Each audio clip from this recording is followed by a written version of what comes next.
Hey guys, good morning. So we're going to get started day 4. So let's get this show on the road. So here we go. But good morning to everybody. Did I just lose the right page I was on?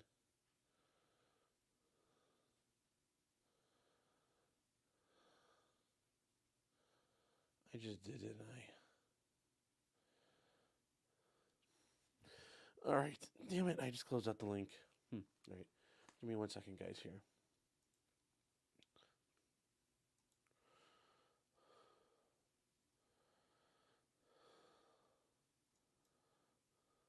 Alright.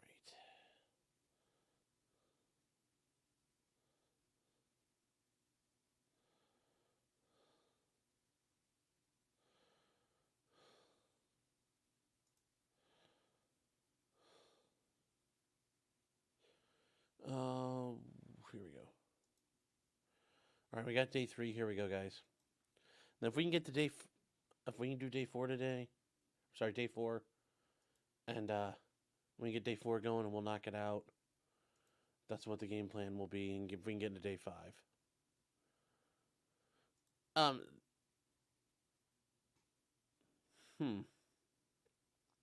Yeah, Vel, there's the problem with the only thing that's a reliable notification is using Twitch. Like, that's 2.0's figure this out. Twitch is the only thing that reliably does timing right, so, or notifications. So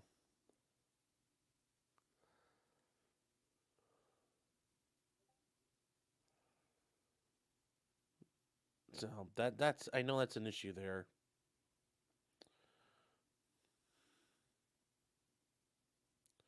So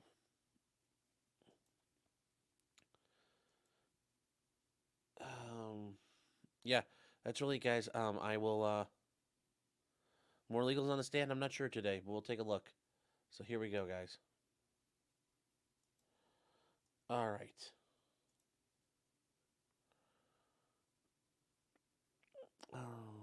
Present. Sorry, let me get this over here. So here we go, guys.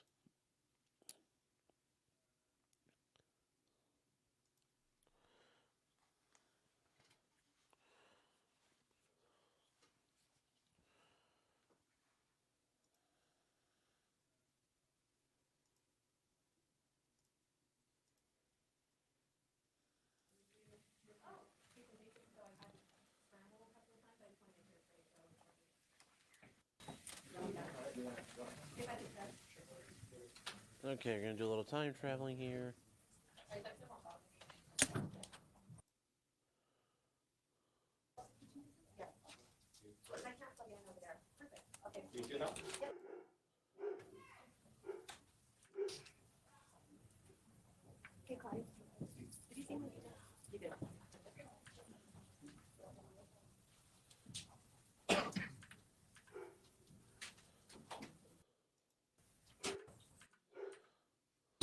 Thank you, Your Honor. The state calls Agent Heria.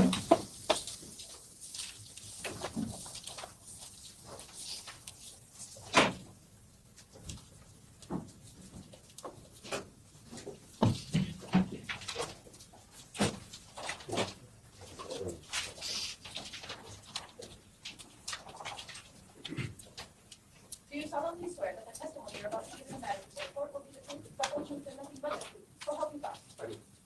Sir.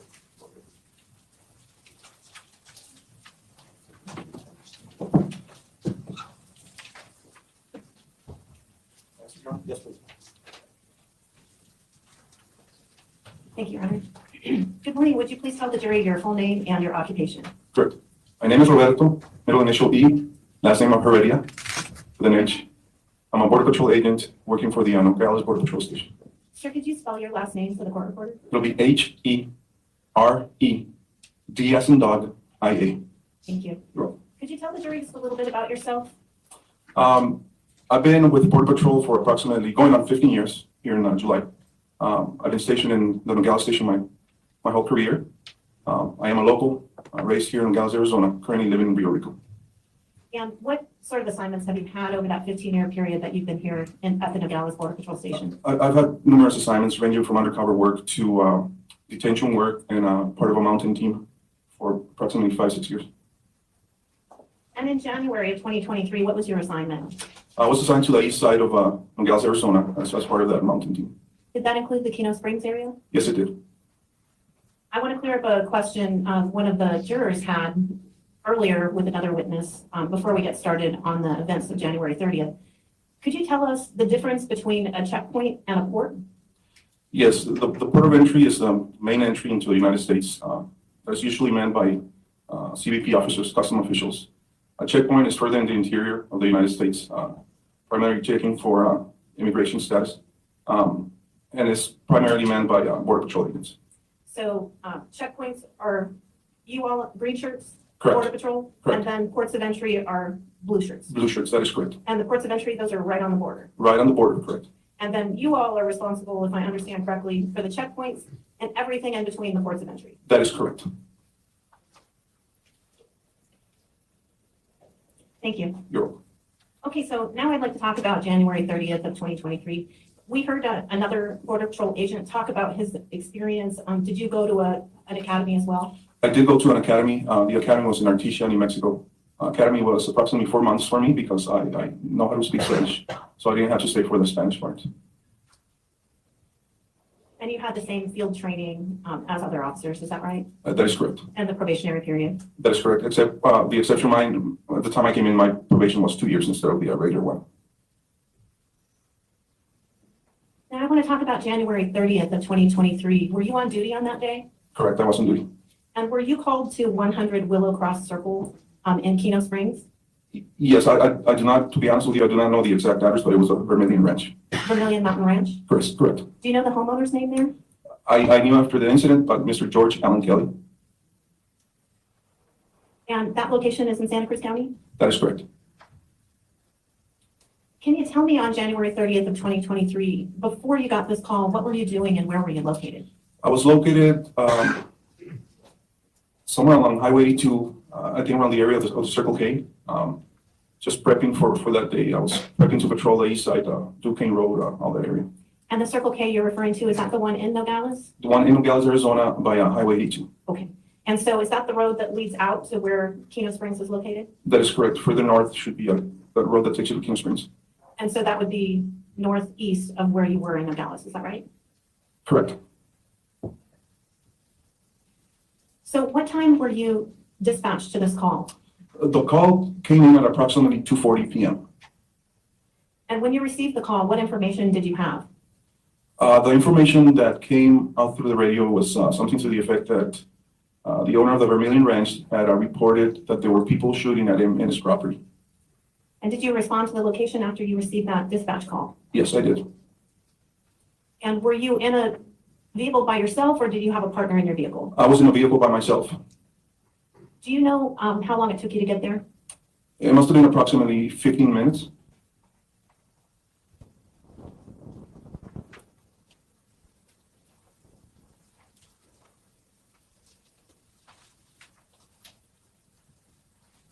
And when you arrived at the location, can you tell me, you said you were dispatched at 2:40, but I'm a little confused about that. Were you dispatched prior to that and arrived at 2:40, or did you get dispatched at 2:40? I believe I got dispatched approximately 2:40. And would your report refresh your recollection on that issue? It would.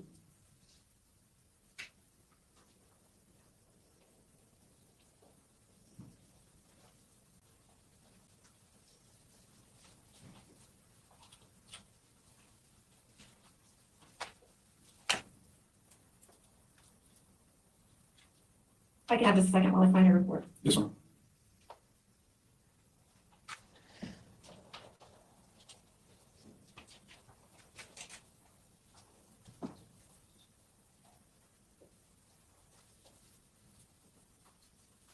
Why don't you move on while your co-counsel talks? Will do, Judge, thank you. I'm pretty sure I have pulled it, so I'm not sure which one.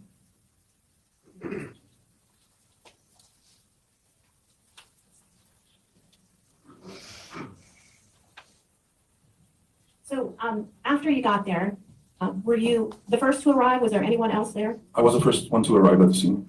And when you got there, what did you discover when you approached the property? I got off my vehicle. The front gate of the property was shut or locked. So I remember jumping the front gate and making my way towards the front of the ranch house.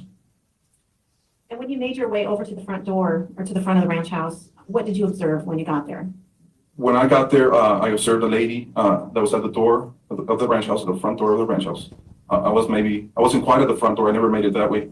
But I talked to the lady. I wanted to make sure she was okay. The lady stated that she was okay. Lady stated that approximately. Your Honor, I'm not offering this for the proof of the matter asserted, but for what this officer did next and why he went the direction he did. The objection's overruled. So I think this is the first time I'm giving you something that we call in the law a limiting instruction. Okay, and that means giving an instruction about what the evidence is being admitted for that the witness is going to testify to. So the question was, what did the lady, who we also use Mrs. Kelly, say to him? And that is hearsay because Mrs. Kelly is not here in court testifying to it. But it's not offered. Here's the instruction. This is not offered for the truth of the matter asserted. So it's not offered. You should not consider it. You should not consider what you were about to hear that Mrs. Kelly said as being proof of the truth about what she's saying. Okay? It's only being offered to explain what this officer did next. All right. So just theoretically, hypothetically, putting this situation aside, hearsay can be admitted. Let's say some other case. Some person yells, "There's a fire! There's a fire! There's a fire! It's burning over there." It might not be true at all. It explains why the firemen ran or the police ran to that location, went to that location. Could turn out to be true, could turn out not to be true. It's not offered to prove that there was a fire or that fire is actually existing. It's offered to prove what this witness did next, responding to subsequent actions. So for those reasons, with a limiting instruction, the objection is overruled. That's, I went a little far on that than I usually do. That's to explain what a limiting instruction is. Thank you. Agent Heria, you said there was a woman, a lady at the home, is that right? That's correct. Did you at any point discover the identity of that lady? No, I didn't know her name. I didn't know who she was. No problem. And so you spoke with her. Could you describe her? Do you recall anything about her description? The clothing, I cannot recollect the clothing. I know she had white hair, elderly looking lady. Okay, thank you. And so you spoke with this lady, and what was it that she said to you at that point? Again, I asked if she was okay. She said she was okay. She stated that 15 minutes prior to my arrival, her husband and her had seen approximately 5 individuals or 5 subjects near the south end of the property that were carrying long arms and bundles of narcotics. And what did she tell you next? She said that her husband had taken off after them, and she pointed in this gesture, pointing south. She said that her husband had taken off walking south towards the subjects, I assumed. Now, you described the area where you hopped the fence, and I'm going to show you a map.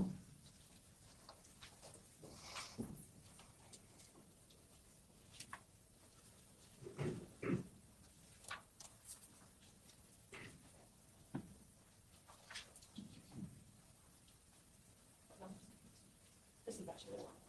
See, marking back.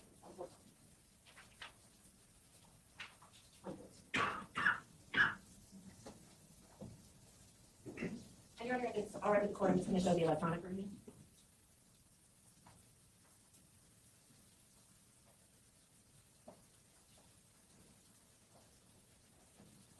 Agent Heredia, do you recognize this general map? Yes, I do. And what does that appear to be? That appears to be George Allen Kelly's residence, the ranch. And Your Honor, the state moves for admission of State's Exhibit 114. No objection, Your Honor. 114 is a good. May I publish, Your Honor? And just for the jury's information, this is actually 114. The slide says 115, just so as not to cause any confusion. And can you tell me, sir, is this the area, can you tell the jury how you approached the residence when you first got there that day? Okay, I parked at the front gate. Is there a way I can show them here on screen? Or? Yes, if you touch on the upper left, there should be a little stylus. It'll give you a color. There you go. And then you can just touch the screen with the stylus. That is the front gate that I was referring to. I parked my vehicle right next to that front gate. I got off the vehicle with my service-issued rifle, my M4 rifle, and I hopped the fence, made my way down this road. Sorry. This is a step.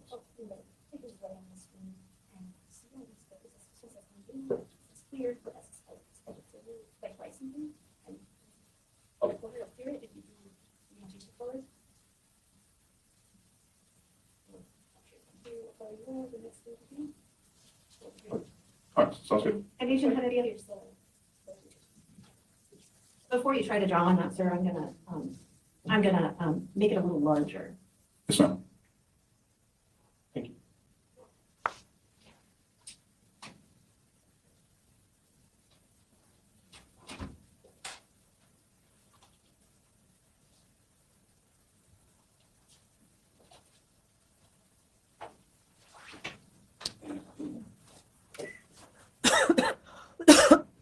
Is that helpful? That is, Are you able to see the gates on the zoomed in copy of, zoomed in I am. photograph? I Okay, am. could you show us then where the gates are? It should be right around this area. And that's the area where you parked your car and hopped the gate? That is correct. And then where did you approach the house? I jumped the fence here, walked towards the house this way. I remember at that time, there was a truck parked here. And I make my way here, and I think Mrs. Kelly was right there at her front door. Okay, and that's where she was when you spoke with her. That is correct. What's the next thing you did after you spoke with Mrs. Kelly and she told you that her husband had gone south after the subject? Okay, I told Mrs. Kelly to shelter in place. My concern at that time was armed individuals, and I was by myself. So I went back to my truck to wait for backup. And that's why I hopped the fence and then waited for backup at my truck. Okay, and were you aware that backup was on the way? Yes, I was aware, And how did you know that? because my agent, my partner agent, Paul Duggan, who was driving a separate vehicle, also acknowledged the traffic. Did you hear anything at that point? Once my partner arrived, I could hear sirens in the background, and it turned out to be Santa Cruz County Sheriff officers. So were they very far behind? They were several seconds behind my partner. And then after you heard the officers, after the other officers arrived, what did y'all do? So we had once I made contact with the Santa Cruz County officers, I told them the information that Mrs. Kelly had given me. And again, our priority was armed individuals. So we made our way back to the house, to the ranch house in Nogales. So I met with officers there. We made our way back. And then we did like a hasty perimeter check. And what do you mean by a hasty perimeter Hasty check? perimeter check, we just checked around this area, make sure that everything was okay. There was no armed individuals in the area. And what was the purpose of doing that? Again, we're looking for, first of all, the well-being of Mr. Kelly, and make sure that there was no immediate threat to the residents of the house and to us. And after you did that perimeter check, what did y'all do at that point? After the quick hasty perimeter check, I don't know the direction where everybody went, but we fanned out. So I just saw like sheriffs going this way, sheriffs going this way. My partner, Paul Duggan, and I believe we went this way. I don't believe we went that way. We went south, in the direction where Miss Kelly had pointed that her husband had taken off. And I'd like to show this another exhibit. So if we could take a second.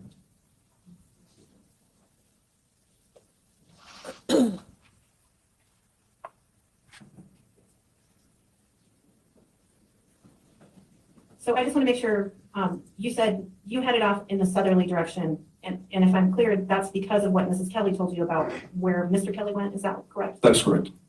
And so I'm going to show you another exhibit.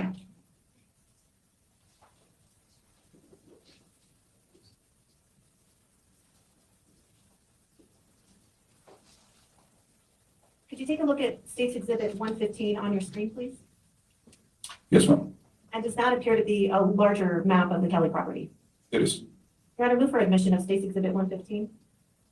Your Honor, I have no objection. Of course, this exhibit says 114. It would be good if they would cross that off and mark it as 115. It's getting confusing when the numbers aren't the numbers that we're supposed to be. Exhibit 115 is submitted. Your Honor, it's not the exhibits that are the issue. The exhibits are properly marked. It's just the slides. And could we publish, please, with the court's permission? And sir, you said you headed out from the house and that you headed south. Correct. Do you see a dirt road on this map?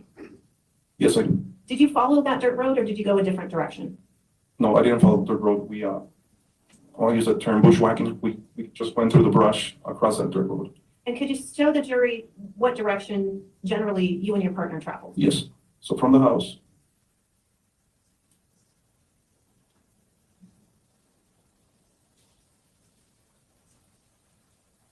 that is more or less the direction we traveled. We didn't cross the road, like over beach there, but we didn't we stayed on the road. That's when we saw Mr. Kelly walking towards us. So when we got to this point, okay, I want to clear now. Mr. Kelly was walking this way towards us with his two dogs. Okay, we'll get to that in just a second. I want to talk about your trip. And I just want to make sure, you said earlier that your partner Dugan was with you, is that right? That is correct. So the two of you were traveling together on this path through the property. Correct. And when you traveled through that property, I see that the line you drew looks like you went through a wash. Did you go through a wash or an arroyo? Yes, we went through a wash. Arroyo, yes. And when you traveled through that area, did you make any observations of any kind at that point? No, Did you see any people or any sign of foot traffic? no, I didn't see any people. I didn't see them. Were you looking for foot traffic at that point? I was just looking for, armed individuals for the safety, but no, I wasn't looking for any particular groups or anything like that. Okay, so but you didn't see anyone as you were traveling through there? No, I did not see anyone. And when you approached the road and you saw Mr. Kelly coming, which direction was Mr. Kelly coming? And was he on the road? Was he on the trail, or off the road, or where was he? He was on the road and he was walking that direction, but on the road. And you said he had his two dogs with him? He had his two dogs with him, very friendly, came up to greet us. They licked our hands, just very playful dogs. And what did you observe about Mr. Kelly as you saw him walking down the road? When he was walking towards us, he had a rifle cradled on his left arm, kind of like the way hunters cradle their rifles. That's the way he had his rifle. And I see you making a gesture, but could you show the jury what you mean by that? Yes. So the rifle he was cradling, he had his arm like this, and the rifle was cradled across his chest. So across his chest diagonally and over his right shoulder? Yes, And yes, holding it with his left arm? yes. Thank you. And when you observed him, after you greeted the dogs, what's the next thing you did? And Mr. Kelly, I advised Mr. Kelly, asked him if he was okay. Mr. Kelly said he was okay. And then he stated that I told him that we responded to the area because the call came in that there were people shooting at him in his property. He stated that he had seen around 5 to 7 individuals carrying bundles of narcotics around the ranch house. Can you pause for a second? Does that accurately reflect the statement you just made?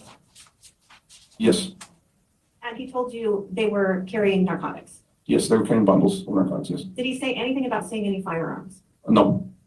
And what's the next thing he told you?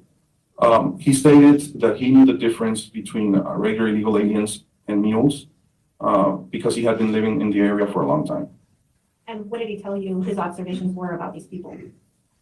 After we kept on walking on the road, and after that, he stated that he had heard a gunshot. Let me stop you a second. I want to go back to his statements about knowing the difference between whether someone's an immigrant or what was the other phrase he used? Mules. Okay, Mules. a mule. And when he indicated that he knew the difference between the two, did he tell you what was the difference in his mind? Well, the mules carry big bundles of marijuana on their backs, big bundles of narcotics. That's what he told you?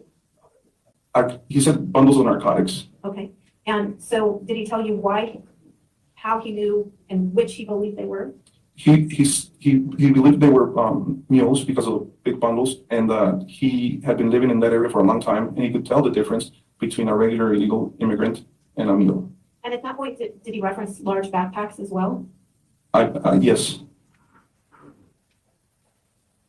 So does that statement on your screen now accurately reflect what Mr. Kelly told you? yes, it does. Okay. And what did he say happened next? He said that he had heard a gunshot. He had heard Did he it tell you when, was that before or after he saw these individuals?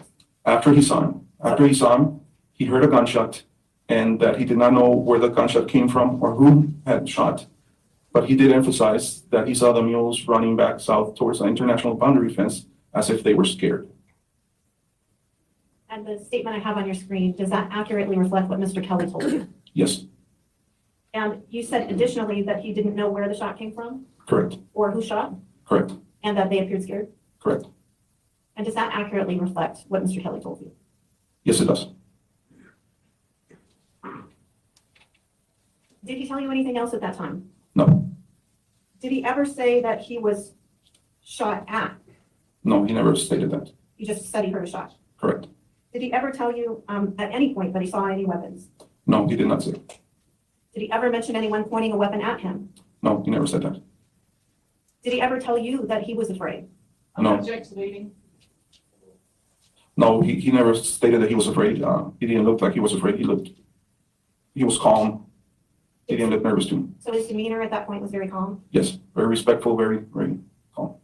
The weapon he was carrying, did he ever tell you that he discharged that weapon? No, he never stated that.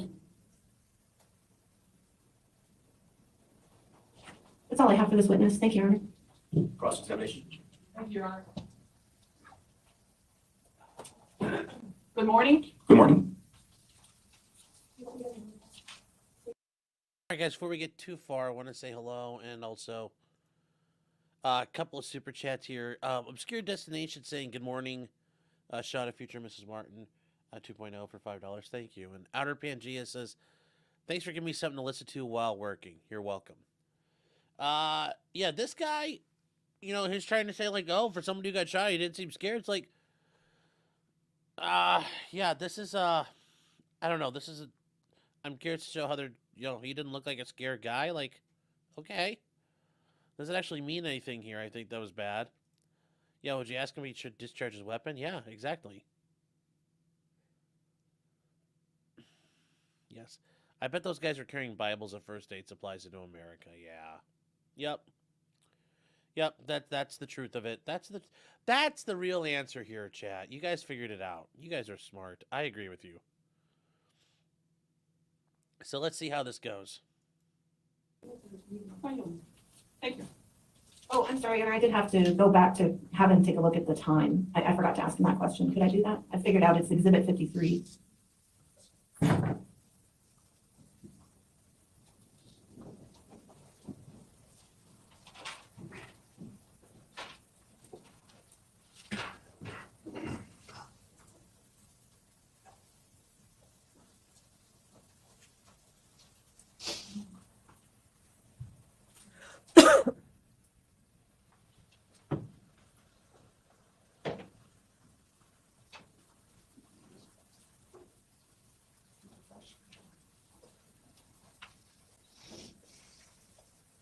Yeah, first of all,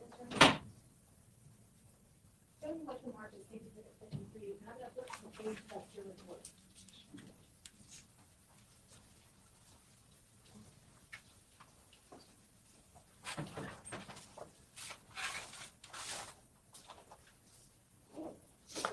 Have you refreshed your recollection?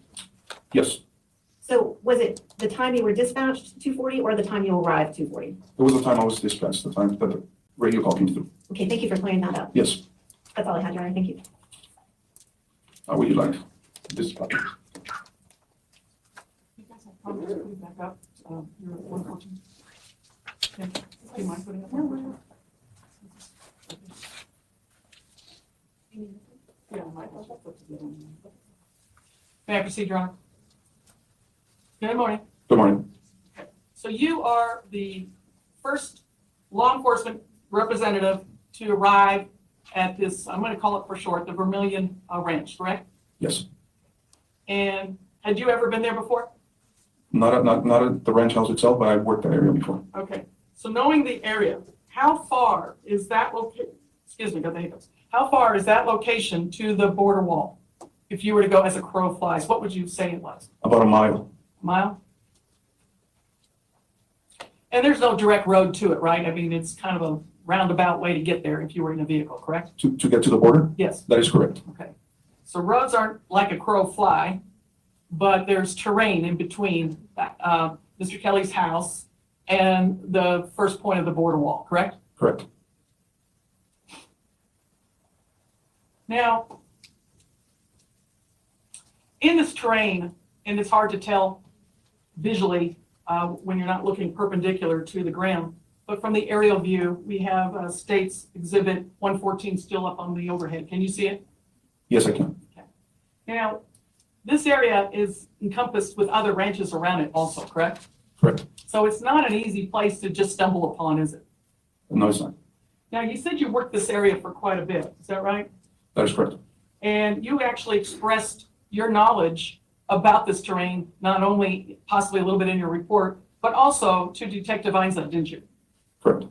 So let's talk about this area as it relates to what Mr. Kelly believed is his knowledge as far as it's concerning mules and trafficking. What do you know about it and the dangers of this area?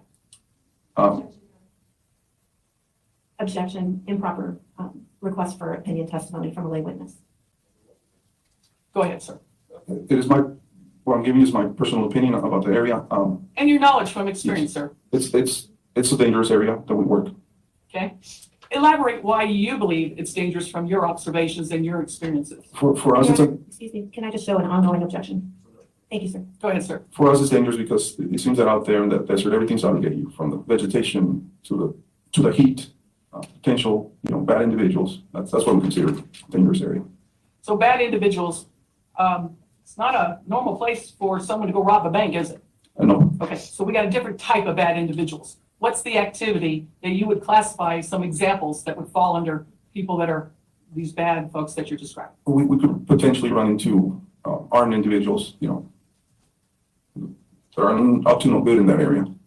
So when someone's armed out there, it wouldn't surprise you if this family saw armed individuals, correct? Correct. Okay. And what known activities or reasons do you believe, with your experience, would be going on if a person's sitting there armed, especially with long arms? If there's an armed individual out there, either it could be a hunter or it could be a bad person, usually guarding the narcotic loads coming through the area. Okay. So the fact that Mr. Kelly has lived out there for quite some time, that's what you learned, right? Correct. He was acknowledging with you that he was aware of the potential terrain and potential dangers of his property, right? Well, he stated that he knew what the subjects that he had seen, he knew that they were mules because he could tell the difference. And so over the years, there's been migrants, people, just trying to get over the border for the American dream, but there's been illegal activity in this area, and he felt his experience, did you interpret it this, that he felt that he knew the difference. This wasn't just people trying to run over the border. Objection, Your Honor, calls for speculation. The question was how this witness interpreted what Mr. Kelly was telling us in objections. Go ahead, sir. Yes, my interpretation from what he said, he stated that he had seen mules, not illegal aliens. And the fact that he's been there long enough and acknowledged that, you had no reason to disbelieve that he believed that to be happening, correct? Correct. Okay, because it was reasonable, correct? It was Objection, Your Honor, correct. again, calls for speculation. It's what he feels, sir. What was the objection? I'm sorry. Speculation.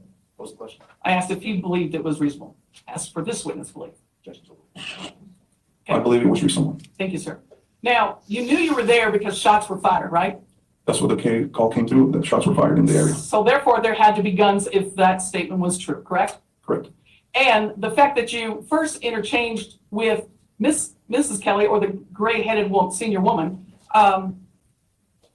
confirmed independently, now that you're looking hindsight, confirmed that that call was potentially legit call, correct? That's correct. Okay. And she was a nice lady, wasn't she? She was. And you had no reason to believe that she was lying to you? I did not.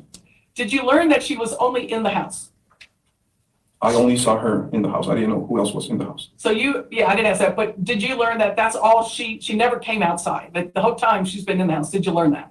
No, my Okay. first initial encounter was her at the door. of Okay. that front house. But she greeted you at the door as you walked up. Did you knock, or was she peeking out the glass door? No, she was already out when I got there, and I never made it to the front entrance. I never made it quite to the door of the house. Okay.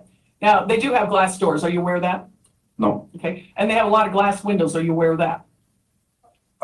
not aware of it. It's just what you know, believe sir. you. Just what you know. I'm just checking to see what you know. Not aware. Okay. Now, so she didn't make it clear where she saw these people running, correct? She just stayed at the south end of her property. Okay. So you don't know whether, with that comment, you don't know if she observed it from within her house or outside the house, I right? have no idea. Okay. Yes. Now, when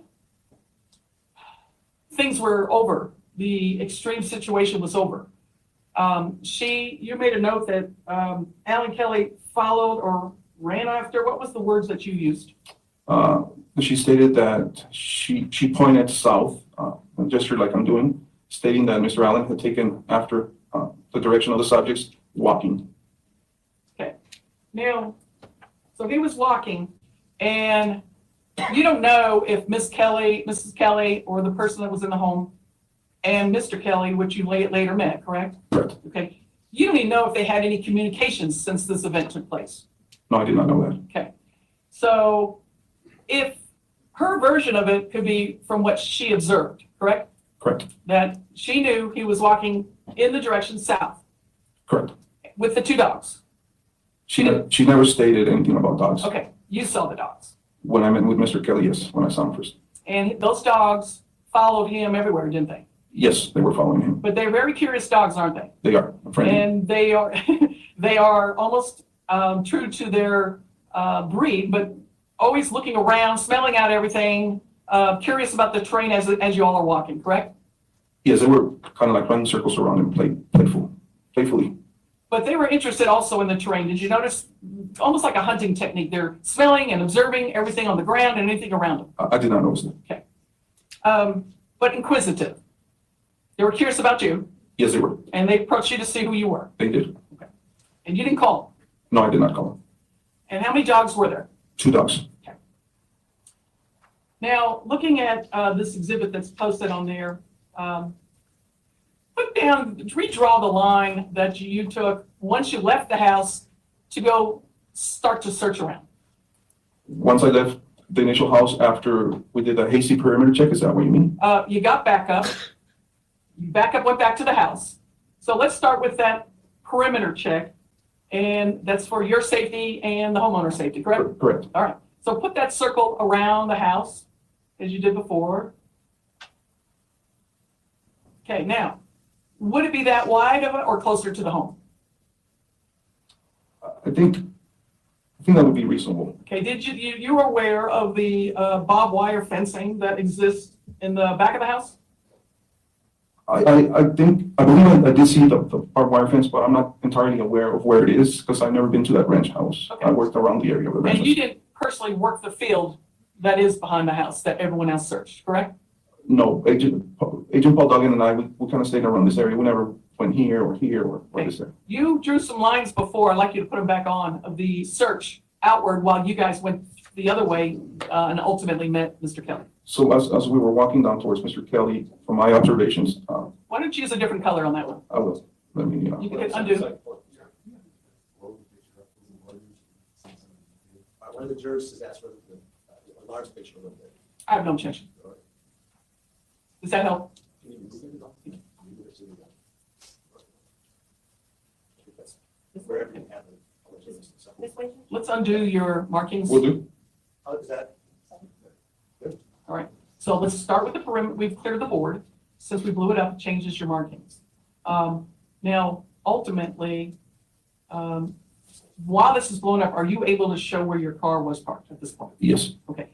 Now, if you notice, there's also colors that you could change, okay? If you bring that house a little bit south, because the gate is way up top, I think that's better. You just show that. Okay, I'm gonna show it in one color and then I'll switch colors. All right, That's where my vehicle was parked. okay. The direction you took that ultimately you found Mr. Kelly would be the opposite way of the vehicle or the same direction? Opposite way of the vehicle, And south. if I could ask the state now to move the screen to just where that dot is at the top, so we can go down. And we're I'm still. gonna clear the dot again. Okay, all right. That's right there. Go ahead and put your dot on there. Thank you. All right. Now, you went down, you greeted Ms. Kelly, you went back, you got some backup, and then you came back into the property, correct? That is correct. Okay.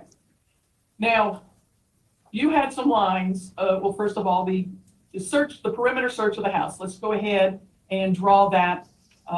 You could use, let's just use one other color for the searches.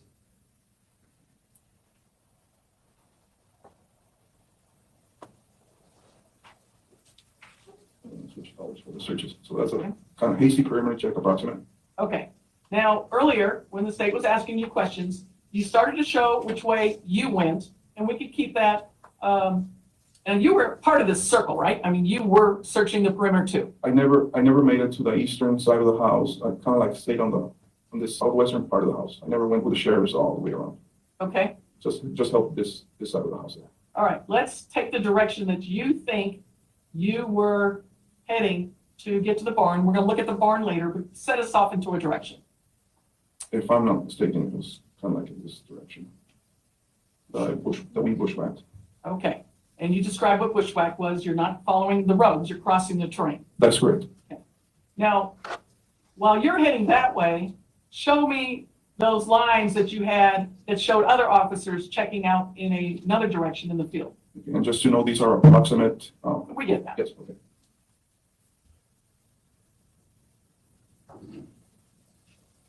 That's approximately the way I saw Okay? the officers branching out. And you're not reflecting these lines as the number of officers, right? That is correct. Do you even know how many were searching? Approximately, from what I can remember, approximately 7, I would like to say. All right, so there were quite a bit of I'm gonna be officers. mistaken, yes.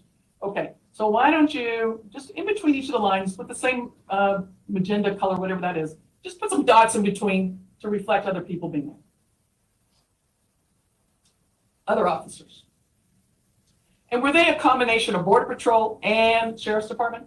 No, just Sheriff's Department. The only Border Patrol agents at that time was Agent Paul Dutton and myself. Okay, so the two of you are gone to look for the homeowner. Correct. Okay, so with a yellow, different color, yellow would be great. There is an arroyo out here, and you had to cross through it if you bushwhacked this direction, correct? Yes, Did you follow it, or did you just cut through it? cut through it. Okay, so why don't you just kind of, like as if it was a highlighter, give us an idea of where this arroyo encompasses this side of the house. The arroyo should be a little bit south, south of like at the end of that white line. That's where the arroyo should be, So further down? further down, correct.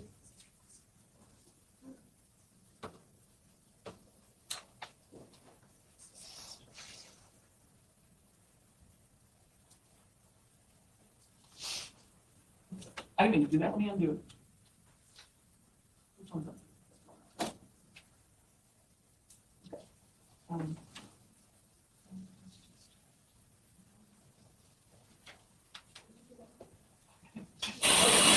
Sorry, I'm sorry. If we could just zoom out just to drop, or move the map up just to drop, please. Stay. I'm sorry. Can you move it now up just to drop? No, can't do that. Can you, if you zoom out, would it change your lines? Do you see an arroyo in this photo right here? Yes, I see the arroyo at the southern end of the white line. Okay, so I know we came off our drawing, but if you could just take a yellow and try to show where that is. I'm gonna put a circle around. Well, try to follow it a little bit, and maybe a circle at the other end that you think it's, which direction it goes in. That's the arroyo, and the arroyo runs like this way. Okay, and it continues up through the right side of the map, correct? That's correct. Okay. And arroyo is a ditch, a ravine, correct? Arroyo is the Mexican word for wash. Okay. Commonly formed through waterways, right? Correct. And commonly maintaining different elevation than ground level Yes, because of erosion, correct? yes, And most commonly, and specifically here, if this ditch or wash is lower than the ground level that the house is sitting on, correct? it is. Yes. And its deepness depends on where you are in the arroyo, right? Yes, So we got lower elevation running up, and you can see this. And then if we could now go to the next slide that y'all used, which I think was 115, please, Kim. Thank you. Okay. would you like me to clear the lines on my end? Yes, please. Now, let's put a small circle around the house.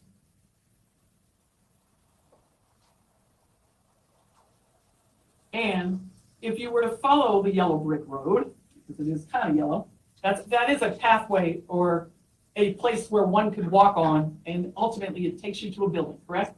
That is correct. And did you have a chance to observe this as Mr. Kelly's barn?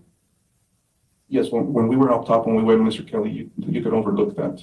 Because you're at a The high, warehouse. I apologize. Yes, You are at a higher elevation where you greeted Mr. Kelly, correct? that is correct. But if you followed that road down with your eyes, you would see the barn and the pump house, correct? Yes, the pump house is up top, and the barn or the steel warehouse should be down there. Okay, if you could circle that, please. Both of them, yes, thank That you. is the pump house, Yes, sir. and that is the steel building, the barn. Okay. So the fact is, when you not caught, but came together with Mr. Kelly, put a little X with a different color where you observe, approximately, where you observe Mr. Kelly with his two dogs. So real close to his pump house. Real close to the pump house, correct. And you don't know where he was coming from. Was he approaching you though? He was walking in the direction we came up, yes, on the road. So far as you know, he could have been checking on his barn to make sure everything was safe. Correct. Okay. And did he reflect that? He never stated he was checking on his farm. Okay, but you didn't ask, correct? No, I did not ask. All right. And people you encounter are only as good as to the questions you might ask, correct, as far as gathering information? Yes, You've been trained to ask good questions, to try to learn facts. correct, And so if you don't ask him a question, he may not know to give you a answer, right? correct. It's fair. Now, I mean, you are the trained one, and I would assume that victims, as Mr. Kelly was that day, are not necessarily victims every day to know what you might be looking for, right? Right. Now, just to give you some information, I know you're doing your best to reflect how he was holding this gun, and I get the cradling, but did you know Mr. Kelly is left-handed and that rifle might have been flip-flop from the direction that you said? I had no idea. Okay, but you just saw the cradling, Correct, okay? And you don't know, and you know the barrel is pointing up in the sky, yes, okay, whether it's this way to the left or this way to the right, I'm using my hands, and that's for the court reporter. The point was, he was holding it in a very safety-minded way, correct? that is correct, kind of like hunters do. Right, and a good hunter doesn't point, or anyone that uses a gun will never just swing their barrels around and point it at people, correct? Oh, no, otherwise we would have had a problem. Yes, you would have been threatened, felt threatened, and acted accordingly, correct? Yes, You did not feel threatened? No. Okay, so it was a very respectful carry on his own property, correct? Yes. Anything illegal about that? No. Okay. This property's outside the city limits, I would assume. Sheriff's responded, Yes. correct? All right, we do have a Nogales Police Department, correct? We do have a Nogales Police Department. Yeah, and they did not come to the scene at all, correct? They weren't there when I was there. Okay, so it's probably a jurisdiction thing, correct? Correct. And so sheriffs usually cover the county, the outside areas. Is that fair to say? That is fair to know? say. Okay, so he's walking up calmer now that everything seems safe, that he sees law enforcement. Is that possible? That is possible. Okay, because I would feel safer if you were next to me. You look like you could protect me. Is that reasonable? That is reasonable. Okay, and there's two of you now. He now knows law enforcement is at his home, his homestead, correct? That is correct. Okay.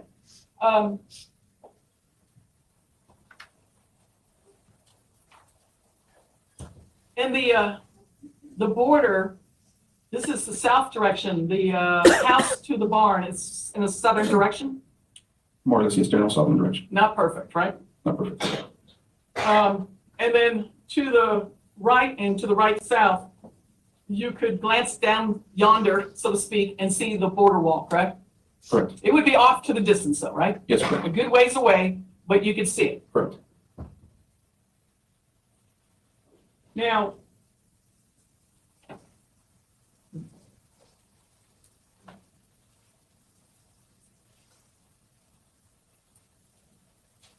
when you were going back to why people in this area, potentially illegal immigrants that are crossing through his property or anyone else's property, would likely to have guns, they're guarding, what are they guarding from?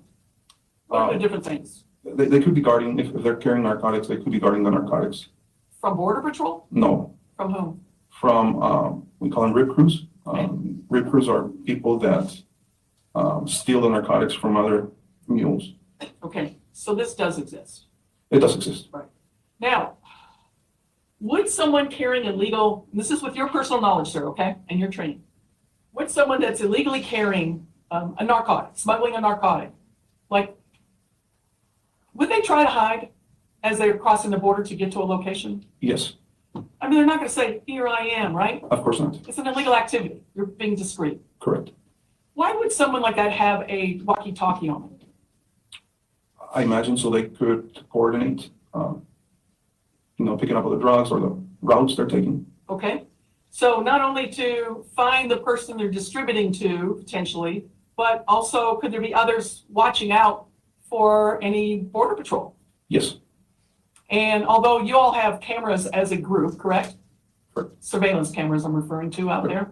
They're not a perfect system, are they? nothing's a perfect system. And it's hard to track people going through these auroras, right? There are arroyos, it would be hard, yes. Okay, because they're lower. Correct. And the cameras, I would imagine have you ever seen the camera system? I've seen camera systems. Okay, and do they have the ability to zoom around and look around? I can't discuss operational. Okay, that's fair. I'm not that interested.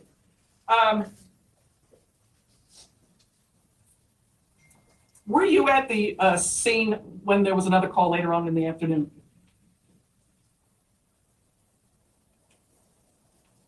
Was I at Yeah. Mr. Kelly's? No, I was not. Okay, so this is the only incident that you went to. That is correct.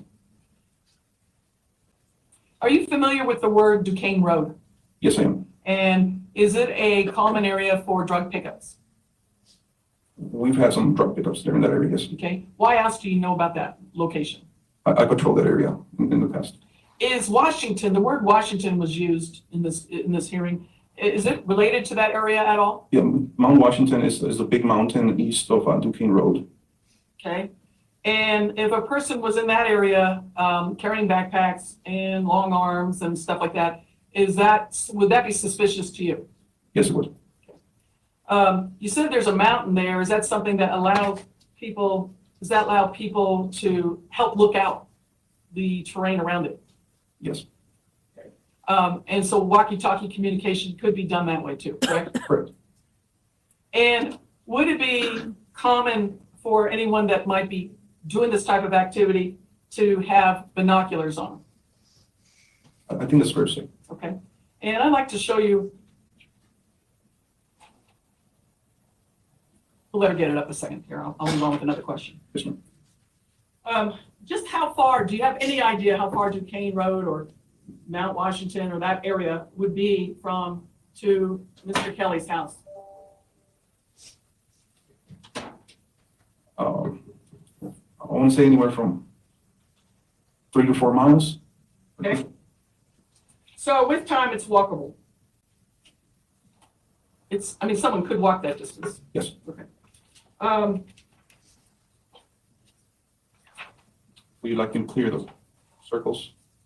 I just hold on. At this time, I'd like to republish what's already marked in evidence JJ, defense JJ,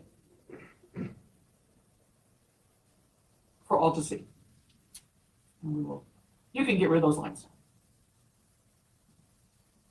I'm sorry. You're doing good. Okay, this is a photo that's already been admitted into evidence, and we're not asking you anything specific about the person. My questions are reflected upon the clothing, okay? And there is a walkie-talkie on the right hip there, a pair of binoculars and a fanny pack and camouflage coloring of clothing. Would this be, could this be run along the theory that this person could be someone that might be either a scout or trafficking drugs? Would this appearance surprise you? Being honest, and looking at the photo, to me, it could be a scout, or to me, it could be a hunter. Okay, now, of course, you don't see a rifle, you don't see any guns in this photo, and you don't know when this took place, this photo. But the camouflage and if this person was on private property, would that be appropriate place to hunt? It would not be an appropriate place to hunt. Okay. And does a person like this that may be set out, I don't know, let's say out in the terrain, way far out there, would a person wearing these type of clothes blend into the terrain? He could blend into the terrain, yes. Okay. Obviously, if you're in front of someone, you're going to see it, right? Correct. But what if they were more than a half a mile out? Would it be harder to tell this person's there? That is correct. And that makes your job harder also, correct? That is correct. Okay.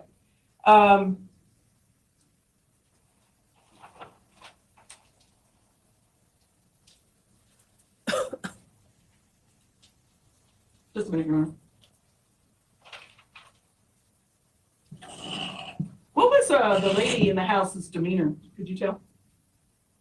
The lady was calm as well, not agitated. She appeared to be safe. She didn't look hurt or injured. Did she seem concerned?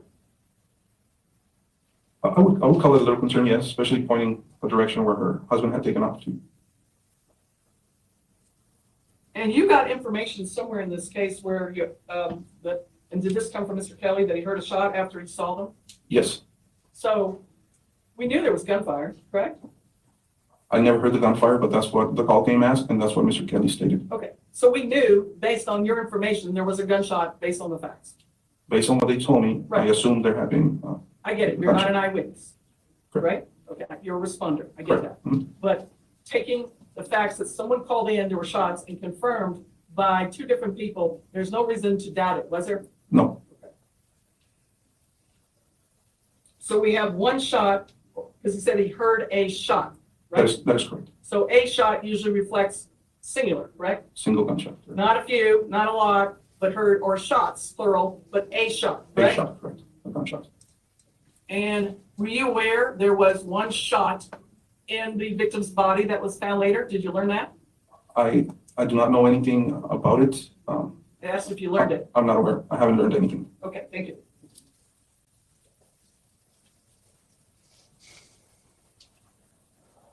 So when you said that he never said he discharged, did you ask him? No, I didn't ask. When you talked about was shot at versus didn't know where the shot was, it was close enough for them to be real, correct? Correct. If they're This- stating that you heard it, yeah, it must have been close. Yeah, I mean, it's not a shot off the distance. We don't call about that, right? We don't know if it's hunting or other things, right? That is correct. It could be a rancher that saw a rattlesnake 2 miles away and you hear that echo. That's not concerning, is it? It could be, or it could be not. It depends. Yes, not out in the ranches though, right? I mean, it's not like it's a residential suburbia area. Again, like I can't, it'll be speculating to that, but yeah, could be good or it could be bad. Houses are nowhere near, they're not butting up to this property or this home, is it? No. There's a lot of land all around here, right? Yeah, yes. And are you aware that Mr. Kelly owns over 100 acres? No, I'm not aware of that. But if you look around, it's hard to see, you can't even see houses really for that matter, can you? Not really. Okay. But whatever the shot was concerning, and seeing people running by with backpacks and rifles means it had to be visual, had to be close enough to see it, right? Correct. Well, he can answer if he wants. And he did. The answer was right, correct? Correct. Okay. If people were out in the terrain mile away, wearing the type of clothing you just saw in the photo, that would be very difficult in this terrain to see, wouldn't it be? Correct. But if something's real close, that you can get a feel that 5 to 7 people or whatever amount of people running by, that means these people had to be close enough to observe, correct? Correct. And depending where the homeowners were, that would be able to be considered on what distance from that location they were, correct? Correct. Okay, because you don't know if they were in the house or outside yet. You don't have that info. I do not. So people that appear to be illegals from their attire, some running and shooting on their property and trespassing are all crimes, correct? Yes. And doesn't that make Mr. Kelly and his wife potentially a victim? Potentially, yes. Council, I think it's a good time to take our mid-morning recess. Ladies and gentlemen, we'll take a 30-minute recess. It's 20 to 10. We'll be back in court. Please be in the jury room ready to go at 10 after 10. Recess. All right, guys.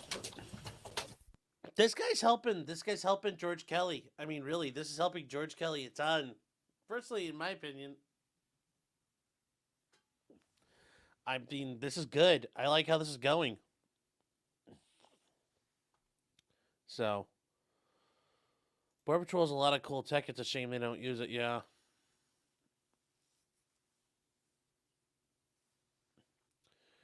So,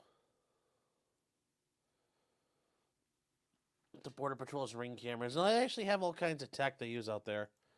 Unhung Hero says, "Oh, I'm gonna come." Don't come. Bifron says, "Oh, I'm gonna come." Yes. And then Automata says for $10. How about when the prosecutor tried to self-corroborate your witness by showing a picture of the horse and asking him if it was fair and accurate, and the leading objections were denied? Kind of wild. Yeah, because like, well, what did the horse look like? Well, at some point, you have to identify, was it this horse? Yes or no? Like, here's a picture. Identify it. I kind of got that, but he thought the horse got hit or the horse got killed. Okay, well, that never happened, and I think that's gonna be more of what they're gonna show is this guy was just making shit up. He's making shit up so he doesn't go back to Honduras because he can't come into America. So yes, thank you for that super chat, by the way. But yeah, here, let's go. Let's catch up.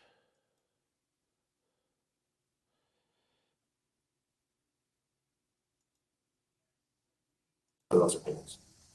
So, you're an expert witness, right? You're thinking some guy with a PhD in front of his name. It could be, but you don't need a PhD in front of your name to be an expert witness. If you have education or experience sufficient to be able to state an opinion with some expertise on an issue, then you can be an expert witness. Just by way of an example, there's actually cases reported with things like, some 10-year-old kid being brought into court and testifying as a witness on butterflies. 10-year-old, he was an expert. So then the going back to the instruction, it finishes as follows, and this is important also. But expert opinion testimony should be judged just as any other testimony. You are not bound by it. You may accept it or reject it in whole or in part, and you should give it as much credibility and weight as you think it deserves, considering the witnesses' qualifications and experience, the reasons given for the opinions, and all the other evidence in the case. All right? So that was one of your preliminary instructions. And again, you'll get a set of final instructions that will include an instruction about this as well. But I just thought I'd refresh your recollections about that now. This is no comment by me about this witness's testimony or any other witness's testimony that's given an opinion. I express no opinion about that. I just thought it was an appropriate time to remind you of that particular instruction. Thank you. All right, Ms. Lothar, I think you were continuing with the question. Thank you, Judge.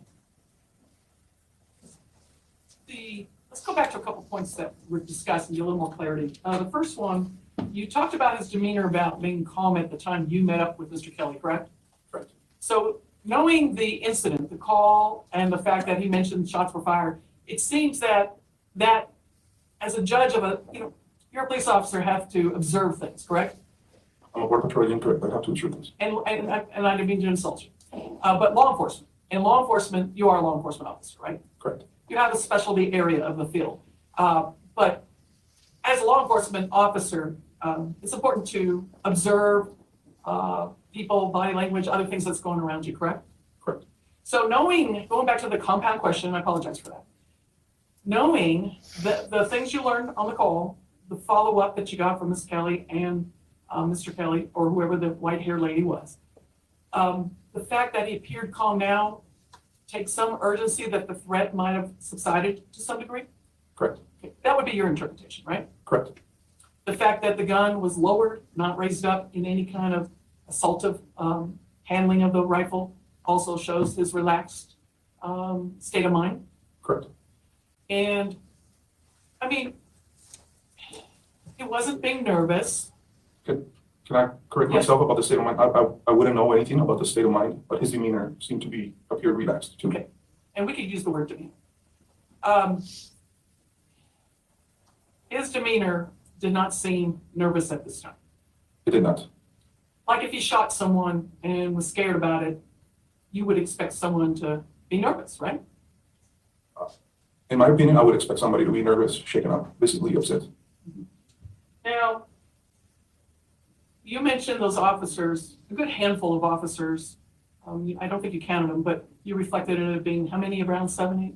Approximately 7. Okay. And we won't hold you exactly because I don't think you were necessarily responsible for that area of the search, correct? Correct. Okay.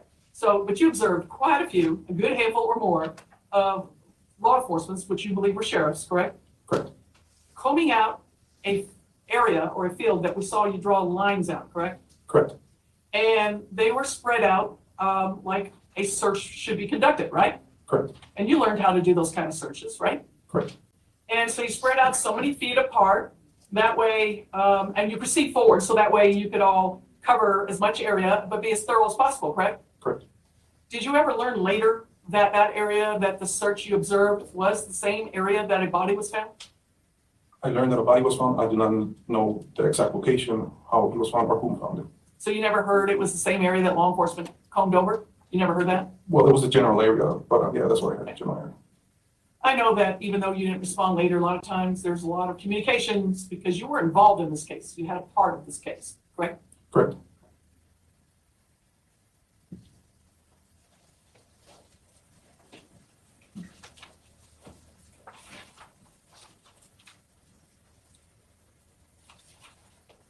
Now, there was mention of running these subjects, running by or with backpacks and long arms, right? Correct. So I know you don't know exactly where everyone is when they observed it, and I heard that.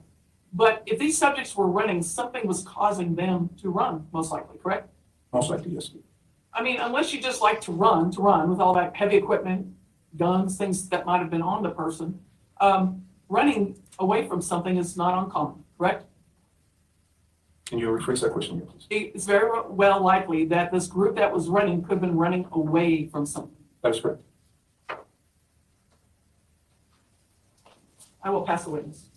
Thank you, Your Honor. So let's start back to the area that y'all searched. Now, you talked about originally doing just a little perimeter search, is that right? That is correct. And then after that perimeter search, all split up, correct? Correct. We all fanned out in different directions. And you all headed south, is that right? Correct. And when you headed south, were you observing where the sheriff's department officers went? Not precisely. I had a general idea. They were to my east for situational awareness purposes and safety, but not exactly where they were. So you know they headed east, but you don't know specifically where. I do not. So if we wanted to know where the sheriff's department officers searched, we'd have to ask them. Is that fair? That is fair.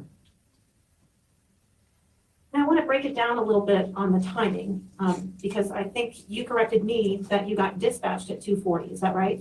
That is correct. That's when the call came through. And I thought that's the time that you arrived, but that's the time you were actually dispatched. Correct. So if this call actually initially came in at 2:30, it would have been 10 minutes later before y'all were dispatched. Correct. And then you said it took you 15 minutes to get there. Approximately. And so that would put you there about 2:55? Correct. And then you waited there for the other officers to get there. How long do you think you waited? After I went to the front of the house, came back. 7 to 10 minutes, possibly. So we're talking a little bit after 3, is that right? Yes. So a little after 3, then you all get there and you do that initial perimeter search. How long do you think that initial perimeter search took you? Approximately 10 minutes. So now we're talking about 3:10. Is that fair? That's fair. And then when you finished that initial perimeter search, you all headed south. Correct. And how far do you think you hiked south of the house? I would like to say about a quarter of a mile. How Yes. long do you think that took you? About 10, 15 minutes, possibly. So now we're talking 3:20, 3:25, is that right? That is correct. So that would have been almost an hour after the original call that you finally found Mr. Kelly. Correct.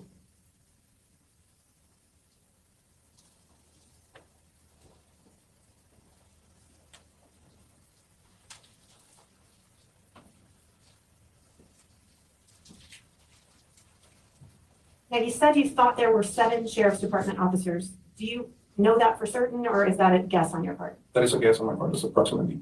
So if the officers say there were a different number of them, would you dispute that? I would not.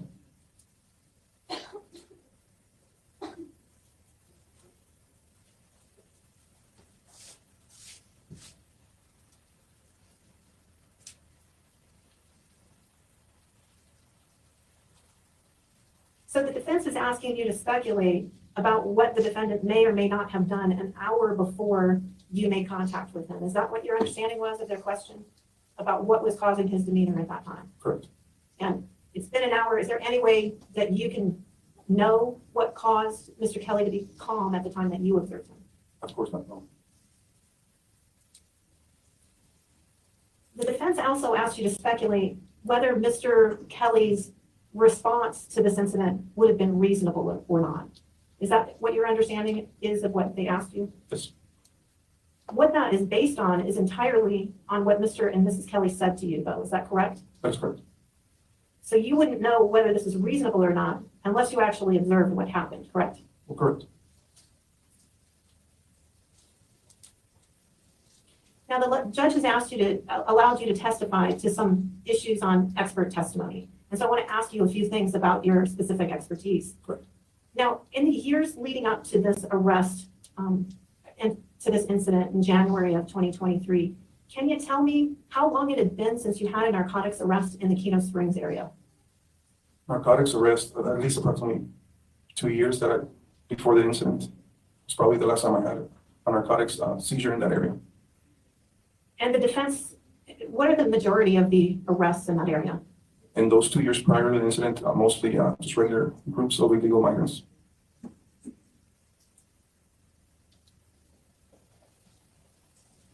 When you arrest migrants, do they have weapons generally?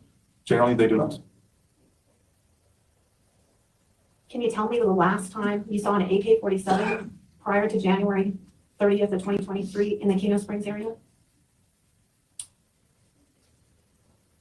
Personally, I haven't seen an AK-47 in that area, ever? ever, not me. Are you familiar with any RIP crews in the Kino Springs area?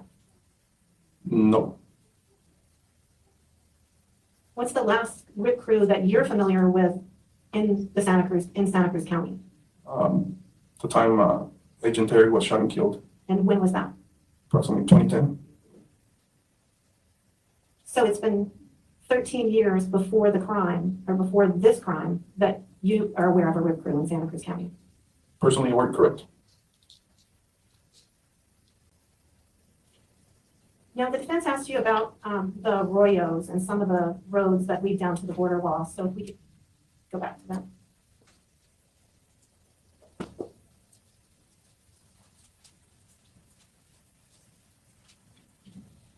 And I want to go back to Exhibit 114.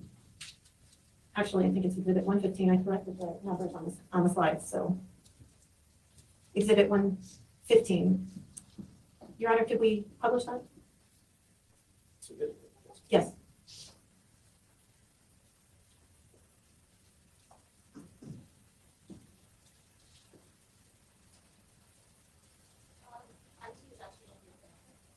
Yes.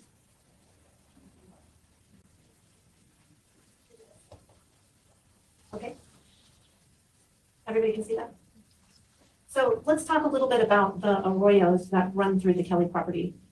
Defense asked you a bit about them. I think you highlighted those with yellow before, is that right? That's right. Those arroyos or washes, do they go first to the east to the National Forest? It depends, but yeah, they branch out from the National Forest coming down, I believe. So they go from this road here, I'm trying to figure out from the road, the Kelly's driveway. It branches sort of east and north, a little bit to the north, is that right? Yes, that's correct. And the one that goes east and north, does it go off the Kelly property It does. and onto the National Forest? It does. And is there a Border Patrol road along where this wash comes out in the National Forest? It could be, I would need to look at the map, but it could be, yeah, leading up to where the fence is, or Is there a Border Patrol road that goes there is a Border Patrol road. along the east of the Kelly property, south to the border? Yes, And then you can see that the wash also goes sort of southwesterly, is that right? that is correct. And are there also Border Patrol roads that go towards the border in that direction? Well, I wouldn't say they're called Border Patrol roads, they're forest, National Forest roads, but yeah, there should be some roads intersecting those watches. They're actually Forest Service roads, right? Forest Service roads, correct? Okay, I meant to say that you all use them though, correctly? Yes, that's correct. And so that wash actually empties onto another road as well, correct? Yes, And that road does that road sort of cut along the bottom of the border wall? yes.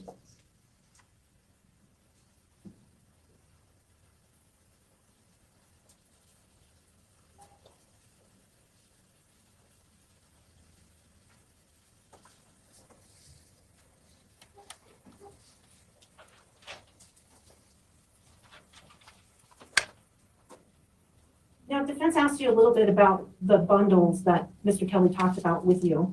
Could you describe for the jury what those bundles that he was describing to you look like? Usually mules, as I stated earlier, the people carrying bundles of narcotics on their backs, usually big square bundles, half of the size of my torso or bigger, usually wrapped in burlap, and they're heavy.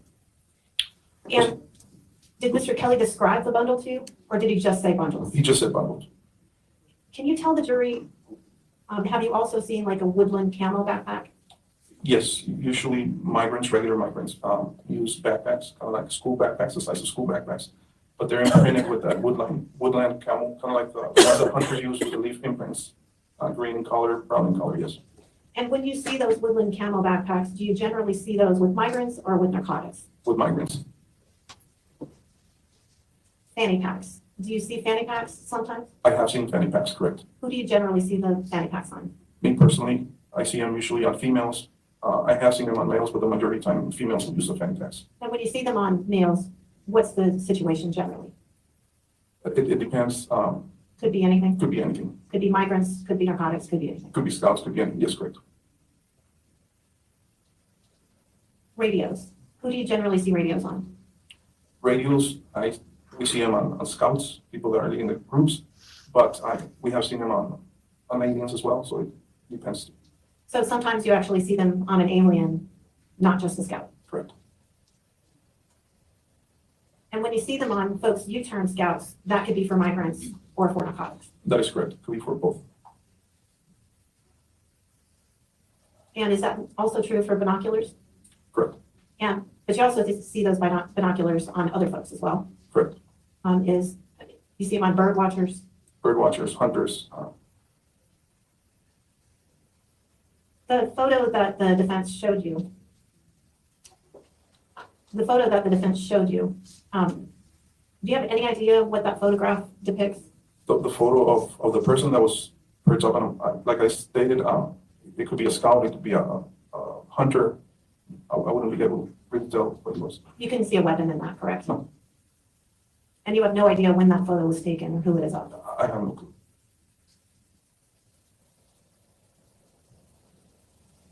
So I want to make sure I understand exactly how far away the Washington camp area is from this location.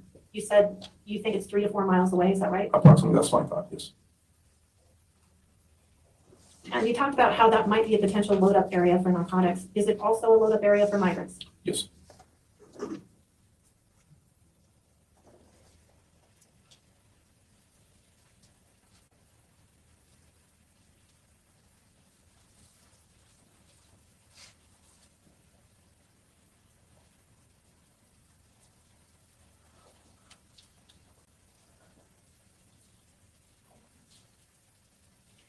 I want to ask you a little bit about the location of the Kelly property. Now, the Kelly's house is actually to the far north of their acreage, correct? What was the other landmark? I'm sorry. Of that parcel, that 170 acre parcel, they're right at the edge of where their fence line is, right? You talked about where their gate is. Yes. I'm going to check, Your Honor. He testified before he wasn't that familiar with this area, and so I don't believe he has personal knowledge.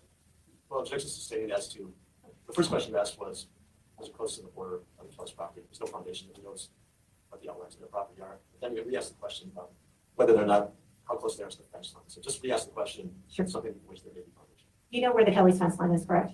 The front gate, yes. I don't know the whole property, yes. But the fence line and the front gate. The you front know gate, I know where it is. And that's pretty close to the Kelly residence, correct? That is correct. Because you hopped that wall and we saw that on the map. I hopped that fence, correct. And what's just to the north of the Kelly property? It's just open fields and a road. And just to the north of that? Should be Kino Springs, the road. And is that a residential neighborhood? That is a residential neighborhood. And are there a number of houses in the Kino Springs residential neighborhood? Yes, quite a number of houses. And it's not, is it that far north of the Kelly property?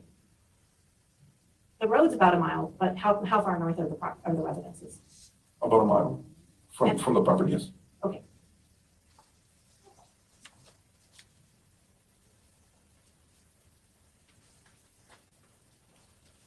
Do you know what a Normandy barrier is? I do. Could you describe that for the jury? At the end of our area of operations, or the end, let me rephrase it, at the end of the fence, the bollard fence, where it ends, where it stops, there's these sort of barriers put in place. They're steel barriers made out of steel sections of rail that resemble the Normandy barriers used in France during World War II that were put in place on the beaches by the Germans. That's why they're called Normandy barriers. So once the fence ends, we have this section of Normandy barriers to prevent vehicles from driving into the United States with illegal narcotics or weapons.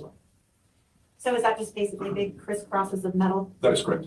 And is that, you said it's past where the border wall ends. Is that to the east of the border wall? That's to the east of the border wall, correct? So would that be in the area where the National Forest is? Yes, And that's east of Kino Springs? yes.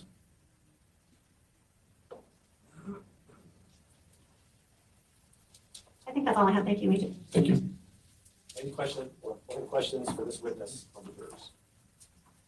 I see none. Very well, sir. Thank you. You may step down.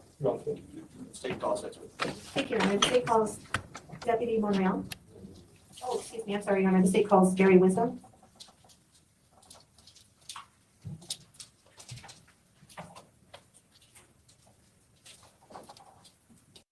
That's interesting. The jury didn't have questions. I mean, that's not good, guys. That's not good. It's been forever since they've had drug dealers running through there. I mean, if I was the defense, I would have brought up, well, do some of the human smugglers carry weapons? Yep. But Yeah, that wasn't that hurt them a little bit. That hurt them a little bit. No rip crews in the area, no drug trafficking in the area. Yeah, that's not good.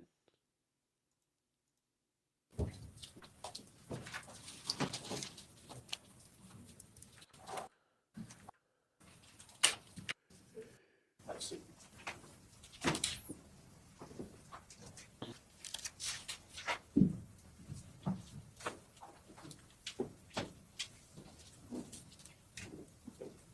All right. Good morning, Mr. Wisdom. Can you please state your name for the record? Gary Wisdom. And I think the common spelling, but can you spell your name for the board? So, I've got some different speakers up here, so it's very difficult for you to know whether or not you're hearing them. So if you have a problem, you gotta let me know. Sorry. Mr. Wisdom, can you just spell your last name for the report? Wisdom. Good morning, Mr. Wisdom. Can you just also then briefly introduce yourself to the jury? My name's Gary Wisdom. And how long are you a resident of Santa Cruz County? Yes. What part of Santa Cruz County? Don't give me the address, but what part of Santa Cruz County do you live? East side. East side?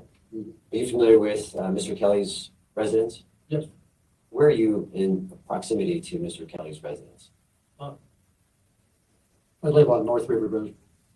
For us, where is that in direction to Mr. That's Kelly's? south of the Little Red Schoolhouse.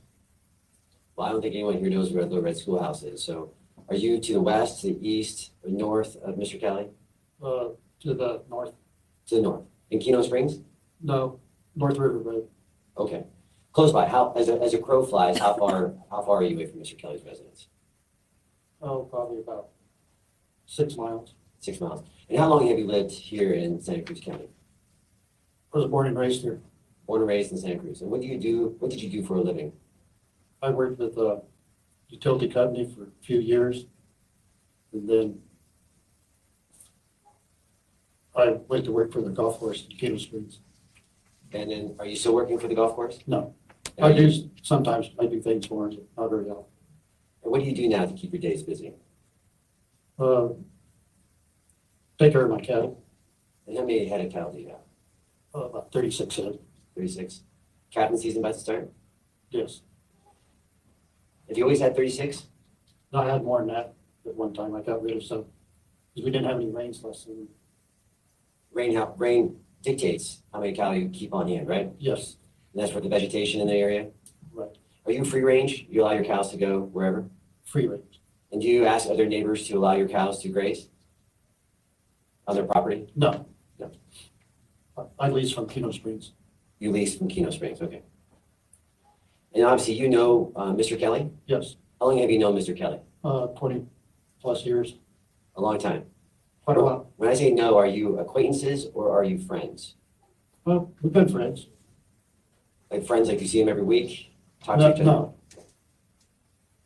No, I've known him about 20 plus years. Okay, and I'm just going to jump forward to, were you in Santa Cruz County around January 30th of last year? Yes, I don't want to talk about what you may have heard, but you're aware of what happened on January 30th, right? yes, You know what happened or allegedly happened, right? Right. Did you speak to anyone? Did you speak to anyone, either Mr. Kelly or Mrs. Kelly, after January 30th? yes, Who did you speak with? Mrs. Kelly. And did Mrs. Kelly indicate to you anything about January 30th? Objection here, sir. I'm asking if Yes she's, or no, so yes or no, answer yes. Could you repeat that question? did Ms. Kelly indicate to you anything about the event of January 30th? Just, that's a yes or no, Mr. Wisdom. Yes,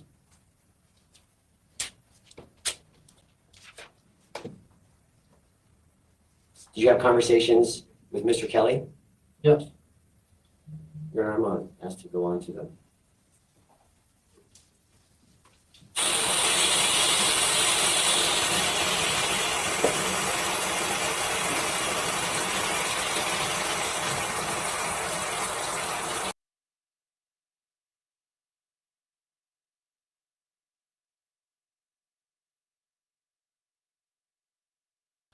We're going to a sidebar here, guys.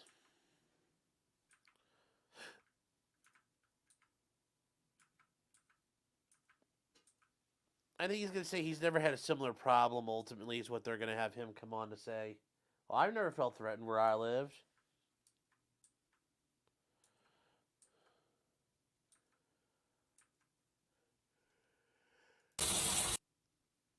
So,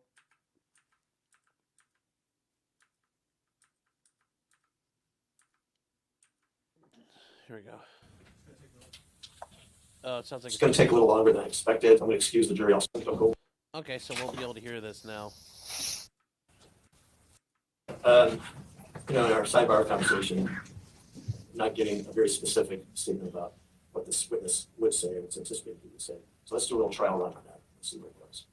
Sure, so we got some questions. This is like a trial run. We're gonna, again, there's no right or wrong answers, it's just honest answers, right? So just give an honest answer, and we're just gonna do a little trial run, so I can hear what the nature of this testimony. All right, go ahead. Just, I reviewed the transcript, so I will correct myself a little bit. Mr. Wisdom, did you have a conversation with Mr. Kelly about prior instances of people on his property? Yes. And do you remember how long ago that was? 2 years. 2 years ago? And I think your transcript indicates 2 to 3 years ago. Would that be about right? And that conversation was about what? He had told me that and told me that there was a group of heading back into Mexico. They fired a shot up in the air. Told me I should probably go check my fences and make sure they didn't get cut. And did you tell me anything about being careful about that? Yes, I did. Tell the court what you mean by be careful about that. For shooting, Yeah. in the air. Could be dangerous for him. And did he ever indicate to you that he patrolled his area with an AK-47? He never told you that? We'll withdraw that kind of question, Your Honor. That won't be asked, but first part clearly is 404B. Motion this in. So, but yeah, what is a mic sidebar? So, you're wondering what that is, real quick. So, when you hear them with their headphones on, they're having sidebar conferences without having to come up to the bench. So that's why they're doing that. And the judge turns on the static, and you hear that.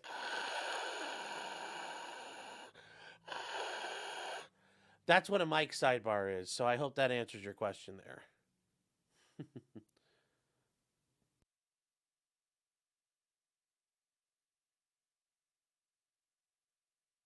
Pretrial motion. This is clearly indicative of a pattern by the defendant here.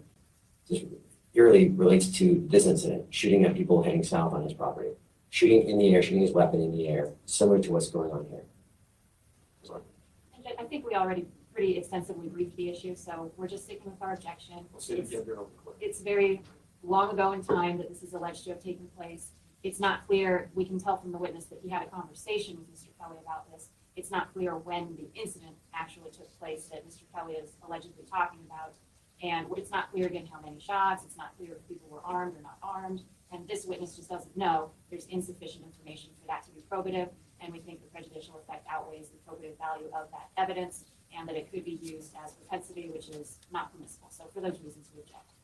So thank you. It's unclear to the court what the foundation is or if there's foundation as to not when the telephone call occurred, when the conversation occurred, but when the subject alleged incident occurred. That's important to the court's analysis on the floor. Well, let me ask, Mr. Wisdom, did Mr. Kelly give you any indication of when this happened in time? I don't know if it happened that day. Was it close in proximate time to when he called you? Yes. So it was close in time to the phone call. And I don't think there's foundation for that. I mean, the witness is being agreeable, but how does You want to argue with the witness? Sure. You're saying that you and Mr. Kelly had a conversation, and that was what, you said that conversation took place 2 or 3 years ago, is that what you said? Yes.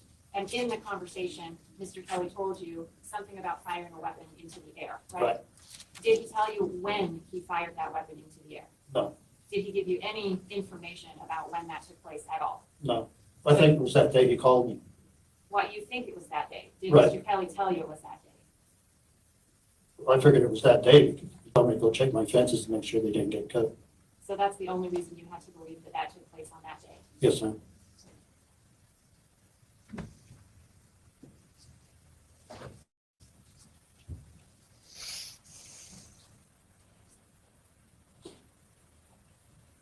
Just a minute, Your Honor.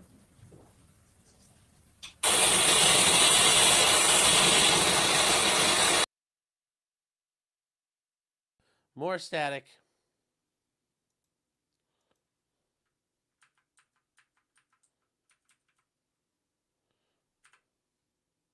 Indicating the time, proximity, when he received a phone call. Mr. Kelly tells him to go check his fence line, so that gives you also an inference that happened on that day, hence the phone call to Mr. Wisdom.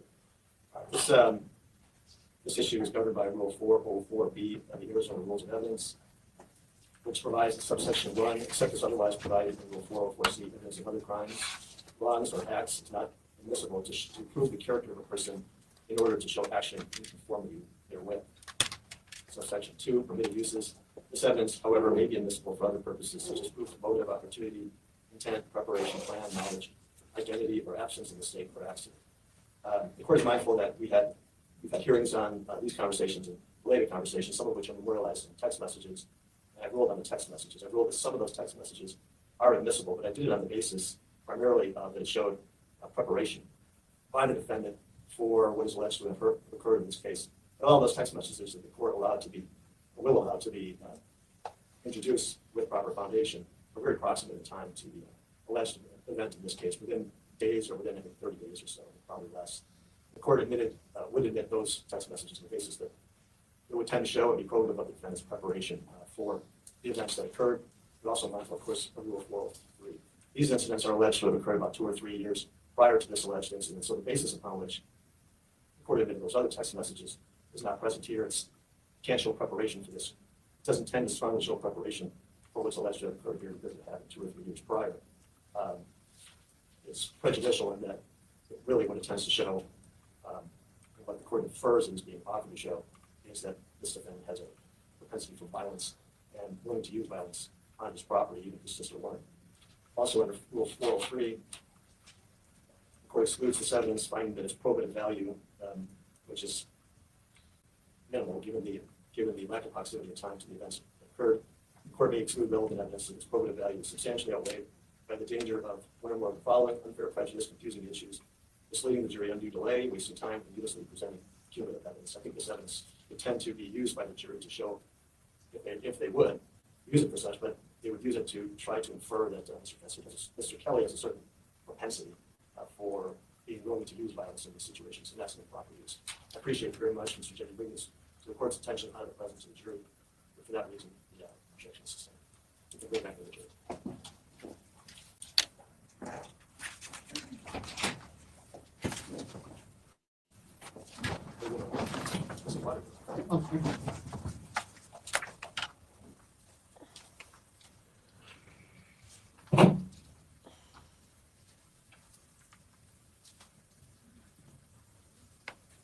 So it's interesting.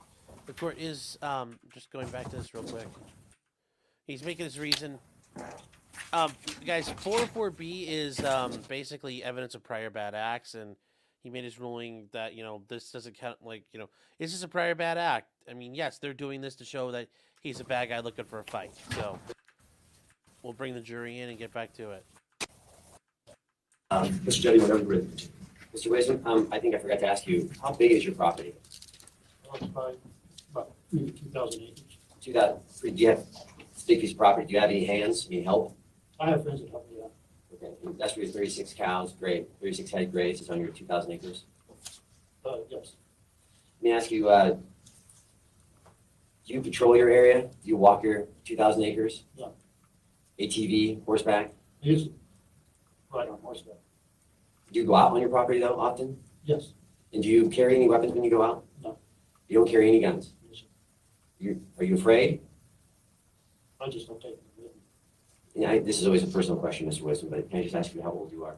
70. 73.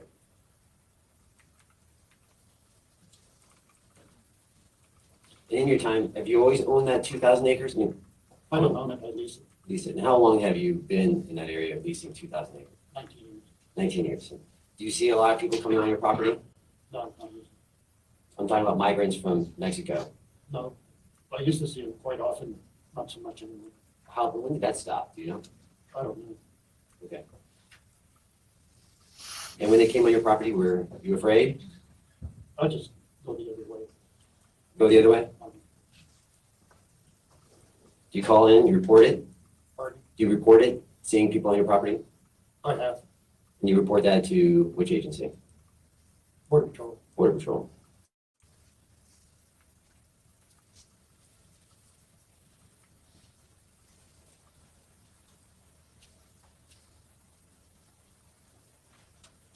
Have you ever, for you, have you ever used a weapon to scare anyone off your property? No. Why would you do that? Why would I? Why wouldn't you? Objection, relevance. That's all the questions I have, Your Honor. Cross-examination. You lease property that is, can you hear me okay? Yes. Okay. The property that you lease, is that at least some of it adjacent to Mr. Kelly's property? Yes, And you've known Mr. Kelly and you've known him for a long time, right? yes, And you've known his wife Wanda for a long time also, right? yes. Okay. And does Mr. Kelly sometimes contact you to let you know that fences have been cut? No, not usually. Does he sometimes let you know that fences have been cut? No. He doesn't let you know about fences being cut? No. Okay. Have your fences ever been cut? Oh, yes. How frequently? Is that something that happens pretty often out there? It used to happen more, and it doesn't. Okay. And when your fences do get cut, that can cause problems because your cattle can get out, right? Right. And then you have to go out and make repairs to your fences, correct? And so is it pretty standard for you to check on your fences pretty regularly? Usually if I see some cows that are out, that are up there in the village, in Kino Springs, then I go check to see where they came to. Okay.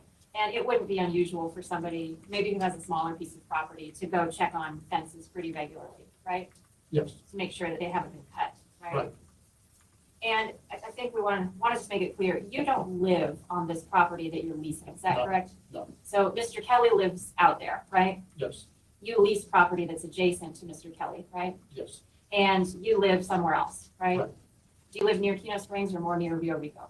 Kino Springs, Kino Springs, but near the Little Red Schoolhouse? right. Okay.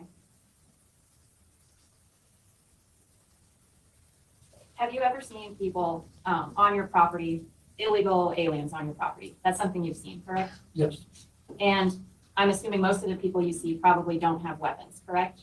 I've seen them with weapons. Most of them probably don't, right? Yeah. You have seen people with weapons, correct? Yes, How often have you seen people with weapons on your property? several times. Several times? How big of a group did you see on your property on those several times when you saw people with weapons?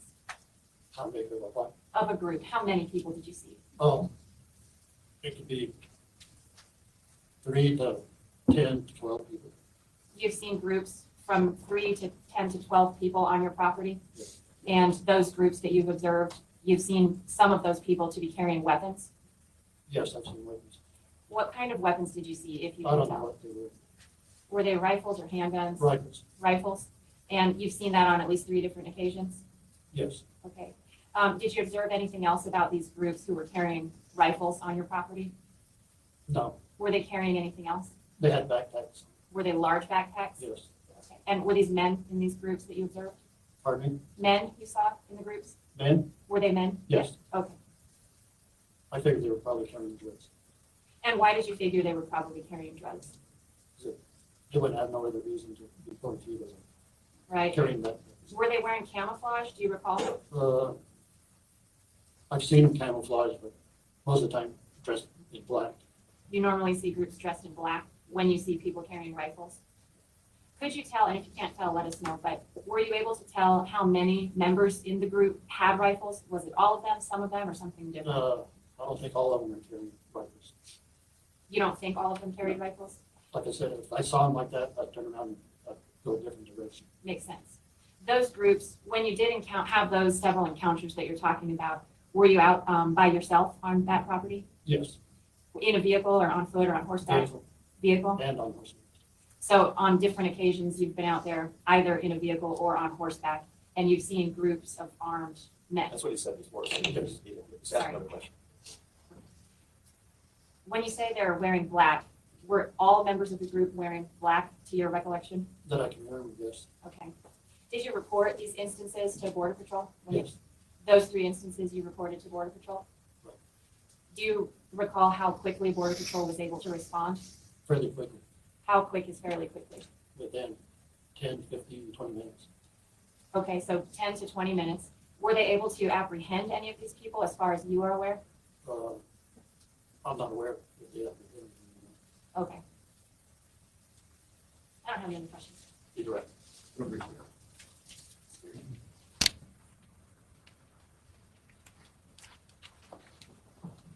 Mr. Wisdom, you talked about backpacks, you saw backpacks. How far back in time was that? How long ago? It's been a couple of years. A little while ago, right? Yeah. When we're talking about backpacks, are we talking about the ones that kids wear to school, or are we talking about a different size backpack? Bigger backpacks. Can you like describe what my backpack that looks like? I'd say it's probably about 2 feet long, and maybe a couple of feet wide.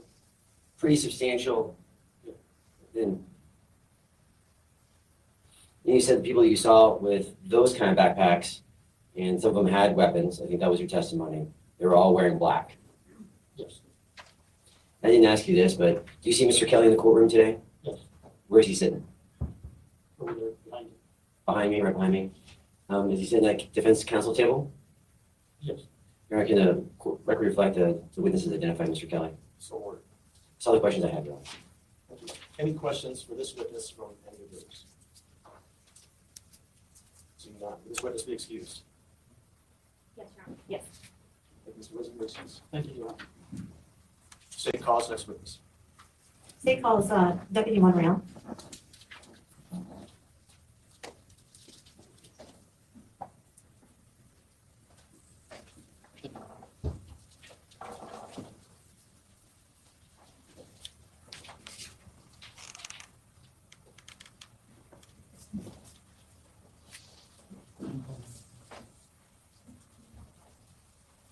Please, sir, step up. Do you solemnly swear that the testimony you're about to give in the matter is the truth, the whole truth, and nothing but the truth? So help me God.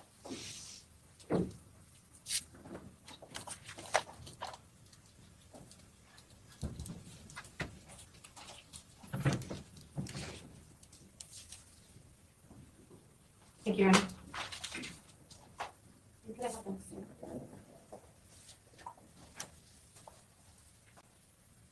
Good morning. Could you please tell the jury your full name and spell your last name for the court reporter? Good morning. My first name is David. Last name is Montreal, Monreal. Additional Fabian, Fabian.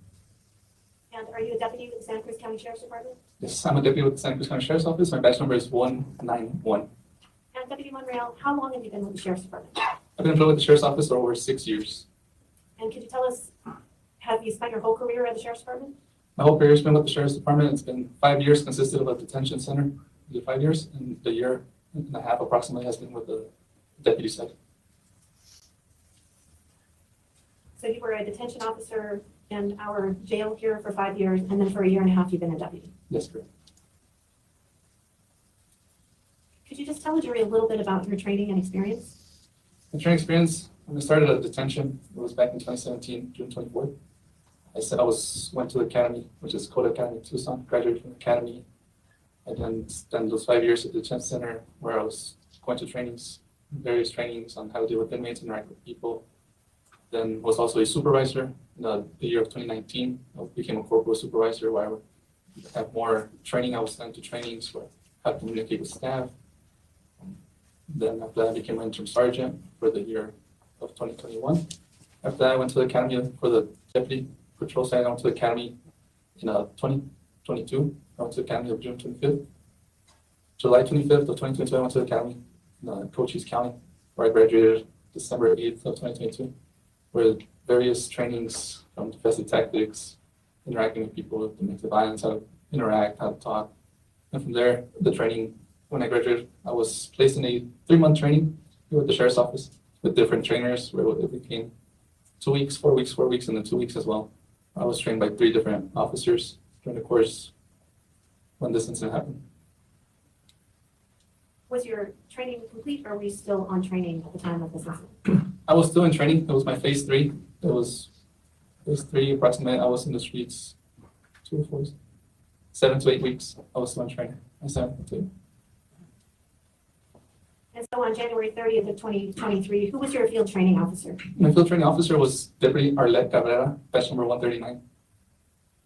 And when you're on your field training, does that deputy, that field training officer, do they shadow you the whole time?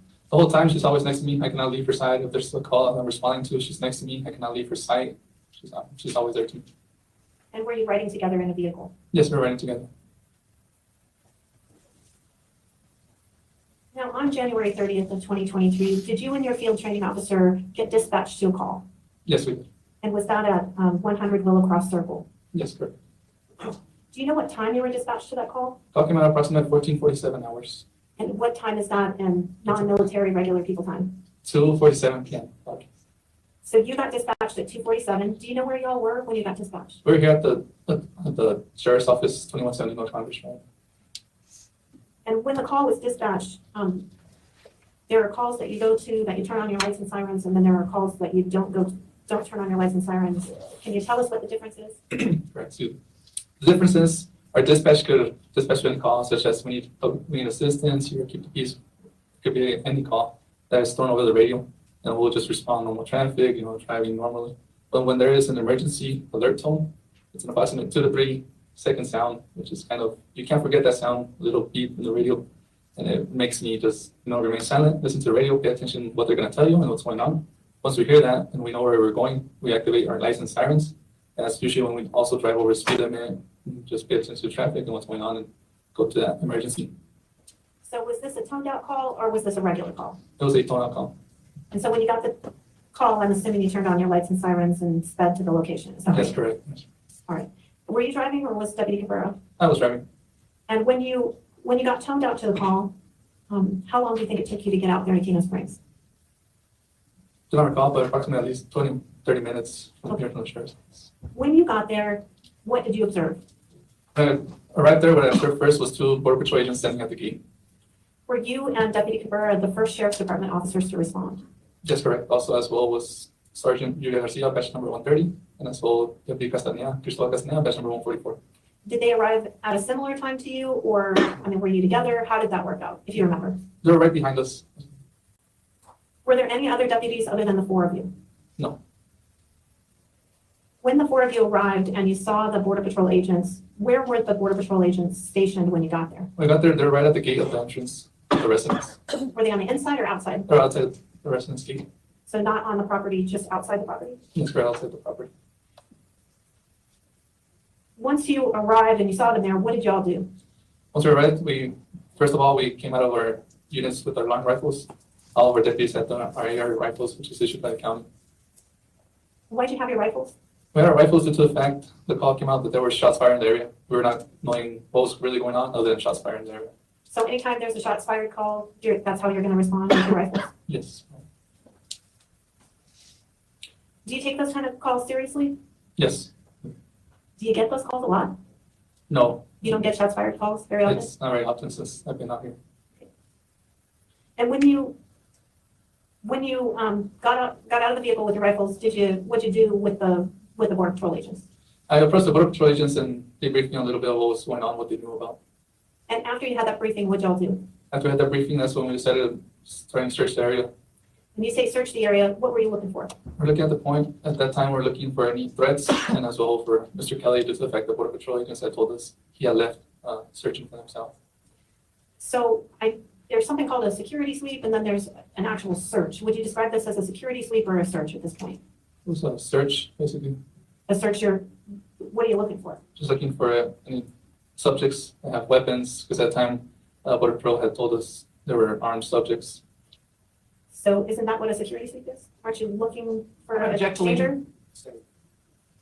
And we were looking, Let me ask it again. There's objections to saying so. Sure. I'll ask it in a different way. A security sweep, what does a security sweep entail? well, security sweep tells, basically look as much as we can, see where we're trying to look. We're not looking under every rock, basically, or moving every pebble we could find on the floor.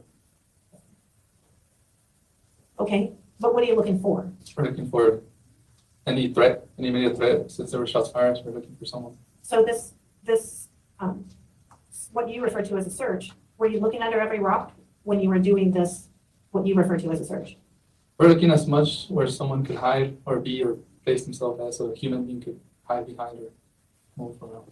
And were you looking for them for a reason? We're looking for the reason of just shots fired and as the reason of they were possibly armed.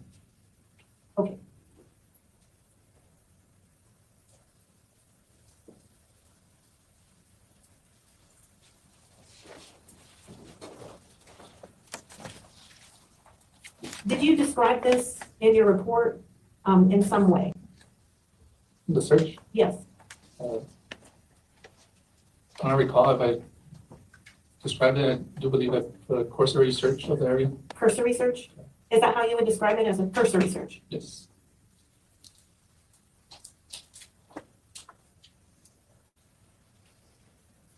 Can you tell me, I'm going to show you what's been admitted.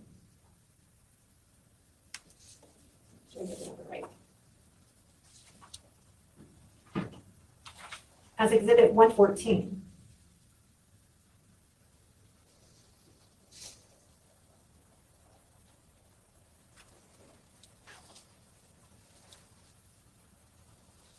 Do you recognize that? Yes. This has already been admitted. Can we publish our? Not coming up. Oh, it's over there, but just not up here? Okay, okay, all right. Sorry, I was waiting for that to come up on the TV screen over here, so pardon me. So.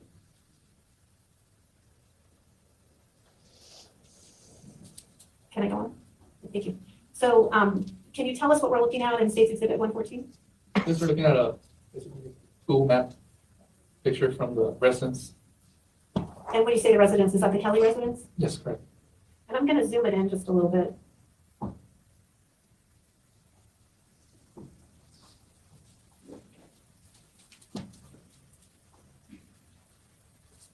Do you see on this map the area where you came in through the gate? Yes. Correct. And can you show us, if you touch on the screen in the upper left-hand corner with that stylus that's in front of you, if you touch the upper right-hand corner, it'll give you a color. And then if you circle the area where the gates are located. Just to the north of that area on the map, do you see a different, something in that area? Is it possible that the gates are a little bit further north? Yes. Okay, so if, let me just undo that, right?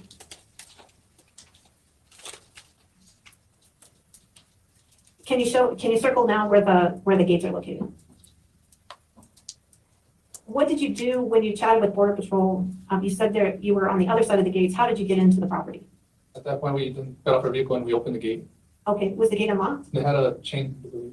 And what did you do with the chain? Just took it off, opened it, and opened the gate. So was it just wrapped, the chain, or was it locked?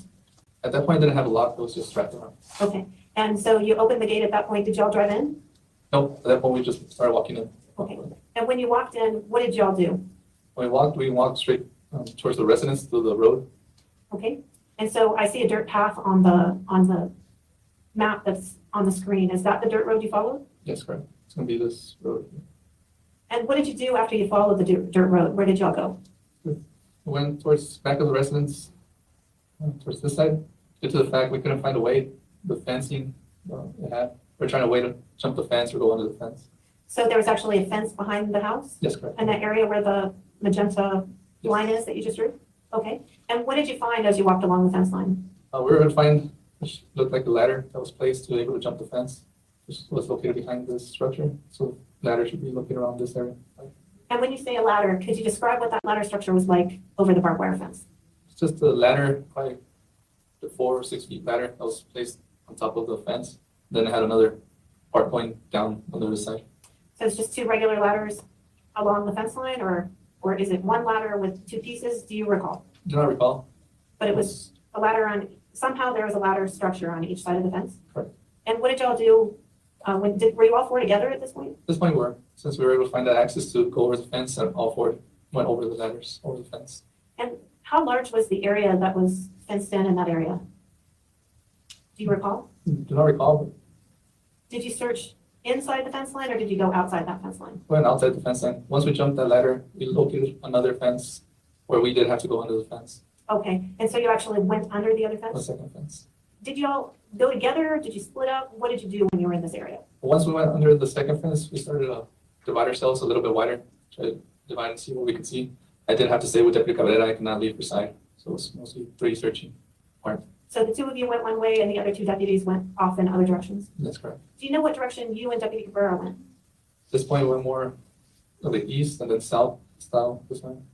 Do you recall if you came to a dirt road?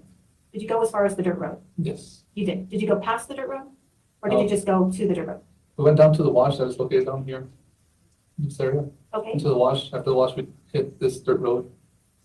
okay. And how did you get from where you were down to the wash? Where we were, we just started walking east to the search. So you went east and then south? Okay. And do you know what the other deputies did? If you know, Do not recall, they were to my left, so by a little bit of more and around the same area. they were to your left? They were to my left, Okay, so if you're walking east, then that would put them north of you? a little bit, not very far. Okay, and so you think you all hiked around down to the wash? Did you all go that direction, or did they go different directions? That was basically most of the same direction, just a little widespread of feet apart. Okay. And then when you came down to the wash, did you discover anything? No, did not discover anything. What was the brush like? Do you remember? It was medium sized, dry, probably knee high. If anything had been laying in the brush or hiding in the brush, would you have seen it if you were not right on top of it? Object to, No, the point was, no, we're not searching really low.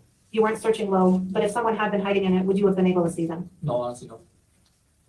At any point, did you see any sign that there had been large groups of people through that area? No. Did you see any sign of anything? Not at the moment. And then you said you hiked down into the wash. Did you see anything in the wash? No, nothing. And then you said you hiked over to the dirt road. Is that right? Yes, Is that like a driveway through the Kelly property? it's like a 2-track driveway around the property. And what did you do when you got to that driveway? Once we got to that driveway, we decided to go back, myself, Gabriel Cuen-Buitimea, decided to go back to the residence, see if we could speak with Ms. Kelly, see if she had been in contact with Mr. Kelly, either telephone or he probably made it back to the residence. And without telling us what she said, did y'all talk to Mrs. Kelly? Yes.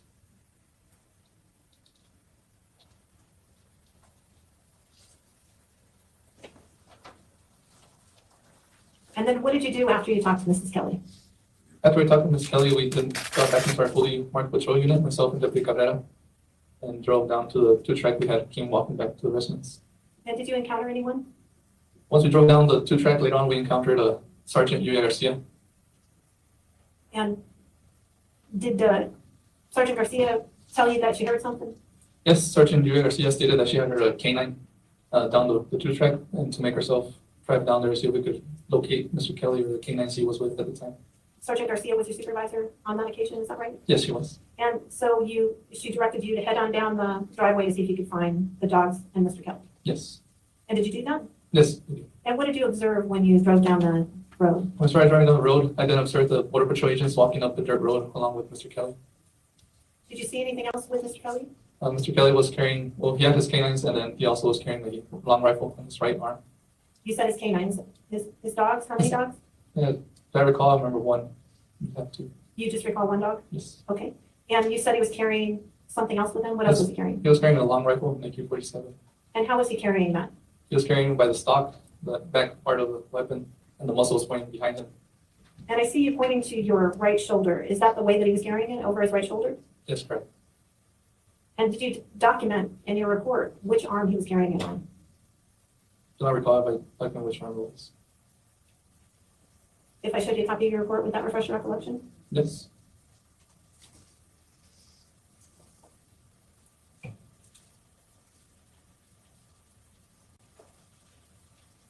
Yeah, for sure.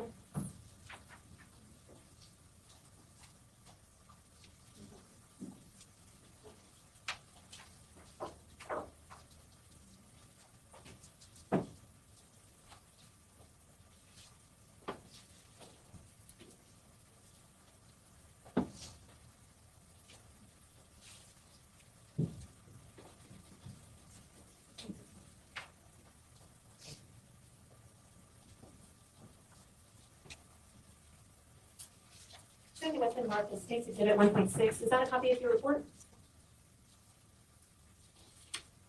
Yes. Could you take a look and see if that refreshes your recollection?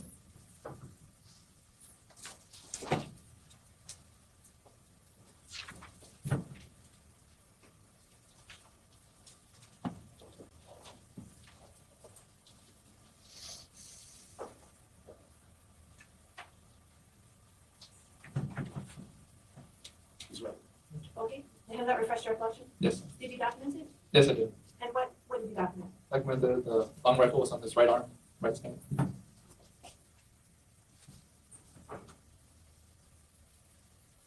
Did you note what the long arm was? Did you note any details about it?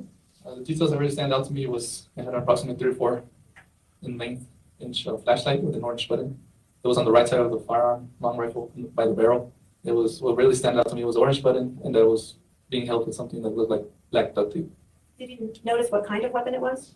Notice it was appeared to be an AK-47. Did you note anything about the stock or the grip? The stock of the grip was a dark colored wood grip, handle, and stock. And did you notice anything about the metal? The metal you can see is worn out, a light charcoal gray color. After you made those observations, did you talk to Mr. Kelly while you were there on the road? Yes, And do you see Mr. Kelly here in the courtroom? yes. Would you describe what he's wearing and where he's sitting for the court, please? He's wearing a long sleeve, square blue, light blue shirt. He's wearing a Levi's jacket, vest. Before I move on from the weapon, did you know anything about whether the AK-47 had a strap or not? Do not recall. You don't know. And when you chatted with Mr. Kelly, what is it that he told you happened that day? He said that day when I spoke to Mr. Kelly was that he had heard a gunshot. Did he tell you where he was, first of all? He was standing by the kitchen island in his residence. By his kitchen island? Yes. And what did he tell you he observed? Where did he observe something When through? he was standing by the kitchen island, he observed through his living room window. He had observed those 5 subjects, possibly wearing backpacks, camouflage, and possibly carrying rifles. Did he tell you whether they were running or walking? That they were running south, and he had also seen his horse was running back and forth in distress. So he said there were 5 subjects. He saw them from the kitchen through the living room window, and he saw 5 subjects running south. Correct. Does that accurately summarize that part of the statement you just told me? Yes. And then, did he say if he heard anything? He did say he had heard 1 gunshot. What did he say he saw when he heard the gunshot? He saw all those subjects running south, And did he see anything else with respect to his horse? and his horse running back and forth, startled. And did you indicate that he said his horse was in distress? Yes. Does that accurately summarize that part of Mr. Kelly's statement? Yes. What did he say he did after he made those observations? After he made those observations, he stated he went to his front door where he has the AK-47, and he grabbed it and walked outside. What did he say about the AK-47 and where he keeps it? He then made the comment when he was grabbing the AK-47 of his baby's always by the door. Okay, does that accurately summarize what Mr. Kelly told you? Yes. And you said that he went outside, is that right? Yes, correct. Did he tell you which door he exited? The main, by the living room door, where the gun was. So is that on the It's gonna be on the north side, the east side, south side? south side of the residence. So that house is sort of at an angle, right? Right. So the south side, is that also like southeast? The southeast patio door? Yeah. Let's go back to the map. So if this is north-south on the property, let me zoom it in for you. Can you point with using the map, using the pointer, which side of the house you believe that was? Was there a pergola out that direction? Was there a pergola on the side of the area where you thought he came out of the house? Or was it the other side of the house? Do you know what a pergola is? Gazebo?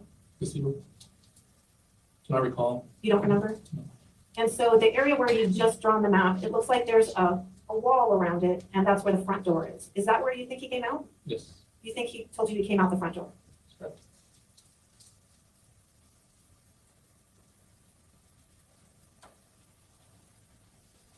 And did he say what he did after he came outside? After he came outside, he just stated he followed them with his canines. And you said a minute ago that he saw the subjects, and what did he tell you what did he tell you about what he observed? He observed the subjects that they were wearing camouflage, also backpacks, and some were carrying rifles. Did he say they were carrying rifles, or did he say they were something else? They were carrying rifles. And does your report document that they were carrying rifles, or that he told you they were possibly carrying rifles? report does say I stated possibly, And which is accurate? possibly a second. So he told you that he exited the residence, he saw the subjects and they were possibly carrying rifles. Yes, correct. And you said you also remember him saying that they were carrying backpacks, is that right? Yes, And did you say camouflage? yes, correct. Did you have information that somehow there were reports of shots fired? All information of shots fired was the one when it came over the radio. It got dispatched out that way? Correct. And so did you ask him about that? Didn't ask him directly about the shots or Did you ask him if the subjects shot at him? I did ask him what he had heard and what the shot, if they had shot at him. Correct. And how did he respond? Responded he did not know of what direction they were shooting or if they had met other cartel members and they were doing a shootout. Okay, so let's stop with the direction first. He told you he didn't know what direction they shot, is that right? That's correct. So does that accurately summarize what he said to you? Yes. And then you said, he said something about a shootout. Can you tell me what that was about? That's about, he didn't know if the reason why they were running or the shot was fired, if it was another rival cartel members had a conflict between each other. Have you ever seen that happen in Kino Springs? No. And so he said he thought they encountered another cartel, and what did he say he thought happened? He did believe that they were just cartel members, rivals, and shot at each other and they just started running south. And did he say that he thought they were scared from the shots? Yes. Does that accurately summarize what he told you? Yes. What did he tell you he did after he made those observations? After I made those observations, that's when he just tried to follow the subject south with his canines. And did he tell you how many canines or dogs he had with him? Do not recall. You don't remember if you documented that in your report? No. If I showed you your report, would that refresh your recollection? Yes. Is it still in front of you? Yes. Could you take a look? A pergola's a little gazebo, guys.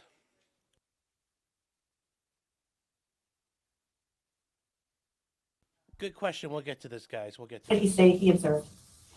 He didn't observe him. He didn't see him anymore. He wasn't able to have visual of them. He stated they probably made it south and wasn't able to see. So he said he never saw them again after he followed them with his dogs. Correct. And he said they made it south. We don't need to repeat every time, this is to all counsel, okay? Because you're all doing it. We don't need to repeat every time what the witnesses just testified to as a preface to the next question. Just ask the next question. Right? It's not directed to somebody. Common practice. It takes our time. It's a waste of time. Just ask the next question. Did he tell you where he thought they made it back to? Back south towards Mexico border.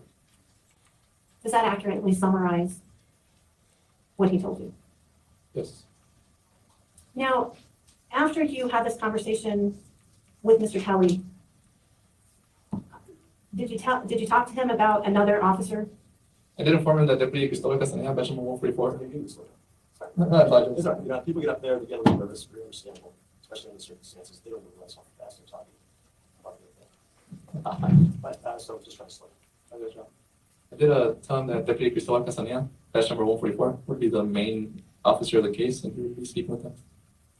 So Castañeda was the main officer, is that what you said? I'm Yes. sorry, I'm having a little trouble hearing you. That's why I'm kind of repeating what you're saying, so I'm sure I have it. Yes, he was the main officer. Okay, and so you told George he was gonna talk to him. Yes. And after you told him that, what did you do next?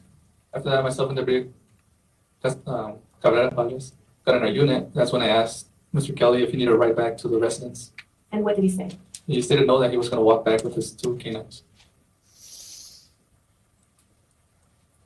At some point later, were you contacted, does that end your investigation in this case? Yes, at that day it was.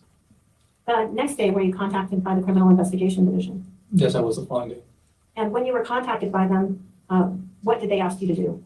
They asked me if I could describe the weapon, or if I could identify the weapon that Mr. Kelly was carrying the day, on 30th. Did you go and look at a weapon? Yes, I went to the sheriff's office, to the Criminal Investigations Division office, where they showed me a weapon.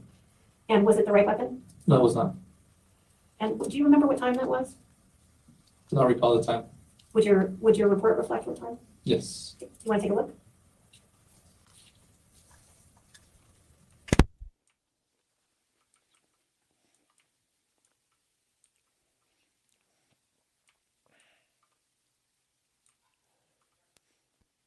During the day, we were asked by the Criminal Investigations Division to assist them in searching the residence for the weapon.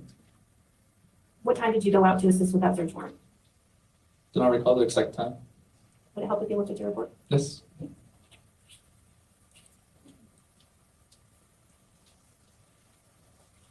It was at 11 a.m. in the morning. And when you got out there at 11 a.m., did they ask you to look at a different weapon? Yes, I was asked to look at a different weapon. And where was that weapon? That weapon was located in a room. It was found by Detective Sergeant Flores. It was located behind a door to a room beneath a coat. And when you looked at that weapon, what did you discover? When I discovered and I saw that weapon, I realized it was the same weapon I had seen Mr. Kelly carrying the day before. And could I need to show the witness a picture?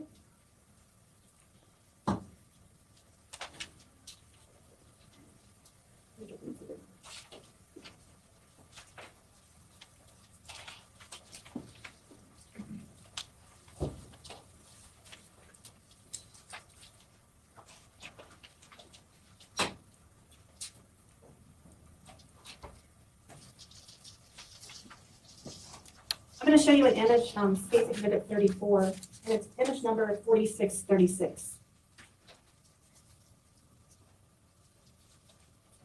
Do you recognize that item? Yes. And what does that item appear to be? The item appears to be an AK-47, the weapon I had seen Mr. Kelly carrying the day before. Is that the item you identified as the AK-47 that Mr. Kelly was carrying on January 30th of 2023? Yes, it was. You're going to move for admission of image number 4636 in item 34. Just, I'm trying to track it. So what's the exhibit? 34, Your Honor. Okay, so it's not photos. It's image number 4636. It's one item in exhibit 34. Image 4636. We'll get to this, guys. Yes, the state is asking questions. I'm tracking again, I'm just trying to see if I can track so I can call it up by the number.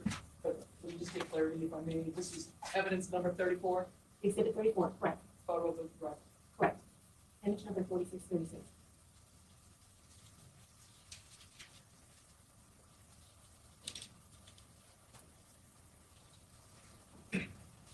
For this photo, March M 34, I would have no objection. So this is one page from, as I understand it, other exhibit, exhibit 34, without objection, page number 4636, exhibit 34. They haven't shown it yet, guys. They haven't shown the weapon. There it is. And is that the weapon that you observed? Yes, it was. That's the AK-47 Mr. Kelly was handling. Yes. I'm going to show you another image. This is 4637. In the same, like, Exhibit 34. And do you recognize that item? Yes. And what is that item?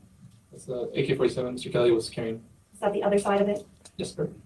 Move for admission of exhibit 34, item number, image 4637. no objection.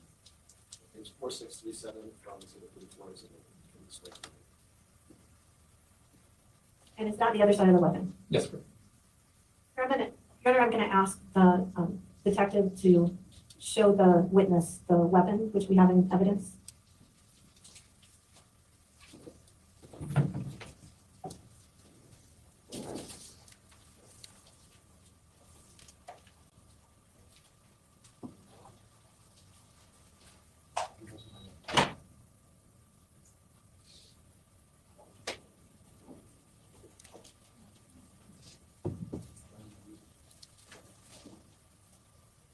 All right, Shadow, here we go. I finally get to see it.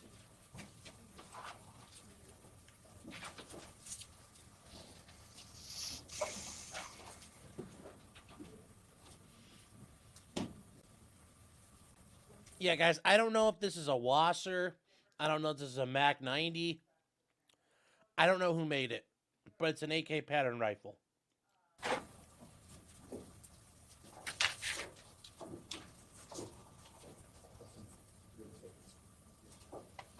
Just so you know, ladies and gentlemen of the jury, I've ordered and had this particular item of evidence as a weapon double checked and triple checked, just to make sure it has no live ammunition in it. So I'm ensure that it's completely safe for display. Detective Aiza, could you please show the witness exhibit 10, State's Exhibit 101? And please don't Yes. do it so that it doesn't show to the jury.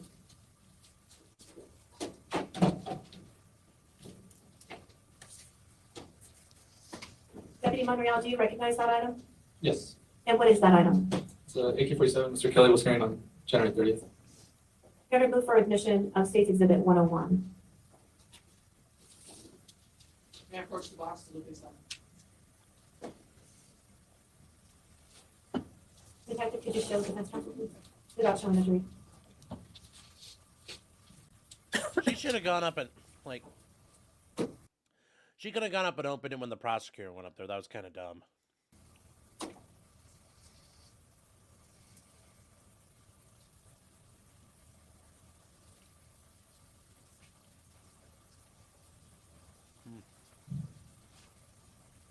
Uh-oh, it's not 100% like the picture. Something's been fucked with. But I'm not sure what exchange is happening, but if there's some kind of question, we need to have it on the record. And if counsel's touching things, she needs to put on a pair of gloves.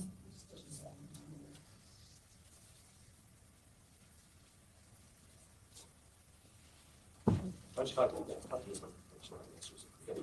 Getting into the back.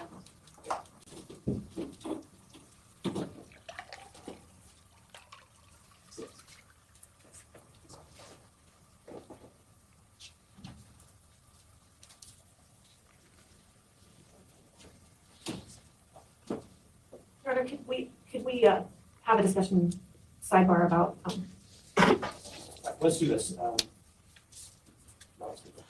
This is going to be good. Something happened that's bad enough they have to talk about it. Uh-oh.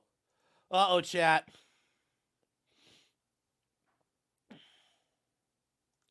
Yeah, she knows something's up.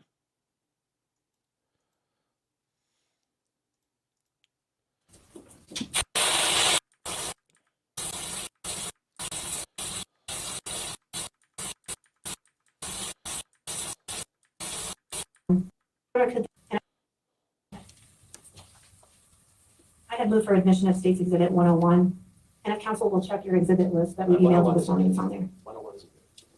Your Honor, could the detective display this for the jury, please? Why don't you come over here? Come over here.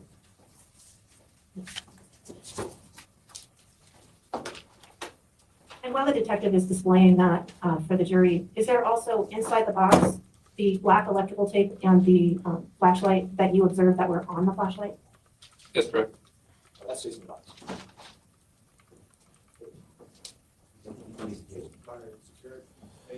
Can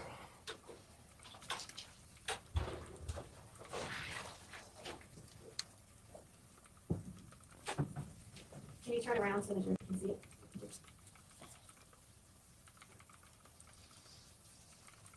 And Deputy Montreal, when you looked in the box, was there also, Sorry to interrupt. Sure. So for obvious reasons, this has been admitted in evidence. Hold on here. Let's go back and... So, guys, apparently George Kelly, being the boomer that he is, taped his flashlight on up here on the gas tube. That is not a good... Okay, for those of you who don't do guns, you don't do that. That is an unstable, unsecure location. Number one. Number two, you shoot that enough, it's going to get hot. You'll melt the tape, so it's not a good idea.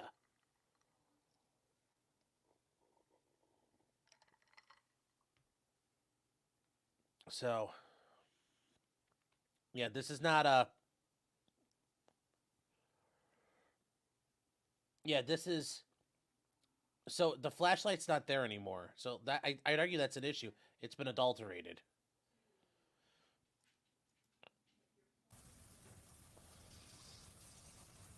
and Deputy Montreal, when you looked in the box, was there also, Sorry to interrupt. Sure. So for obvious reasons, this has been admitted in evidence. For obvious reasons, we don't intend to send this back with you to the jury room, as we will with all the other exhibits. If you really need to see it, we may do it, but take whatever look you need to use right now or have right now to make sure you don't have the exhibit, because it might not be available to you. I will give George Kelly points. He did put a sling on it. The judge, I think, wants them to get a better look, so they could move a little, maybe a little. You have a question about the problem doing the, hold on a second.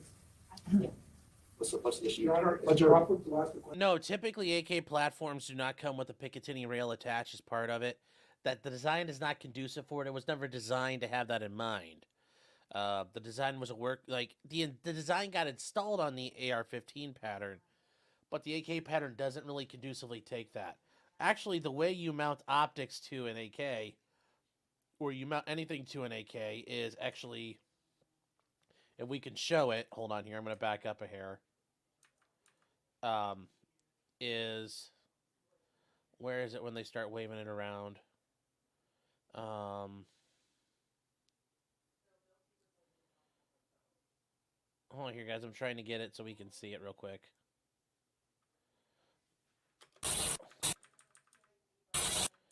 Okay, hold on. Observe that we're.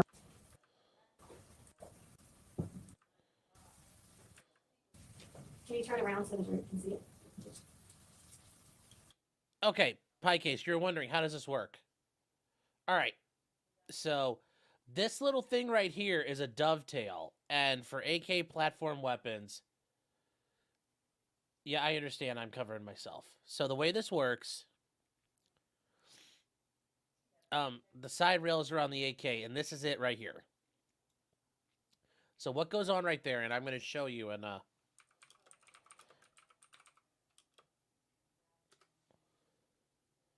so the way it works is, I'm going to see if I can find a good example of this.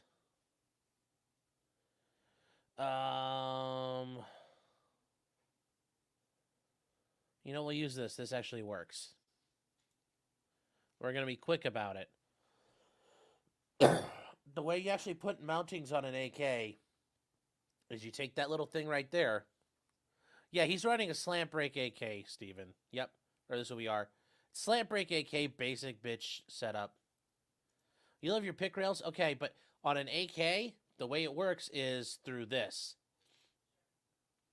This whole thing right here, obviously this is like an AS Val setup, so don't worry about it. But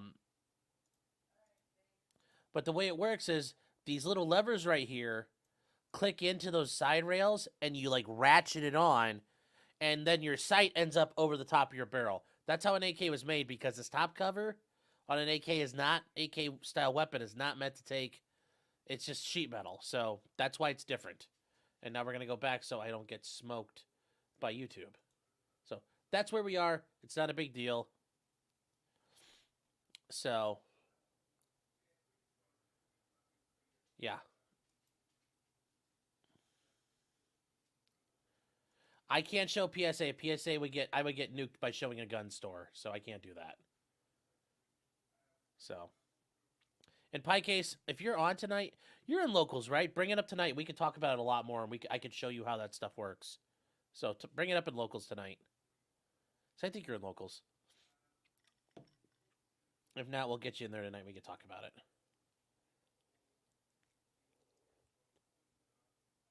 Yeah. So just.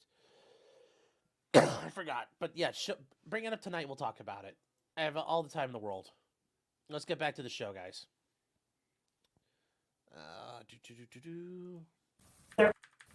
use right now. Yeah. So. The judge, I think, wants them to get a better.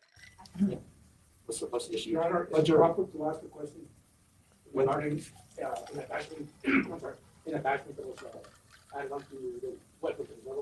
you and the other jurors will be allowed to ask questions at the close of the witness's testimony. So write it down so you don't forget. Has everyone had a chance to look at the weapon the way you want? Yes, Juror Lieutenant. I would see some accurate measurements of the weapon. All right, put that in question, and we'll see if we can address it now. Yeah. Are you done with the exhibit? I'm not, Your Honor. I just need to show the electrical tape and the flashlight. Deputy, you also mentioned electrical tape and a Why don't you flashlight? back up here facing this? You also mentioned electrical tape and a flashlight. Is that also contained in the box? Yes, correct. Is that the electrical tape and the flashlight you saw on the weapon in the way that it is shown in the photographs? Yes, it was. Could you hold that up just so that the jury can see it, please? Okay. The back. the tape in the flashlight. Can you flip it around? Detective Ayesa, could you maybe display that for the jury? I think some folks down here on the other end are having trouble seeing. Yeah, maybe just pause right here, because I'm not sure what's in that little question. Yeah, why don't you, go to the defense table? Going into the lunch hour a little. Oh, Ratzer's mom, I talked about it just now. It's just like tonight I can show you guys how that all actually works. It's one thing for me to show you that, but I can only show you so much involving live like guns on YouTube live because YouTube will nuke a show. So we have to be very careful. So I was just more showing her how those things work, how those things operate. I just can't do it right now. Okay, but I would just prefer to finish this so we can put this stuff away. So sorry about that.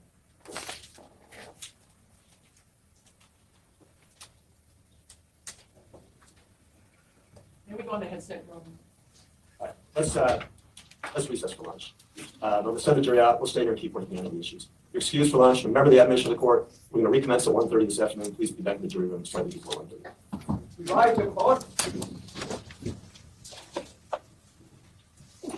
No, the flashlight was offset. Remember, he taped the flashlight to the gas tube on the side of the gas tube so you could still see over the sights. I don't think he obscluded his sights with it. And also, chat, we're going to time travel now. Absent and this one. Everyone else got a seat. You got a seat. Stay or leave as you wish, but you can stay. Have a seat. Your Honor, the envelope is still in there. Just want it removed from the plastic bag so it doesn't provoke a question what's in the envelope. We don't have it admitted yet because it's done with another witness, and it should be walked across to the jurors. What's in the envelope? Casings. Your Honor, that's the casings I mentioned that you said not to worry about, so I wasn't gonna worry about it. We have a good faith belief that the expert who shot the weapon is going to appear tomorrow and identify those casings. That's all that's in the bag. Casings. An envelope. The casings is They're inside an envelope. That's what I was just going to say. Yeah. That's what I thought. Can we take the envelope out and let them see the plastic bag? Is the plastic bag sealed? I'm not sure. Let me see the plastic bag. I didn't see any of this stuff. I just need to see the bag.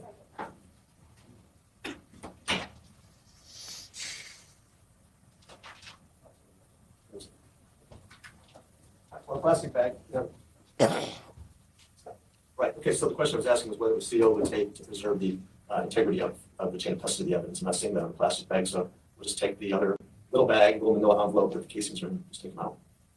I don't have a problem with that, Your Honor, as long as we put them back. The box itself was sealed until the court unsealed it to check to make sure that the weapon was safe for the jury. So that was the integrity seal, just for the record. So yeah, there's no integrity seal on this bag. Correct. So when you want to display it to the jury, you can just take. Now, I will say that whole unsealing the box before everybody got there, I don't know if I like that. That, you know, if the judge doesn't like the weapon being verified that way, it does, like, I hope they did all that on the record because that is a chain of custody issue and you shouldn't fuck with that on your, you like my chances like Broncos? Well, thank you. I don't like the fact they messed with the box. It sounds like off the record. You're like, no. That should all be done on the record. That should be all documented, what they did and how they did it, because it doesn't sound like that was done.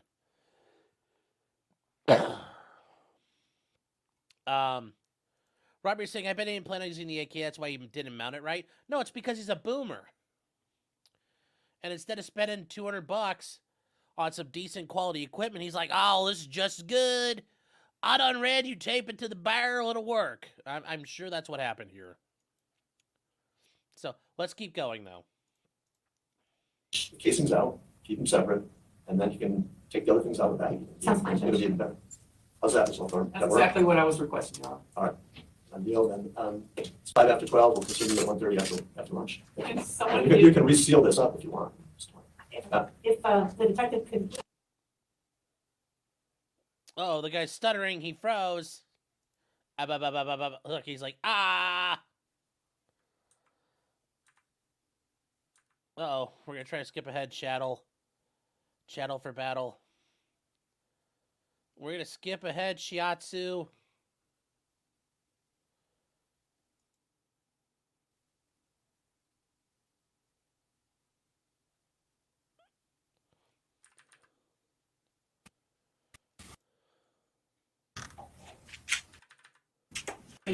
regarding the exhibit 101. And I've instructed him regarding the tax order. That is interesting. They resealed it during the break. That normally doesn't happen. Interesting.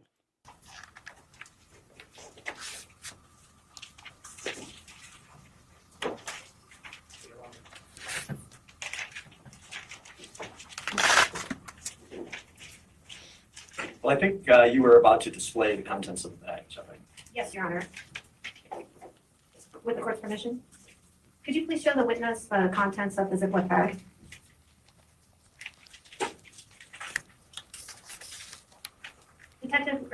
Deputy, could you tell us, do you recognize the items in the Ziploc bag and what's been admitted as Exhibit 101? Yes, I do. And what do those items appear to be? The flashlight and the black duct tape that was located in the AK-47. And when you saw it, if I understood your testimony earlier, the flashlight was affixed to the weapon as you see in the photograph with the black electrical tape, is that right? Yes, it was. Thank you. And with the court's permission, I'd like Detective Maisa to show the witness Exhibit 102. What's the number? 102.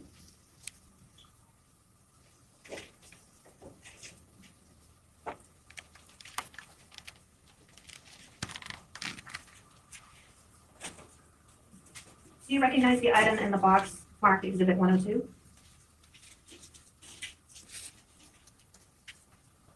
Yes, And how do you recognize that? it was in the weapon. And do you recognize it from the weapon that Mr. Kelly was carrying on January 30th? Yes, And is that the weapon that on January 31st you identified as the weapon he was carrying on January 30th? yes, it was. Credited for admission of State's Exhibit 102, which I believe is the magazine. Does it also contain other items inside the weapon? Is it just the magazine? Okay, It's just the just magazine. the magazine. What, and the rounds? The rounds are, and the rounds are in the drawer? Okay. I take this witness on board. Yes. I don't believe this person has knowledge that this is the same thing that came out again, so I'd like to make some questions. Yes. So you can see the contents of this exhibit, correct? Yes. Did you personally take the rifle in your possession? No, I never had it in my possession. Okay, all you did was ID it back at the house. Yes, So you have no idea if this magazine is what came out of this rifle, correct? correct. Okay, and you have no idea that any of these bullets that might be from this magazine came from not only that magazine, but also from the rifle, correct? That's correct. And therefore, I object, Your Honor, for no personal knowledge. Deputy, did you see the magazine What? from out? I'm just ruling the objection, then you can continue. Sorry, The objection is sustained, and you can try to lay additional comment. Did you see the magazine from the outside of the weapon? Yes, I did. And does what's in State's Exhibit 102 appear to be consistent with what you observed outside the weapon? Yes, And did you see officers collect that, officers of the Criminal Investigation Division collect that evidence at the scene? yes, I did. It And who did you see collect it? was Sergeant Flores, Detective Bunting, as well as there, Okay, Detective Ainsa. okay, thank you. That's all, thank you. More questions, Your Honor? Magazines are very common items, correct? Yes, they are. I mean, you can't look at one magazine and know for sure that it is the exact magazine of another. Didn't move to admit the exhibit, I just said thank you, that's all I had. Oh, So I'll move to admit it with the detectives. all right, so the objection is moved. Very well, thank you.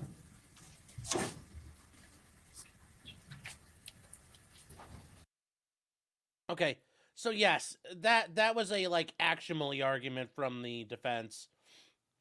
I watched these guys remove the magazine. That looks like the magazine they took out of the gun. Yes, it could look like every other stamped AK magazine that's ever been made, all 55 million of them, except for like the slab side or waffle pattern AK mags. But that's not what we're talking. Like the judge is like, okay, I'm not gonna like that one's not gonna fly. It's the same argument I'd make because you can't tell a magazine apart from a part. But yeah, it wasn't gonna happen.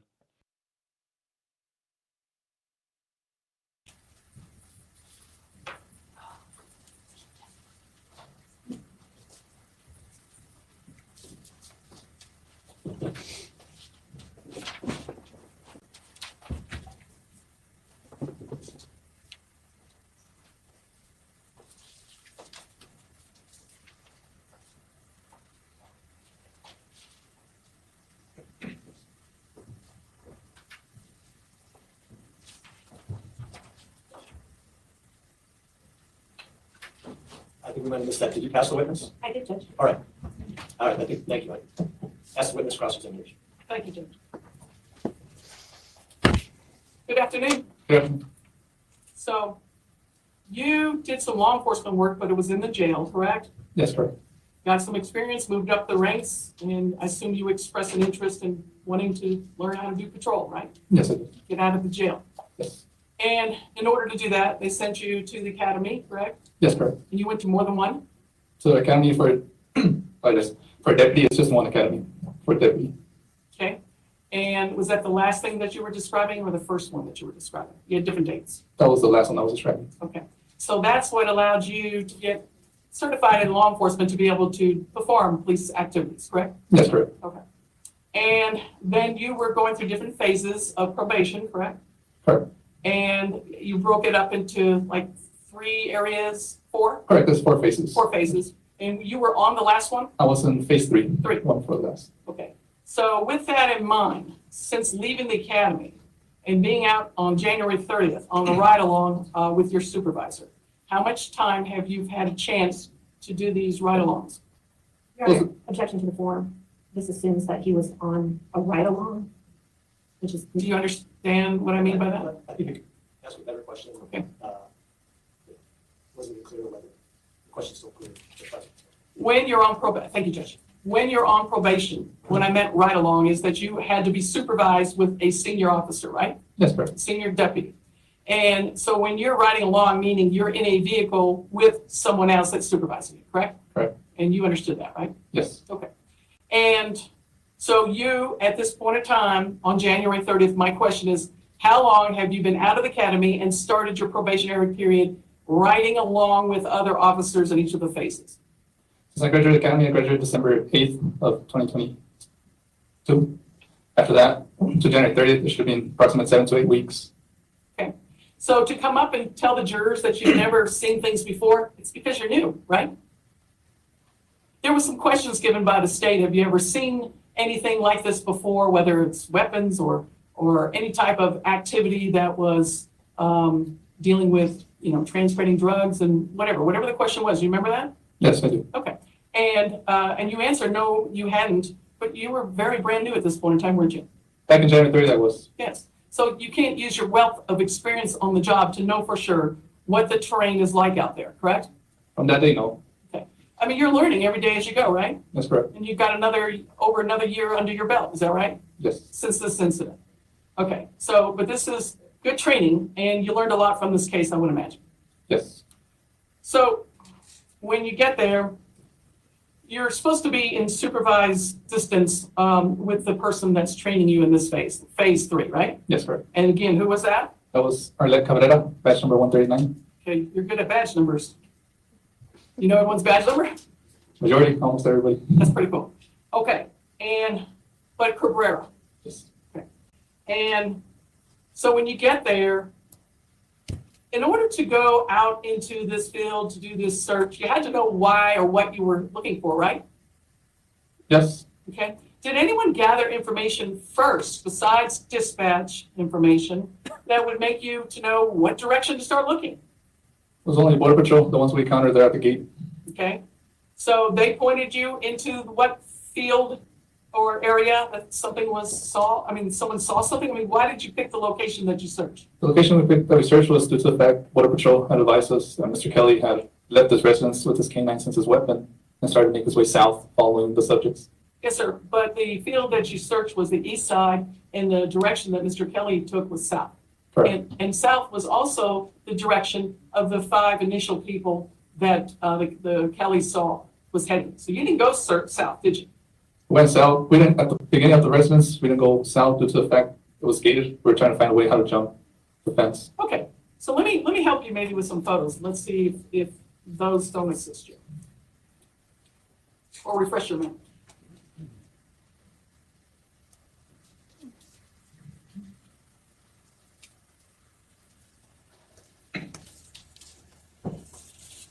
Let me show you what's already been admitted in JJ defense. JJ. Let me verify this.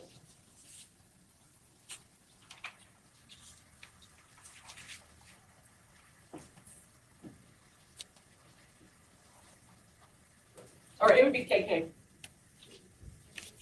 Yes. Clerk tells us that JJ indicated that. And actually, I guess if I looked on this, I would know. KK, Your Honor, sorry. This has been marked.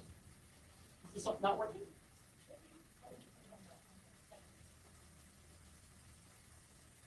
It's working here.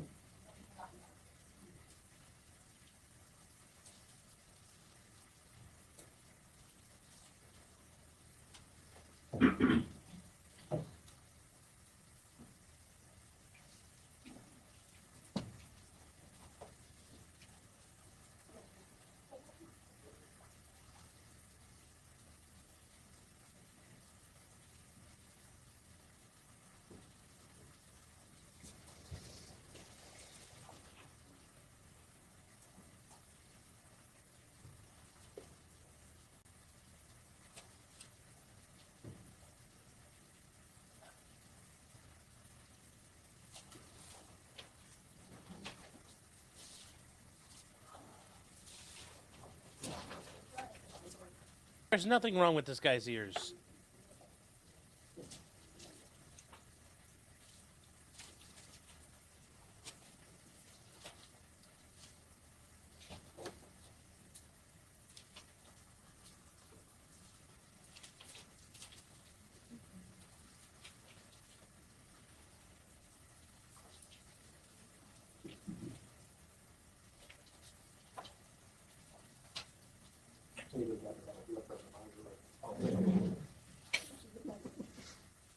Yeah.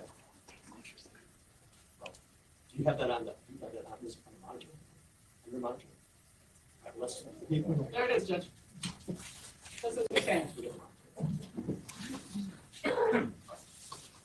Sorry. Okay, I'm showing you a collection of photos that was previously entered into evidence. This is a scene from, it's been determined that the house, as you exit the house, this is the patio on looking at the property, okay? All right, there's, does this look familiar to you, Al? Yes, sure. Is that confident? Yes. Sure. Okay, so this, looking out into this patio would be facing in the east direction. Are you disputing that? I'm not disputing it. Okay. And that would mean that south would be to the right of the photo, and if you go down far enough, you would see the vehicles. We could put that map on if we need it again, and the little roadway to where Mr. Kelly was on the gates and all that, right? Yes, correct. Okay. So if the gates, the roadway from the direction of Mr. Kelly or where you parked your vehicles initially was to the right, this would be a patio that would filter off of that and be heading into an east direction. Following me? Yes. Okay. Now, you said something about a ladder. Remember that? Yes, correct. Now, the ladder, I don't know if you recall or not, isn't it true that it was, If we're looking at the picture, it's going to be to your left. If we're standing with the picture. okay? So let me point up here. So it'll be to the left of this picture. Yes, correct. Okay, makes more sense. So now you could possibly see a little bit of a fence line out there. If you see by Zoom, we'll see it on this, but if not, we will see it on another photo. Your Honor, just a correction for the record, this is not a state's photo, this is a defense The photo. fence. We entered it. And it was not taken by the state, just for clarification, that is not a state's photo, that's a defense photo. Is there a question or objection? No, I'm just clarifying the record. Okay, can you see what appears to be out there, a little bit of a fence line? Barely. Okay, but we'll get another photo here in a minute, okay? And this fence line was barbed wire, Yes. and did you have to notice, because you mentioned another fence line out there that you did not have a ladder, you had to go under, do you remember that testimony? Yes, correct. Was that a smooth wire? Did No. you even notice? I remember, recall, no. Okay, that's fine, but you didn't get caught up in the barbed wire? No. Okay. So if the ladder is to the left as we look at this wall and the trail of the picture, let's talk about what that looks like. So a barbed wire might come up to what? A chest, how high do you think the fence line is? It will push you to the chest. Somewhere here? Okay. And I'm illustrating across my chest about approximate height of the fence, right? Correct. Okay. Now, the ladder, was it true that it literally had some, it was like one ladder going up on an angle to the top of the fence line, right? Correct. And the other one, I'm illustrating with my arms, I'm making almost an A coming down on the other side, right? Correct.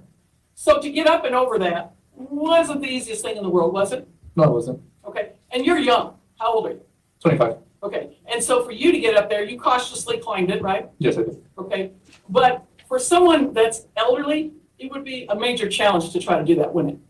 Yes, I can. Okay, thank you. Now, but it was there for whatever reason, and did you know that he's owned this property for at least 10 years? Not done. Didn't know that? Okay. Now, if the ladder that helped you get over the first fence line assisted you, did you go off away from the home, or did y'all come back in this direction to the right, closer to the south, to fan out? It was just right after, a little bit east-south. We didn't deviate a lot of south. We just saw the next fence and try to find an entrance. And what I'm suggesting is you made it sound like you were the first one in the row and everyone followed to the left of you, correct? Correct. You didn't go like out of the area of the property where things didn't happen, did you? Or did you focus, once you found the ladder, come back in this direction? I was not the first person that located the ladder. That's why we followed everybody else towards the ladder. I'm asking after you got out off the ladder, did y'all fan out in this direction? We found out straight to the next entrance. We saw the barbed wire. No, I didn't start the search yet. I'm at the beginning. You got a bunch of officers there, and they're gonna spread out, right, and do this search, correct? Correct. Okay, so did you search inside this barbed wire area? No, we didn't. You never checked around to see if there's anyone there? No, we didn't. Okay, and then when you climbed over this ladder, did you go away from the house to search? Or did you come back now that you found a way to get over it and spread out in this direction that we see it in this photo? I would have to, do not recall, I have to see the next fence where it is to see if it's this area. Well, if you look far out from this direction, after you clear this full part of the pasture, you're gonna find a parallel fence. And we'll get there, but that's out further, and the ravine is straight out. Does that help you at all? Not exactly from the location where the ladder is. Again, the ladder's to the left. Did you come back in front of the house and spread out in this general direction?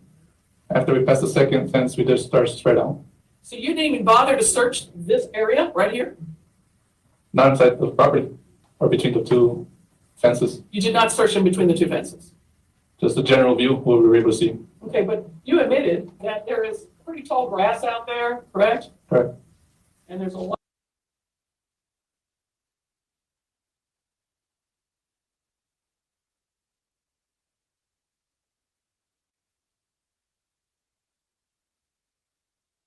Just kind of zooming out a little bit further. Oops, let's locate it better. Come on, zoom and see if I need to.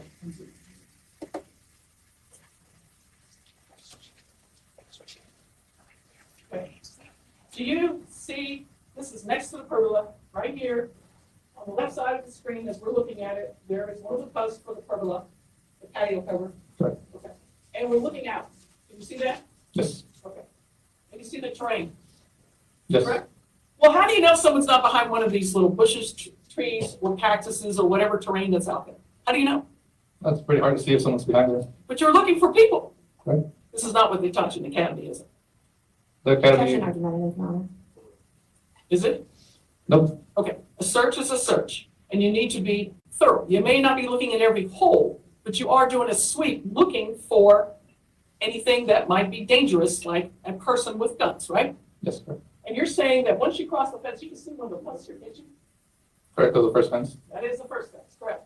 And down further back, using your imagination a little bit, there'll be another fence running parallel to this fence. Is that correct? Correct. And then past that, after you go a little ways, you'll eventually get to the ravine, the wash, the Heria, whatever you want to call it, right? Correct. Okay. So my question is, are you saying you didn't bother to look in between these two fences? Just a general view. Okay. Now let's talk about the next set of fences. What happened then? You said you fanned out there? After the second fence? Yes, sir. That's correct. After the second fence, that's when I met up back with Deputy Cabrera, and Deputy Castañeda, and Sergeant Gio Garcia. It's a bit of widespread. Just going to go through my photos here.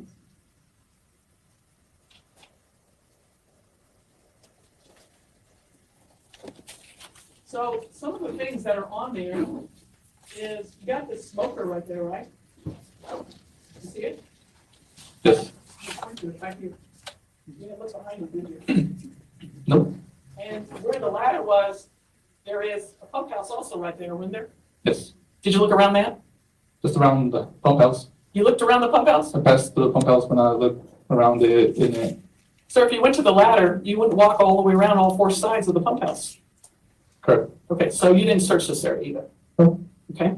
So your job is to go looking for someone, and now you're in here testifying that we didn't really look? I'm kind of confused. Can you explain? So by the time we got there, it was 20, 30 minutes. Once we went with Border Patrol, we were advised that Mr. Kelly had run south.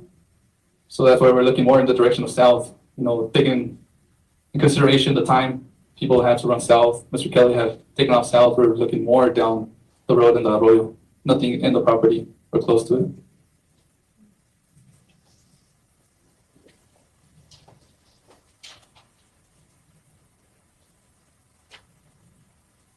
You were looking for what you call a security sweep of any threats that could be around this location for the protection of the Kellys, correct?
Sorry, we're taking a break here. Sorry. So hold on here. Yeah, what did happen? Just Here? around the, I think they lost. I think there was a break or they lost connection for a second. Not 100% sure. I think they lost it. I think they lost connection. Ultimately. the second time you say it, first time. Yeah, guys, I think they just lost connection. Just any time. First time went around that direction, east of the property. This is east. Did you ever go south and follow the direction of where the 5 possible subjects ran across the window from the view of the Kellys? We started walking south once we passed the arroyo area. Is that to your car? The car was behind the property, so that's not towards the car. How far south from the driveway or little driveway did you go? Once we hit the 2-track road after the arroyo, that's when we walked back to the residence. Yes, is that where their fence line allows you to come through? The first, there's a gated. Yes. So you didn't go anywhere in any direction to verify whether someone was still around this location, correct? Correct.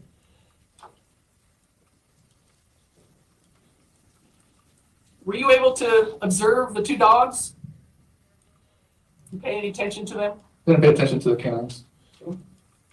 Canines can be very smart and tell you what's out somewhere.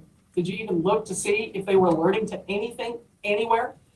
No, there's not. No, they're right next to Mr. Kelly. These are pretty inquisitive canines. Are you sure?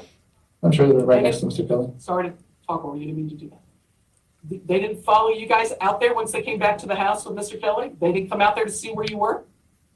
That I recall, no, they're right next to Mr. Kelly. But you saw the wash. You saw how it sloped down and then dropped at that point and into a sandy bank of some sort, correct? Right at the beginning, the picture does not make it justice of the wash. I'm trying to explain. I understand that, I agree, because it's overhead, right?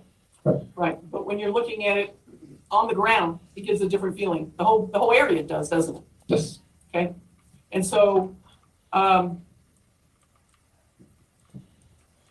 so your cursory search really wasn't much of a search, was it? It was a search until we located Mr. Kelly. Well, when Mr. Kelly was brought up, you guys were, spread out in the field, and so you just called it off once you saw him? That time, when I went back to form my vehicle and drove down the 2-track and located Mr. Kelly walking up the 2-track with his canines and the Border Patrol agents, That's when I spoke with him. You want to explain what a two-track is in case you get a note later and we'll solve that? Two-track is the road that was next to the property. It was the first outline at the end of the map. If we have the map, I can show you where the two-track is. It's just a road that anybody can make with either tractor, vehicles, ATVs, UTVs. So the fact that Mr. Kelly has an ATV driving around, he would, if he keeps going over the same location, it would cause this two-track? Correct. Okay. So it's packed down ground that looks like a path, correct? That's correct. Okay. It's not really a roadway per se, right? Correct. It's just more for ranch equipment could use it maybe, correct? Correct. Walking path maybe? Yes. Okay. Just wanted to get that clarity.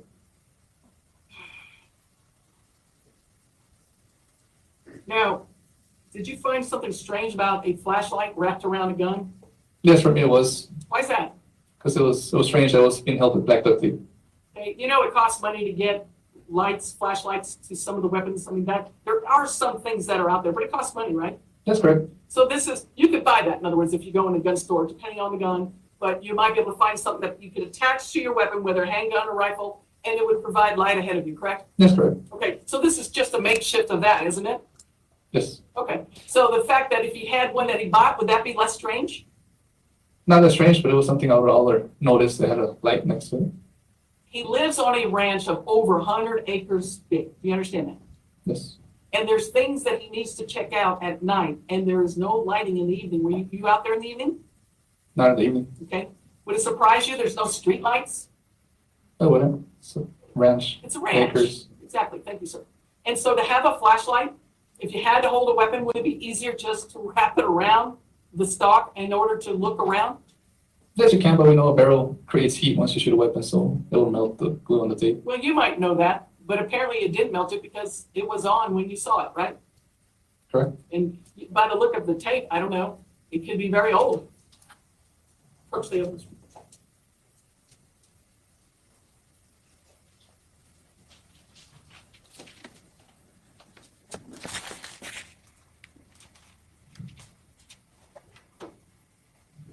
Just bring out the tape and the flashlight out of there and bring it to you.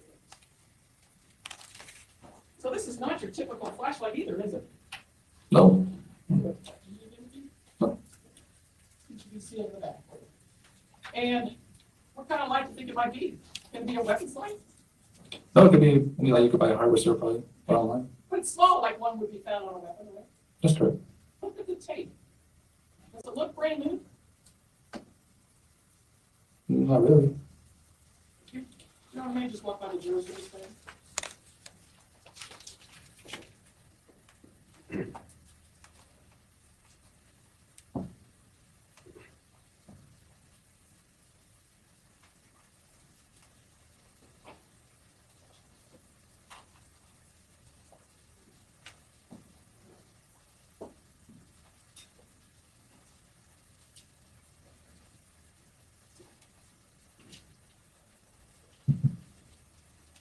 Guys, yes, he could have bought a bunch of different things, but remember, this guy is a boomer. He's a FUD. What do FUDs do with guns? They do FUD stuff. Taping a $10 flashlight to a gun is normal for people who really don't know guns. So, you know, and a Surefire X300 isn't cheap, but a Surefire G2 is like $60. Hi there, Clyde boy. Got him? No, I don't really. You do not have him. I know I don't. That's why I said I don't. And so here's Clyde. He's alive. He's trying to eat lunch. But, can you take him with him now? Guys, you can buy a Surefire flashlight for like $50, and you can buy like a scope mount and slap it in that for like another $25, and you got a decent setup. But being a FUD is a state of mind. So, just remember that going forward. Duncan Idaho says, you're good at badge numbers, aren't you, nerd? Yes, that guy knowing all the badge numbers is so funny. And Duncan Idaho, remember him saying, is the defendant in the courtroom right now? Yes. And Mr. K says, if you flip for $5 Australian dollar, he do, says, if you flip your screen, it's a testicle that made it through the bag. Well, we're not going to flip our screen. So, Duncan says, just join this trial. Looks like it's off the chain. It's not inspiring. This is a pretty pathetic case so far. So, let's keep going, though. Let's keep going. Thank you.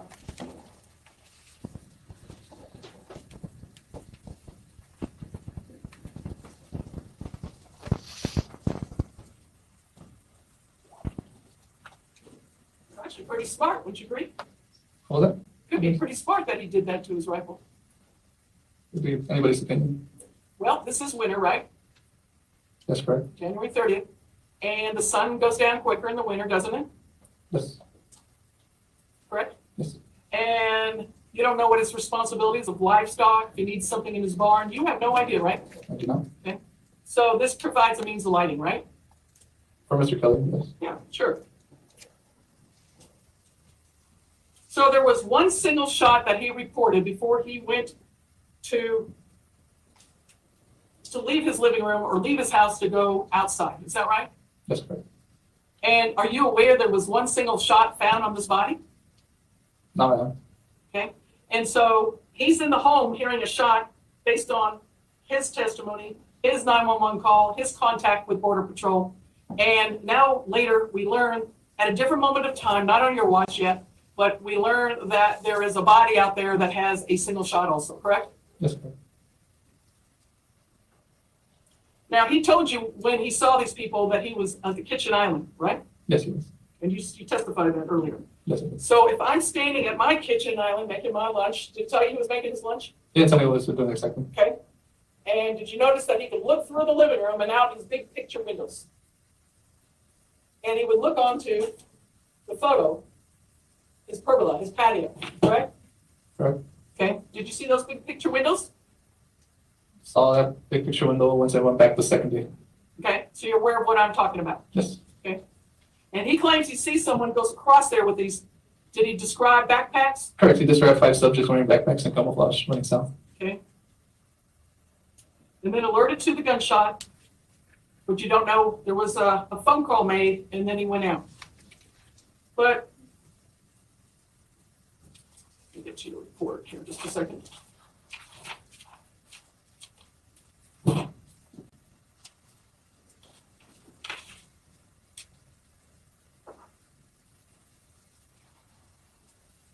Now, when he saw these subjects, he grabbed his rifle, right? Yes, correct. And did you know, or did you learn that he had come in the house from the morning being outside? That he placed his rifle by the door, I did not learn that. okay? Had that happened, would that be respectful to his wife, to not carry it in throughout the house? Yes. Nothing wrong with that, right? Okay. So if he leaves, the rifle will be right by the door. That's kind of convenient, isn't it? Okay. Yes.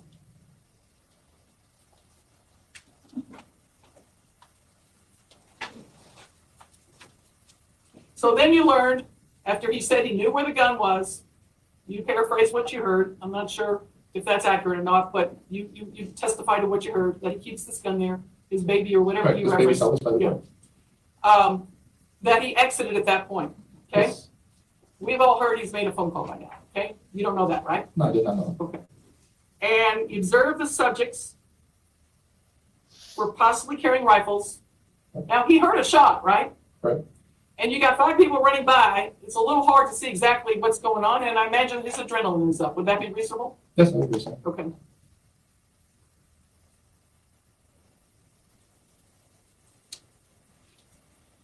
Now, when you asked him if they shot at him, he was being very honest, right? Yes, he was. He doesn't know who actually shot because he was coming out the door. He was still in his house. Correct. Okay.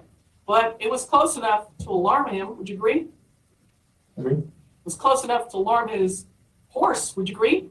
Yes. And it was close enough to alarm, and get his wife upset too, right? Yes.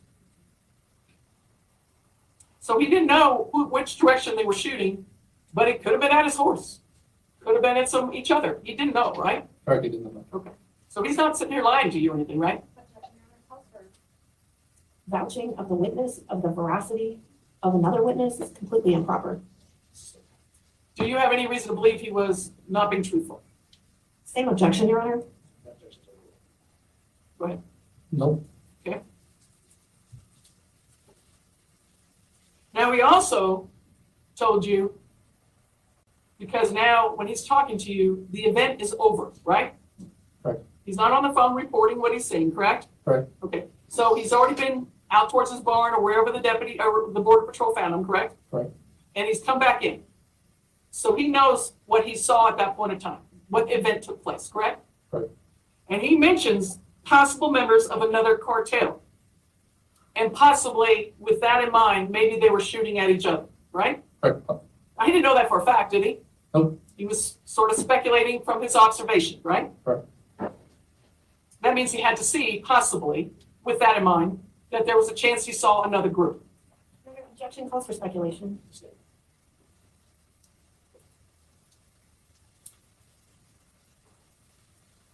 Did you ask him why he would know that? No, I did not ask him. Isn't it the job, and I know you're new, but isn't it the job of a investigating team, including patrol, to ask questions? Yes. Okay. So then he said he began to try to follow the subjects along with his two dogs. He didn't say he chased them, did he? No. No. Actually, the direction he went into is where his barn was. Did you learn that later? Didn't ask him where he had stopped or made it to. We just found him on the 2 track in the road. Right. Well, so you don't know that he was returning when Border Patrol Objection, intercepted Your him. Did you know that he was returning from his barn when Border Patrol intercepted him? Did you know that? No. Did you ever learn that? No. So you don't know that he was chasing someone or just checking on his property, right? You don't really know, do you? No, I just,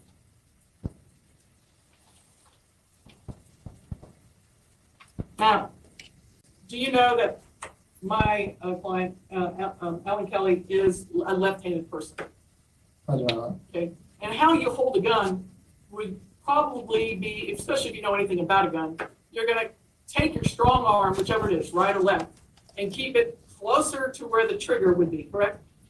Correct. So if I'm gonna pick up this rifle and hold it, and I am right-handed, I would grab the stock with my right hand and the barrel with my left, right? Correct. Because I could easily move to the trigger if something happened. Correct. It would be the opposite if you were left-handed, correct? It could be, depending on the person. Well, if you know anything about guns and say you know how to shoot a gun, you're going to be wise about it, right? That's correct. Okay. Now, obviously, the Border Patrol did not feel in any threat with him carrying his weapon, right? Correct. Because no one told him to disarm at this time, did they? Nope. Okay. So everyone treated him as a victim like he should have been treated all along, correct? Objection. Argumentative. Did everyone, let me rephrase it, see if the court's okay with this. Did everyone treat him as a potential victim rather than a suspect at this point in time? At this point in time, we're treating him as a reporting party, Okay, which could be a victim, right? depending on the outcome of the investigation. It was his property, correct? Correct. It was him that heard shots on his own property, correct? Correct. It's him that saw 5 people with weapons and backpacks, possibly illegal smugglers, going across his property. That makes him a victim too, doesn't it? Correct, as you stated, possibly carrying. Thank you.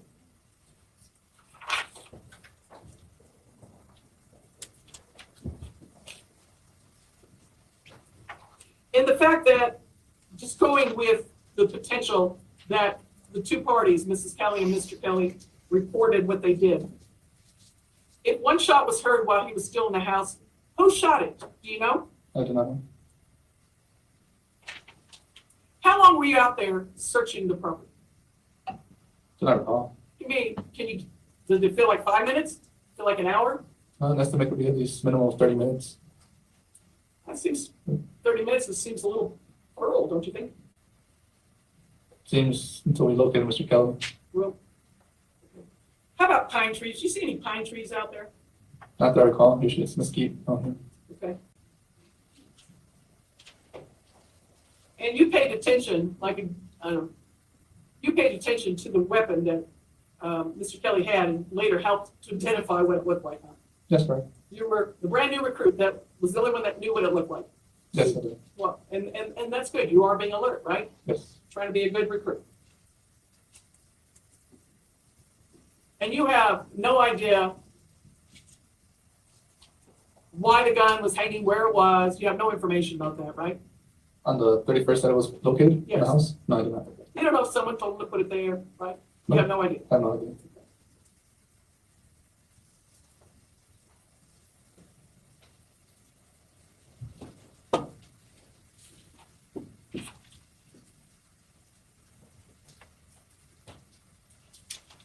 Did you look at all for anything that could look like tracks?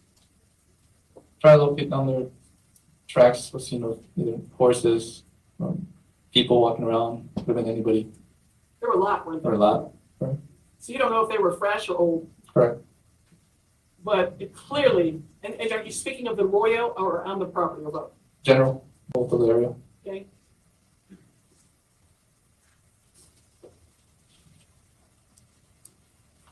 Pass the wings. Right, I think this is going to take a mid-afternoon recess. Start at 1:30, it's now 2:40. Take a 30-minute recess, we'll come back about 10 after 3. Right, good morning.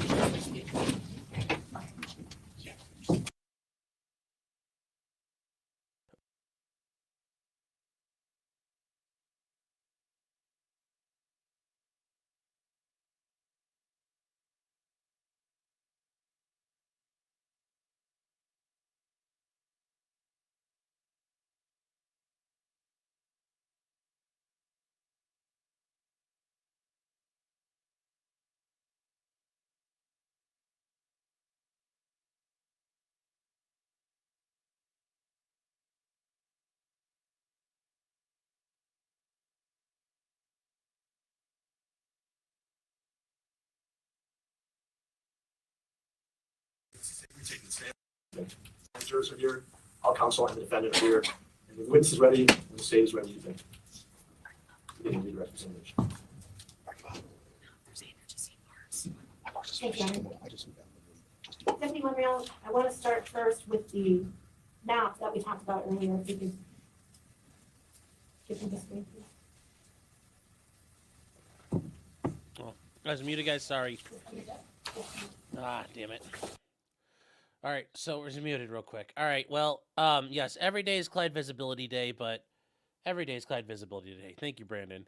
And Pie Case, thank you for the generosity. Guys, if you got a membership, please tell her thank you. I know she'd appreciate it. So here we go. For everyone. I'm going to display for you again what's previously been admitted as State's Exhibit 114. Do you see that in front of you? Yes. We were talking earlier about a two-track. Do you see that two-track we were discussing here in this map? Yes. Could you point to it for the jury?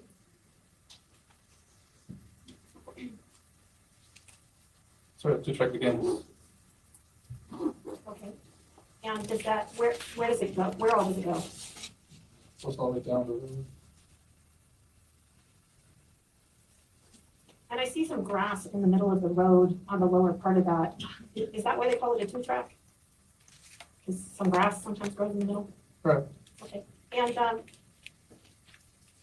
was this the type of road that you were able to drive your own patrol car on? Yes, correct. So it's not just like a dirt path or anything, it's actually a road? Be considered a road. And it's good enough for a car to drive on? Yes.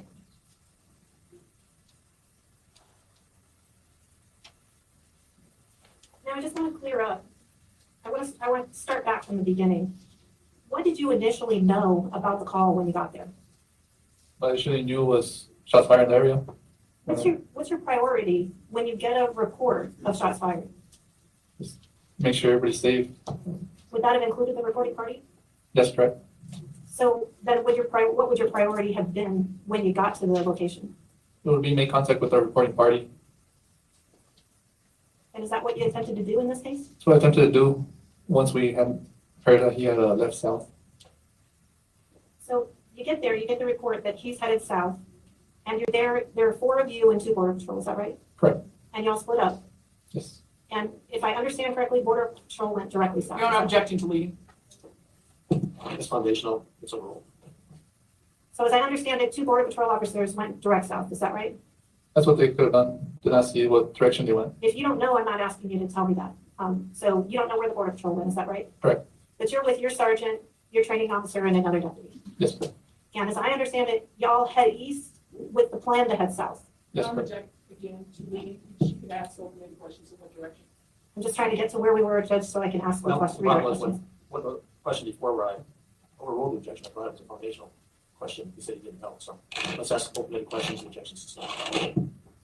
Did you testify earlier that you all headed east so that you could try to find a way south? Yes, correct. And when you headed east, what did you run into? I headed east, ran into the first gate, the barbed wire fence. And so when you ran into the barbed wire fence, which direction are you trying to still head? At that point, east. But what's your eventual goal? Eventual goal is south. All right, so you're heading east, you run into a fence, and then you eventually get over the fence, is that right? Yes, correct.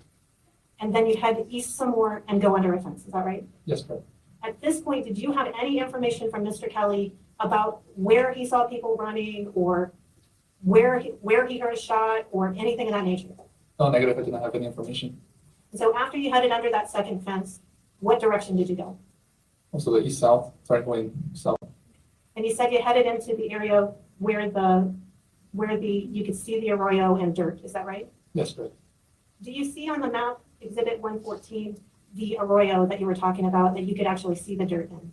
Yes, And you drew a diagram earlier about which direction you headed, is that right? yes, correct. And you said you headed straight east from the ladder structure by the pump house, is that right? Yes, correct. And then from there you headed south. Yes, And so when you headed south, is that when you went into the arroyo? yes. And then after you headed into the arroyo, where did you go from there?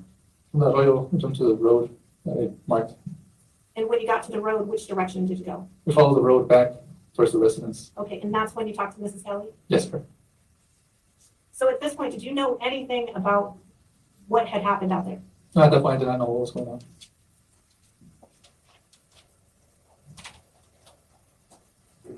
And if I remember your testimony correctly with the defense, you indicated that the grass was up to your knees or so, is that right? Correct, on the grass.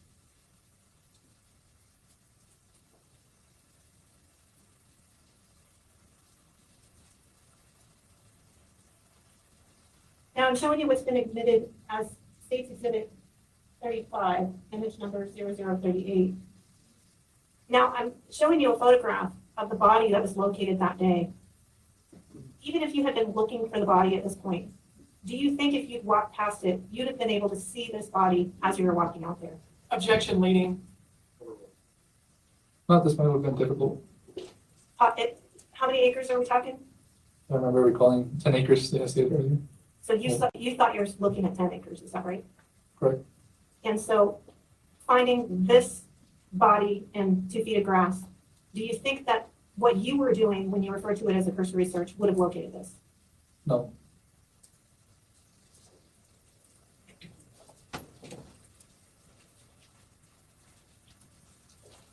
If you had had additional information that Mr. Kelly had discharged his weapon in a specific direction, do you think you would have conducted a different search? yes, it would have made us conduct a different search. When you met up with Mr. Kelly and you had your conversation with him, were you in the house or were you somewhere else? I was somewhere else. Where were you? It was on the road. I didn't show really in the picture where the road turned the curve. So this picture doesn't show where you saw him? Not correct. It was where there's like an elbow in More there? south, the road comes back near a farm or type of barn location. So further south and east. Yes, And when you had that conversation with Mr. Kelly and he was giving you his statement about what happened, at any point did he tell you he discharged his weapon? no, not at any point did he tell me. And when you told us earlier which door you thought he went out, did he show you which door he went out?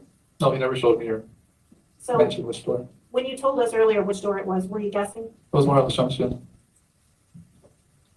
Now, when Mr. Kelly talked to you about the AK-47, did he tell you that he put it by the door to be polite to his wife? No, he never mentioned that. What specifically did he say about the AK? It was just a comment of this baby's always by the door.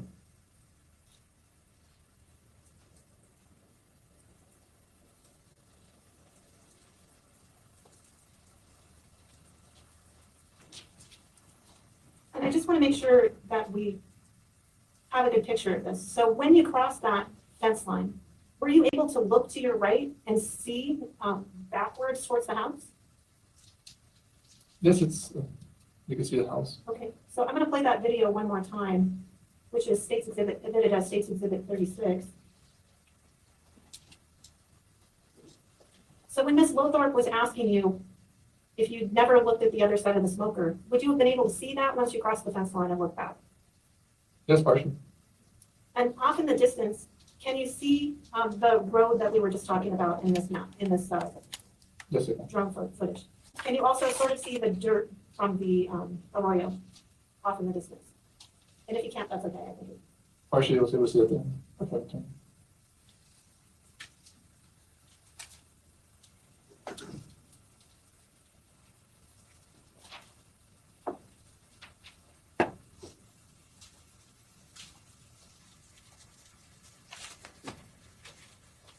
Now, I want to talk to you a little bit about the difference between field training versus a ride-along. Is there something called a ride-along? There's something called a ride-along. Ride-along is anybody, public from the community, member, other employees such as booking clerks, detention officers. They can request to go on the ride-along with the deputy. They'll just have to sign a waiver, consenting, and they'll go with any deputy they would like with. So they can have an evening shift riding along with the deputy to Correct. see what y'all do. Yes, correct. You weren't doing a ride-along, correct? Not correct. I was not doing a ride-along. You were actually doing your field training. I was doing a field training. Now, when you're on your field training, you're in your phase 3, you're with a deputy, is that right? Yes, I want to do. But you've already moved through 2 of your phases, so you're not just watching, correct? That's correct. What is phase 3? Phase 3 is, that time was with Deputy Rick Wyant, Section 139.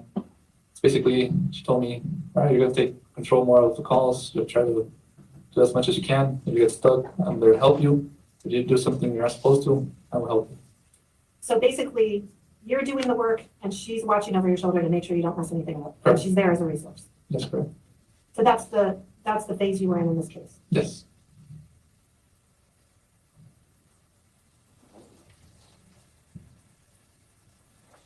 Did anyone tell you how to write your report in this case? Not what's right in it, but Deputy Cabrera would review it once I wrote my report. So she made sure it was accurate, they hadn't made any errors. Yes, correct. So my question to you is, about that report, did anyone tell you to use the phrase cursory search in your report? No, That was how you described the search that you did. Was that how you described the search that you did when you went to look for Mr. Kelly? yes, correct. And when you found Mr. Kelly, what did he tell you about these subjects that he thought he had seen, where he thought they were at that point? That point, once I met up with Mr. Kelly, he did state they probably made it over the border back to Mexico. So according to Mr. Kelly, then he thought they were gone already? Was there anything for you to look for at that point? At that point, there wasn't.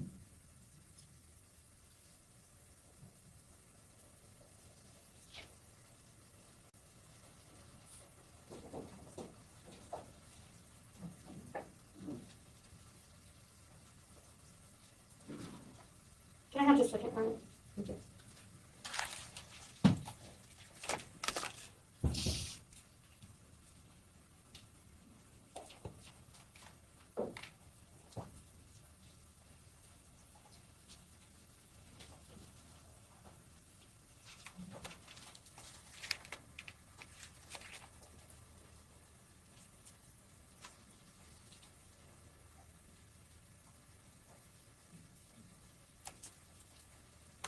That's all I had here, thank you. Thank you. All right, questions for this witness from members of the jury? At least one.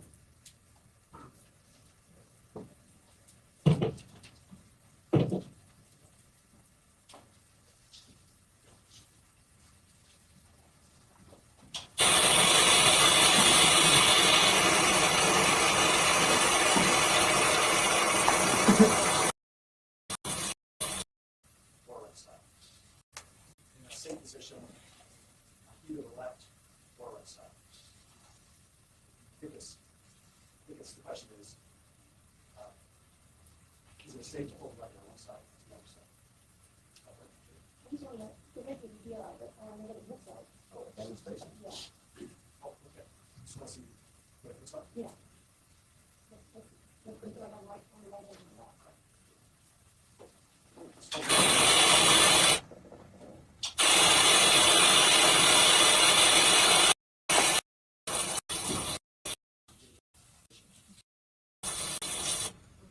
So, just want to do a demonstration.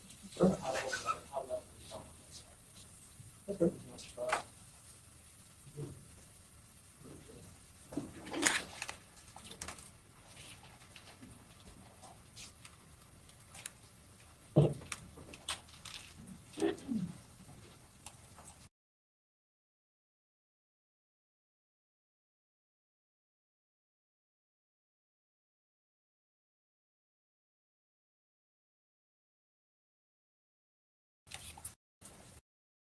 The way he was holding the weapon.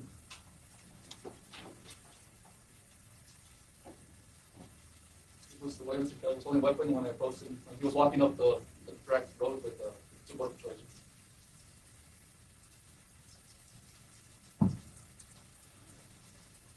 Does have a sling. I know you're trying to see why is it a big importance. There's no question, so just, the lawyers may have some more questions after this, but for right now, just demonstrate what it would look like on the other side. Can you start that side? That side.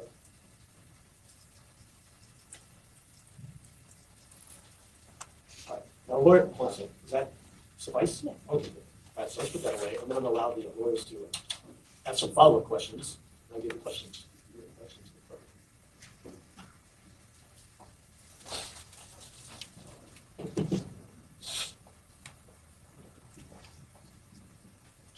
Start with statements. Thank you, Your Honor. Is there a reason why you noted how he was carrying the weapon? Just the reason why safety, putting the muzzle backwards. That makes it safe, is that what you're saying? It's safe. It's not. I don't feel he was feeling any immediate threat to have it patrol or ready, just downwards. Would it matter, safety-wise, right versus left? No, it wouldn't matter. But you document, if I understood you correctly, you documented that it was on the right, is that correct? Just right. That's all. Would you, sir, would you agree if a person's left-handed, they would hold things differently? They could yes, correct. Someone that knows how to handle a gun would hold it so the trigger is closest to the hand that would be shooting, correct? Pulling the trigger. Correct. Okay, so could I also ask this witness, just for demonstrative purposes, if he could do the same thing with the cradling as we heard earlier testimony before we get rid of the gun? Would that be all right with the court? Left and right? I don't object, Judge, but I'm not sure the witness will know what we mean by that, but we can certainly have him try. Right, just ask some foundational questions to see what he's doing for the time. Well, you have him almost in a military approach, like he's holding it over his shoulder. Is it possible that he was cradling it on one side or the other with his arms? No, I do recall that the muscles pointing backwards from him Up over the shoulder? over the shoulder. Would you agree that if you cradled it, do you know what I mean by cradled it? Correct. Yes. And often referred to as a hunting position. How's that? Does that help at all? Yes. Okay. That, again, the muzzle would be pointed in different directions depending if they're right or left-handed. Would you agree with that? Yes. Would you have personal knowledge of what I mean that you could demonstrate it for the jurors? Yes.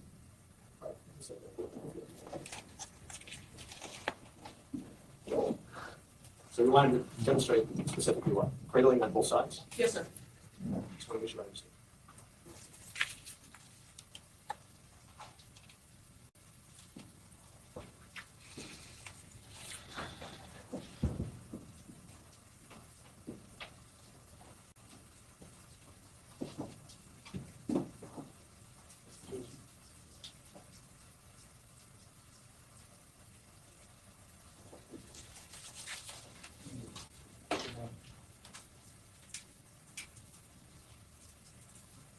And while he's in that position, Your Honor, may I do a follow-up question with it? Which position would allow him, if he's right-handed, which position would be more likely to allow him to get to the trigger quicker? Right-handed weapon being his right hand. So it would be quicker. I mean, this way. Doesn't matter this time. Well, if he used his left hand from that position, he would have to shift the gun in order to get his right hand on the trigger, correct? So it's left hand. If he was in the position you're showing, go ahead and let the, just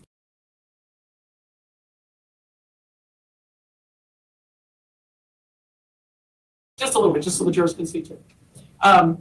If you were to go from there and to get into a ready position with the rifle, what kind of shifting would it take if you're right-handed? It wouldn't take that much since he's already here. You just grab with the left. His arm. You'd have to flip it.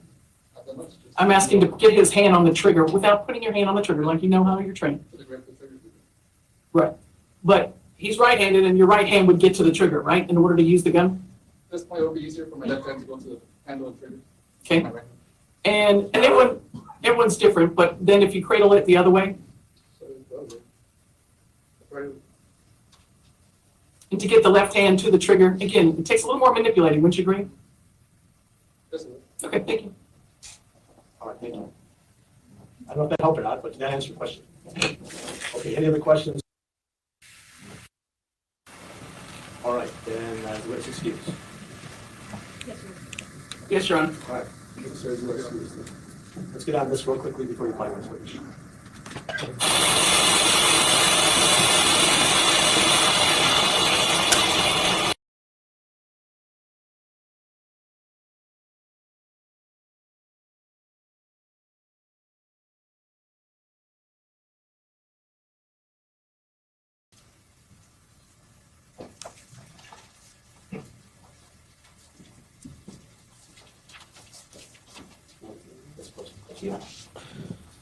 Ms. Hunley, looks like you're going to do the Shit, examination. okay. Thank you, Your Honor. Good afternoon. Good afternoon. Would you please tell the jury your full name and spell your last name? Yes, my name is Deputy Cristobal Castañeda, Batch 144 with the Santa Cruz County Sheriff's Office. Last name is spelled C-A-S. Okay, guys, I muted a lot of that. Sorry. I don't see the point in all this nonsense. These jurors are focusing on really stupid things like what side was he cradling the gun. Like this is not looking good in my opinion. If they're focusing on this dumb shit. T-A-N-E-D-A. Could I have a screen, please, Olivia? And you speak really quick, so I'm just going to remind you before we get started, if you could speak slowly so the court reporter can take down what you're saying. And Deputy, can you tell the jury a little bit about your background? Are you currently employed with the Santa Cruz County Sheriff's Department? Yes, correct. And can you tell the jury what your current position is, how long you've held it, and your background? I am an employed deputy with the Santa Cruz County Sheriff's Office. I have been employed for 6 years and 3 months. My employment began in January of 2018 till present. Did you go to an academy to become a certified deputy? Yes, I attended Selexi in Tucson, Arizona. And have you had other training since then? Other trainings, after attending the academy, I graduated, and then I had the 3 months of field training officer. And then I went on to, for 3 months, and then I went on to patrol. And is that what you've done since you became a deputy patrol? Correct. And were you on patrol, on duty, on January 30th of 2023? Correct. On that date, were you called to an incident at 100 Willow Cross Circle? 100 Willow Cross Circle. Yes, correct. And when you got to that call, what was the first thing you observed when you arrived? When I arrived at the call, I met with the other deputies who were already on scene. It was Deputy Montreal, Batch 191, Deputy Cabrera, Batch 139, and Sergeant Garcia, Batch 130. Was there anyone else, law enforcement-wise, at the location when you arrived? Yes. Who was there? There was 2 Border Patrol agents. And what did you do when you first got there? I met with them and kind of briefed on what the situation was with them. What did they tell you? They advised me that the homeowner had left the area in reference to what the call had been about. Did they tell you which direction? Yes, What direction did they tell you? southwest. Once you had that information, what did you do? We began to conduct a cursory search of the area towards the area that was pointed out to us, which was southwest of the residence. When you say a cursory search, could you tell the jury what you mean by that and what you were looking for? At the time, we were looking for the homeowner. He was identified as Mr. George Kelly, as well as attempting to find if we could see any of the subjects that were mentioned during the initial call. Which direction did you go? Did you go to the home? To the back of the home. Okay. I'm going to show you what's been admitted as State's Exhibit 114. Does that look familiar to you? Yes. If I zoom it in, would that be more helpful? Yes. You described going to the back of the home. Which area on this map did you mean when you said you went to the back of the home? It's And a little hard to tell. Do you have a stylus in front of you, like a little pen? Yes. And if you touch the upper left-hand corner, it'll let you draw. Just touch on the screen, upper left-hand corner. Now you should be able to draw. Can you draw? Just draw an X in the location where the side of the house you all went to. Could you zoom it in a little bit more? I think it's possible. Actually, can't move it in further.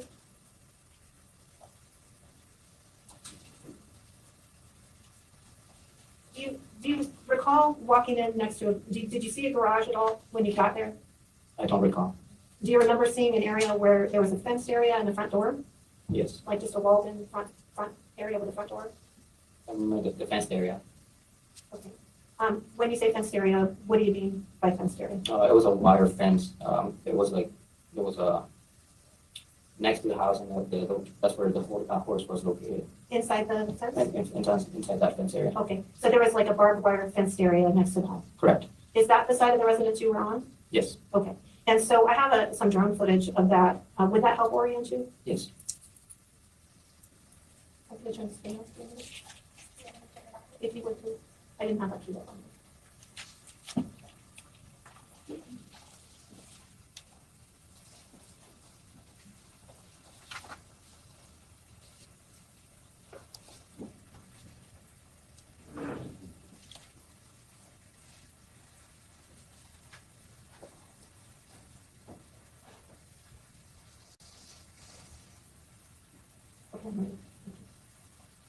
I'm going to show you now what's been admitted as State's Exhibit 36, and you let us know if you recognize this.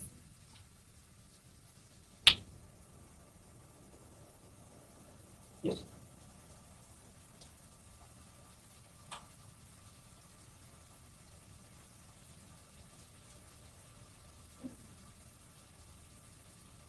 Is that a fence line? Yes. Is this the area you were talking about that the horse was located? Correct. And do you see a pergola or a gazebo that was in this area? I'll go back in a minute when it finishes. Does that give you an idea of the location? Yes. Let me let you see it from the other direction and see if that's helpful as well.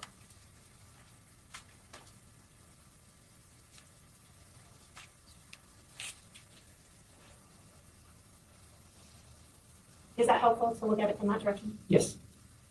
And are you able to tell us?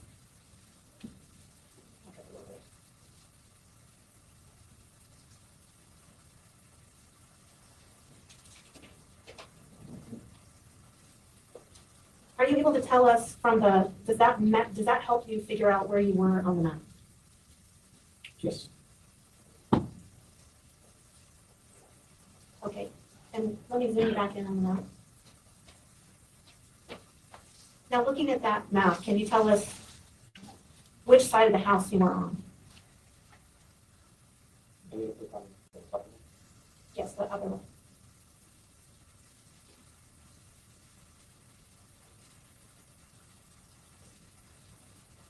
So I see you put a green arrow on the screen. Is that the side of the house you were on? That looks like the arrow from the gazebo. Okay, so the gazebo, that's the side of the house you were on. When we began our research, Okay. And then what did y'all do?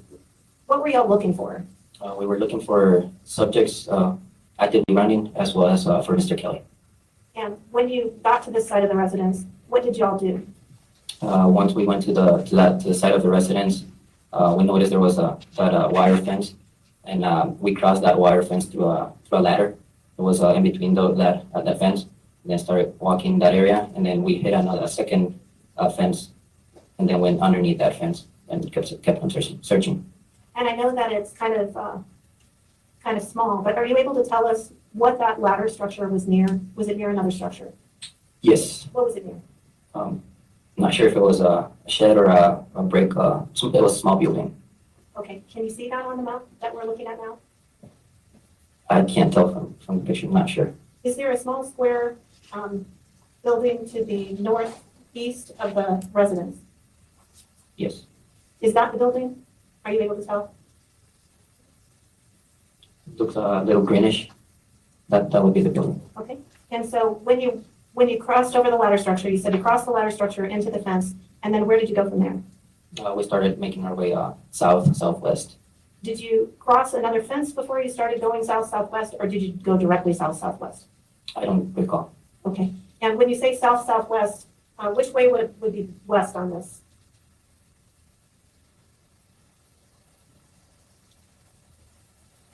Towards that area. Okay, is that the direction you traveled? Southwest. Okay, so can you maybe draw for us which direction you went if you crossed the fence and then crossed another fence line? Yes. So that's the direction you think you traveled? Yes, southwest. Did you, and you crossed over up above by where the little structure is? We passed that structure and then started heading south. Okay, and so I think maybe I'm not understanding you. To the north of the house, do you see a little square? Yes. Is that the area where the ladder was? Can you circle it? This one? Yeah, is that where the ladder was? That was where, close where the ladder was. Okay, can you circle that? And you said you crossed over the fence there, and then you crossed the second fence. Do you know where you crossed the second fence? I'm not able to see it on the picture. Okay, Not you're, very clear. so you're not sure? No. Do you know if you crossed, do you see a dirt road to the east of that? Do you know Yes. if you crossed that dirt road? I'm not sure. Okay, and so when you crossed over into the fence line, and at some point you crossed another fence line, you think you headed south, straight south through the area, or did you cross over the fence before you headed south? I don't recall if we started, or if I started heading south or west before or after the fence. Okay, that's fair. And then what do you remember seeing next after you headed south, southwest? What's the next thing you remember searching? Again, we were searching for Mr. Kelly and those subjects that were mentioned during the call. And I kept walking, attempting to locate either Mr. Kelly or the subjects. And at some point, I did made it all the way to a third fence line. Okay, and which direction was that fence line?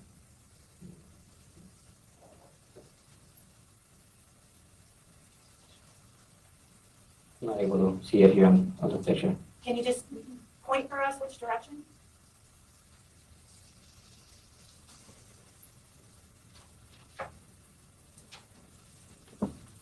I'm not sure. You don't know which direction you went? So if north is the top of the screen, and south is the bottom of the screen, and east is the right side, and west is the left side, do you know which direction you went after you got to the bottom of where your line is?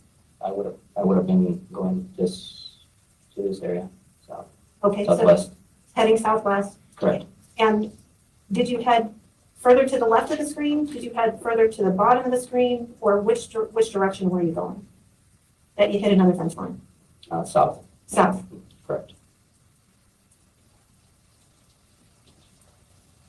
Did you hit a wash? I crossed the wash. Okay, so you crossed through the wash. Let me make this screen a little bigger again.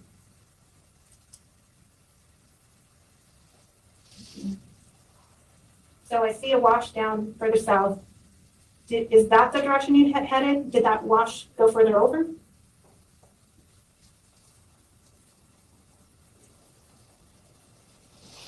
Here, I'm not sure if you're referring to this one right here.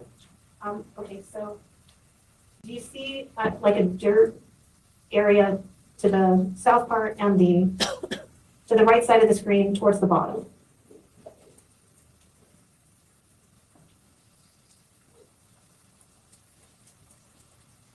We're gonna clear the screen for you first. Apologize, yes. Okay.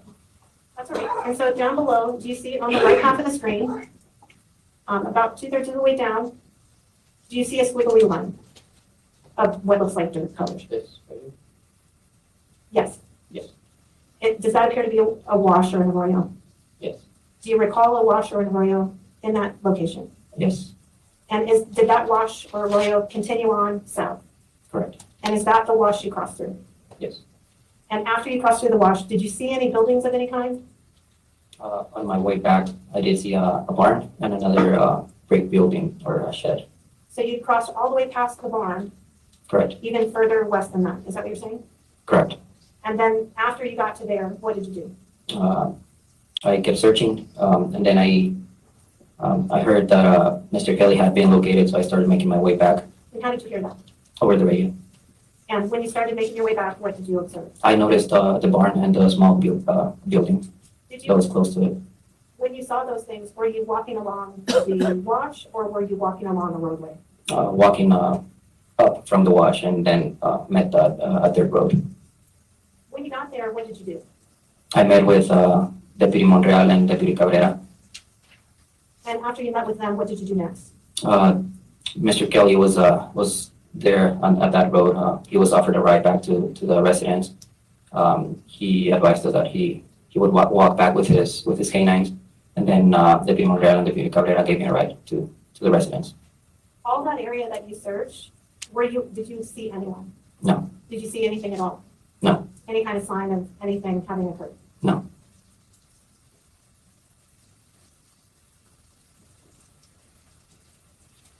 When you got back to the residence, what's the first thing you did? Getting back to the residence, I met with a female, Ms. Wanda Kelly, and I started talking to her. You got a statement from Mrs. Kelly? Correct. And after you got a statement from Mrs. Kelly, what's the next thing that you did? While I was talking to her, Mr. Kelly arrived at the residence, and then I went on to get a statement from him. And when you saw Mr. Kelly, did you make any observations with him? Yes. What did you observe when you saw Mr. Kelly? As I was talking to Ms. Wanda, Mr. Kelly arrived. I turned around and I saw Mr. Kelly enter the residence holding a rifle in his hands. Did you notice if he had that rifle when you saw him out on the roadway? Yes. So is it the same rifle you had on the roadway? Yes. And when you saw him with the rifle, what did you see him do? He then walked inside and then went towards the kitchen area. And what did he do when he went to the kitchen area? Did you see him do anything? No, I turned back around to keep talking to Ms. Wanda. All right. And did you see Mr. Kelly again at some point? Yes. Did you make any observations about him then? Yes. What did you observe? He walked back out of the area he had went into without his rifle. So he came back and did not have the rifle. Is that what you're saying? Correct. Now, you said you talked to Mr. Kelly. Where did you have this conversation? Do you recall? Yes. Where was it? Inside the residence, by the entrance. By which entrance? By would have been the west entrance. Would that be the front door, the back door? The front door. Front door. Okay. Yes. So when you're talking to Mr. Kelly, where does he tell you he was when these events started? He told me he was standing by the kitchen. And did he tell you that he observed something? Correct. Where did he say he observed it through? Living room window. And what did he say he observed through the living room window? He advised me he observed approximately 5 subjects running southwest. Does the screen accurately reflect what you just told me his statement was? Yes. So what's the next thing that he told you happened? He advised me that he then walked towards the east entrance. And is that not the front door? That's a different door than the front door? Correct. Okay, so he's told you went to the east entrance. And when you looked at the map, what would be near to that east entrance that you could tell us about that you saw on the map? The patio and the porch. Would we call that a gazebo? Correct. So on the side where the gazebo is, he told you he goes to that door. Correct. And when he went to the door, what did he say he did? He said that he grabbed the rifle that he keeps by that door. And where did he say he went from there? He went outside the residence.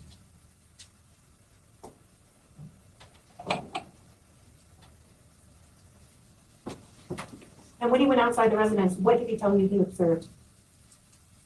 He observed approximately 5 subjects. And what did he tell you he observed of them? That they were carrying backpacks and possibly carrying rifles.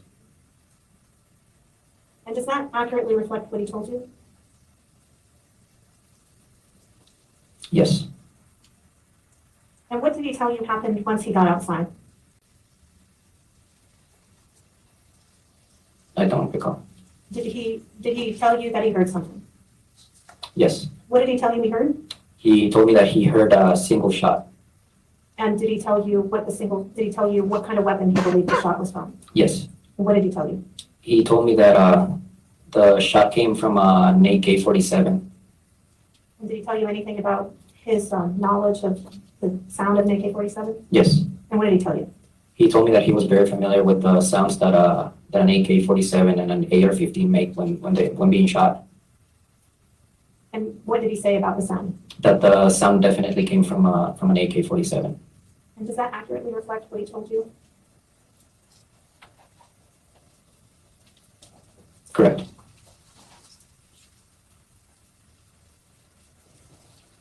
Did he make any comments to you about what he thought had happened? Yes. What did he tell you? Mr. Kelly told me that he believed that the subjects he observed had encountered other members of the cartel. And what did he think had happened between the cartel members? He told me he believed that they got into an altercation and the subjects scared them by shooting. And did he indicate what he thought happened after the shot? I don't recall. Did he observe behavior after he heard the shot in the individuals? What observed behavior did he tell you he observed? I don't recall. Did he see the subjects going in some direction in some way? Yes, What did he observe? he observed them running south. And did he say he thought that was as a result of the shot? Yes, Does that accurately reflect what you just told me? yes, Did he tell you how far away from the residence the subjects were? yes. What did he tell you? He told me he observed them that they were approximately 100 to 150 yards. And so he told you that he's on the, I'm sorry, does that accurately, and did he say whether he saw those subjects again? Not after that. Does that accurately reflect what you just told me? Yes, Now, did he tell you when he was out on the patio, did he show you which direction he saw these individuals? I don't recall. He tells you it's 100 to 150 yards away, is that right? Correct, And he told you he was on the east side patio. correct. But did he tell you which direction they were? He pointed at some point. And which direction did he point? He pointed straight forward to where we were standing from the door. So from the door directly forward, he said 100 to 150 yards. Correct.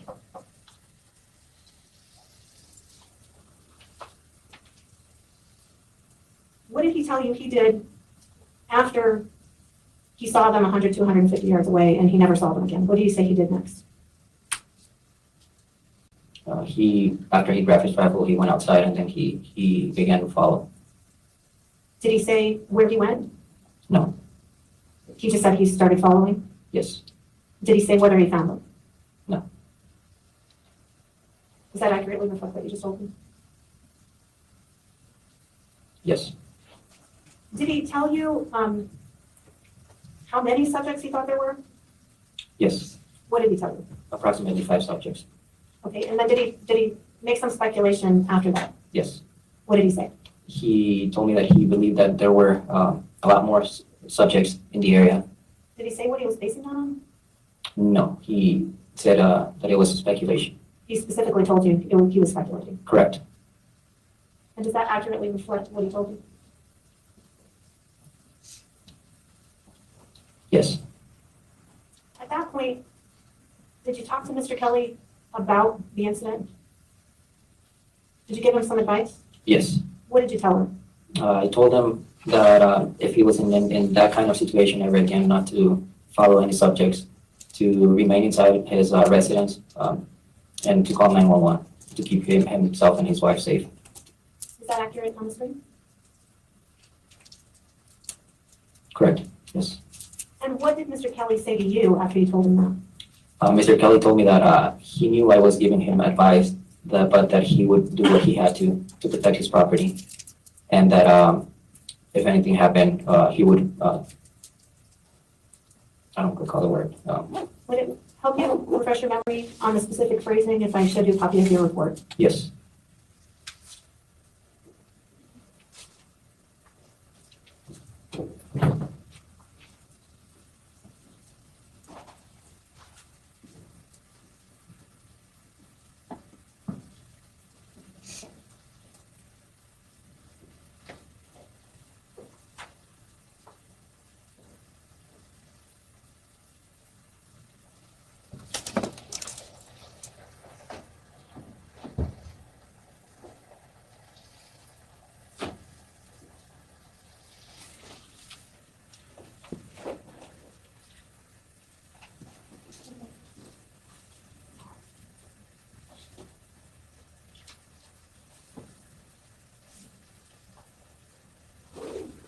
Let me know when you've refreshed your recollection. Go ahead, Mark. Okay.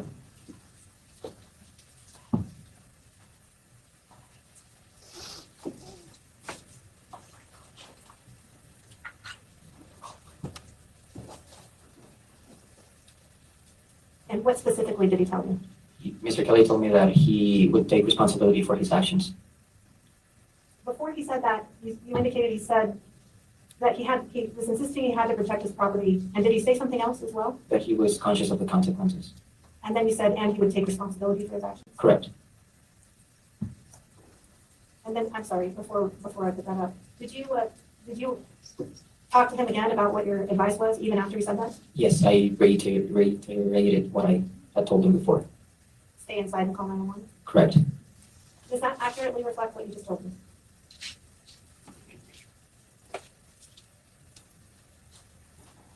Yes. Thank you, I don't have anything else. Cross-examination. Thank you, Judge. Can you tell me when you wrote this report? It was back in January of 2023. Did you write it on the same day that you responded to Mr. Kelly's property, or did you write it another day? I don't recall. Do you have your report in front of you still? Yes. Can you take a look at it and will that tell you what date you authored the report? Yes. Probably just doing that, your microphone. It is. Can you? No, I won't. It's all right. Can you hear me? I can hear you. Okay. Did you get a chance to take a look at your report? Oh, no, I wasn't sure if I was. Go ahead, take a look at it and tell us if that refreshes your recollection about the date that you authored that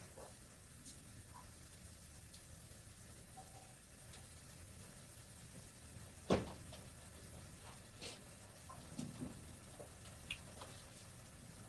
It was on Tuesday, January 31st. So it's the next day, is that correct? Correct. So you didn't author this report the same day that you responded to the property, it was the following day. Correct. And when you did respond to the property on January 30th, you had some background information when you were traveling out there, correct? Correct. That came from dispatch, right? Yes. You were told by dispatch that the homeowner had reported shots fired at his house, correct? Yes. Possibly, anyway, right? And dispatch received that information from, do you know where dispatch received that information? Yes. Where did they receive that information? From Border Patrol. And do you know where Border Patrol received that information? From the homeowner. Okay, so there are 3 different levels of information being passed on until they get to you on the radio, correct? Correct. And when there are that many different levels of communication, sometimes things can get crossed. Is that fair to say? That's fair. Okay. At that point, when you're on your way out there, you hear from dispatch that Mr. Kelly has seen 5 men wearing camouflage and carrying backpacks. Is that correct? Yes. And dispatch also tells you that some of them are possibly carrying rifles, correct? Correct. So that's in your mind already when you're on your way to Mr. Kelly's property, correct? Yes. Dispatch also told you that the homeowner had taken his rifle and followed these subjects. Is that correct? Yes. So that's in your mind also, right? Correct. Do you know where the information came from regarding Mr. Kelly supposedly following these people? Do you know specifically where? If you don't, you don't, but do you know where that came from? No. Okay, so you don't know if that came from the homeowner, or if that came from Border Patrol, or if that came directly from dispatch, correct? Correct. When you arrived at the property, did you notice a Border Patrol? Did you see anybody from Border Patrol there? 2 agents. What were those 2 agents doing when you saw them? Don't recall. Do you recall if you ever saw agents doing a perimeter or walking around the house? Do you recall seeing that? Yes. You do remember they were doing that? I recall them being by the property. Do you know where specifically? I remember seeing one by it was a small third road, and then we met. Okay. And you were carrying a weapon with you when you arrived at this property, is that right? Correct. Was it a rifle? Yes. And you were carrying that rifle because of the nature of the call, correct? Yes. You don't know what you're going to see or what you're going to run into when you answer a call like this, correct? Correct. And it could potentially be dangerous, right? Yes. Because you've heard about weapons, you've heard about shooting, right? Yes. So you're obviously going to be alert for those kinds of things, correct? Yes. You're going to be looking for people, obviously, right? Yes. You're going to be looking for weapons, right? Correct. And you might be looking for somebody who might be injured, correct? Actively looking for such. Well, you respond to a call where you hear that shots have been fired, correct? Correct. And when shots are fired, somebody might be injured, correct? Potentially. So you might be looking for somebody who's injured also, right? Potentially. And when shots are fired, somebody also could be dead, correct? Potentially. So you should be looking for somebody who might be dead as well, right? Potentially. Potentially. You weren't looking for somebody who was injured or dead in this case? Not at the time, Why not? because the information that we received was that the subjects were actively running, and that Mr. Kelly had followed them. And you also received information saying that there was a shot fired prior to the subjects being seen running. Is that correct? Correct, And that shot could have obviously caused some damage to somebody or something, correct? correct, So it's possible that that shot might produce evidence, let's say, of somebody who is either injured or dead, correct? potentially, So you really should have been looking for somebody who might have been the victim of that shot, correct? Is that correct? correct, Okay. But you're saying you weren't looking for somebody who was either injured or dead at this point, is that correct? correct. Okay. We talked about you doing the search of this particular area to the east of the residence. Is that fair to say? Can you repeat the question? You and other deputies searched an area that's generally to the east of this residence. Is that correct?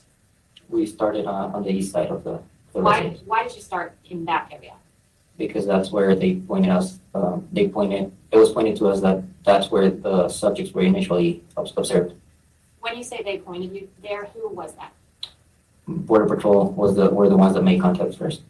And Border Patrol provided you with information. I don't recall, I'm sorry. Okay, so you don't know if Border Patrol pointed you to search that area? I don't recall. Okay.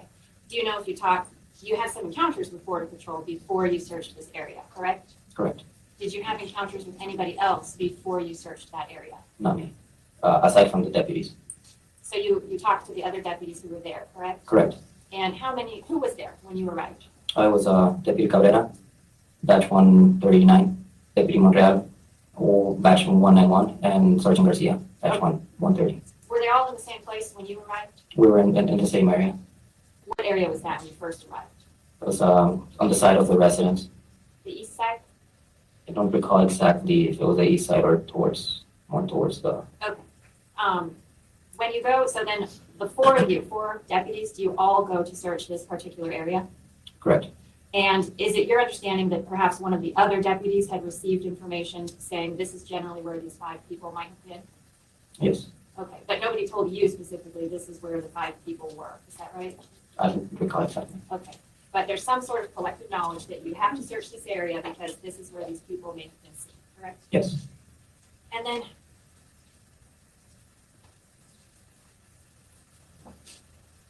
so you cross over an area where there's a ladder going over the first fence, is that correct? correct, And you pointed that out on the map as that being to the east of the residence, right? yes, And it's by that little, I don't know what we want to call it, the little pump house that's by the house. Is that where the ladder is? yes, There's another structure there, and then these 2 ladders go over the fence, correct? yes, Did all of the deputies cross over using those 2 ladders? yes, Okay, and was that something that you did sort of carefully to cross over these 2 ladders? yes, Because you might fall, right? correct, And you're carrying a rifle with you while you climb over these 2 ladders, right? yes, Do you remember who goes over first or second or third? Do you No. remember? But all of the deputies do go over that ladder at some point, correct? correct, So now, and I'll show you that drone footage in a minute if that will help, but you've gone over this ladder, now there's 4 deputies who are over the first fence, is that right? correct, You're in an area where it's a pasture, right? There's another fence if you go out further east, is that correct? correct. Did you guys spread out and search that pasture, or did you do something else? We kept walking and then hit that fence, and then we went underneath that second fence. So you did not search that pasture that you were in at that point, is that correct? At the time, we were actively searching. And my question is, when do you fan out and spread yourselves out? Is it while you're in that pasture, or is it after you cross that second fence? After we went underneath the second fence, Why didn't you guys spread out and fan out and search while you were in that pasture? I'm not sure. You don't know why you waited until you crossed over that second fence before you spread out? We had to cross underneath the second fence, and we helped each other, holding each other's rifles while the other crossed underneath. But you don't know at this point if there's somebody in this pasture. Nobody was visible at the time, Nobody was visible, but there could be somebody hiding there, correct? potentially. You didn't search for that, right? No. Okay. When you get to the second fence, describe how you guys crossed the second fence. We went underneath the wire fence, so we passed each other's our rifles, kind of helped each other lift up the wire fence, and then the deputy went underneath and got passed over the rifle. So did all of you cross that second fence in approximately the same place Yes, as each other? yes. Okay. And do you recall the wire, the bottom wire of that fence being smooth wire, I'm not sure I understand what. as in not barbed wire? We're gonna take our evening recess at this time. We'll resume tomorrow at 8:30.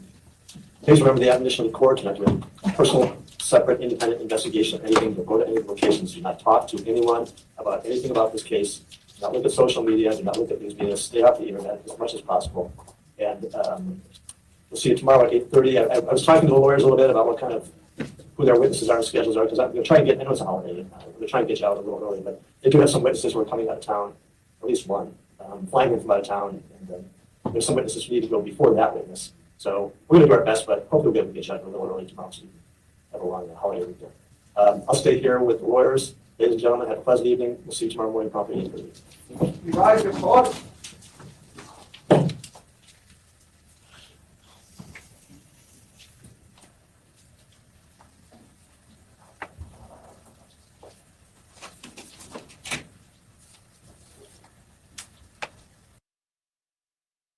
All right, chat. That's day 4. Gabriel's likely shot by Daniel with a revolver, maybe. The accused told police he was shooting his rifle on the property that day. Yeah. They didn't search because they didn't care if they found a smuggler got shot. Yeah. As far as finding casings, we don't know because we haven't gotten that far yet. Hey, it's the What Me Worry guy from Mad. Yeah. So, I don't know, guys. I'm kind of torn right now because, like, some of this evidence is not helping Kelly. Like, the idea that it's been, like, over a decade since they've had drug runners in the area. That doesn't mean they haven't had, like, one start up yet. But that doesn't look good. There's no rip crews in the area. But, you know, smugglers are armed and, you know, they're all sneaking and beaking around. Like, yeah, that can happen. So, Automata says, yes, smooch yourself more. Yeah, smooch yourself more, says Vince. So, we're going to start day 5. We'll try to catch up. It's only 2 o'clock. Let's see if we can knock these 2 days out. Day 5 out, because there's not much of day 5. Honestly, guys, there's... day 5 is 2 parts, and it's very short. It's an hour and a half long, and at 1.3 speed, we'll knock that out quickly. And then part 2 is 2 hours long. We'll knock this out by 5 o'clock. So we're going to keep going here. And guys, I apologize. If you guys say anything, I'm doing work in the meantime in the background, so my apologies.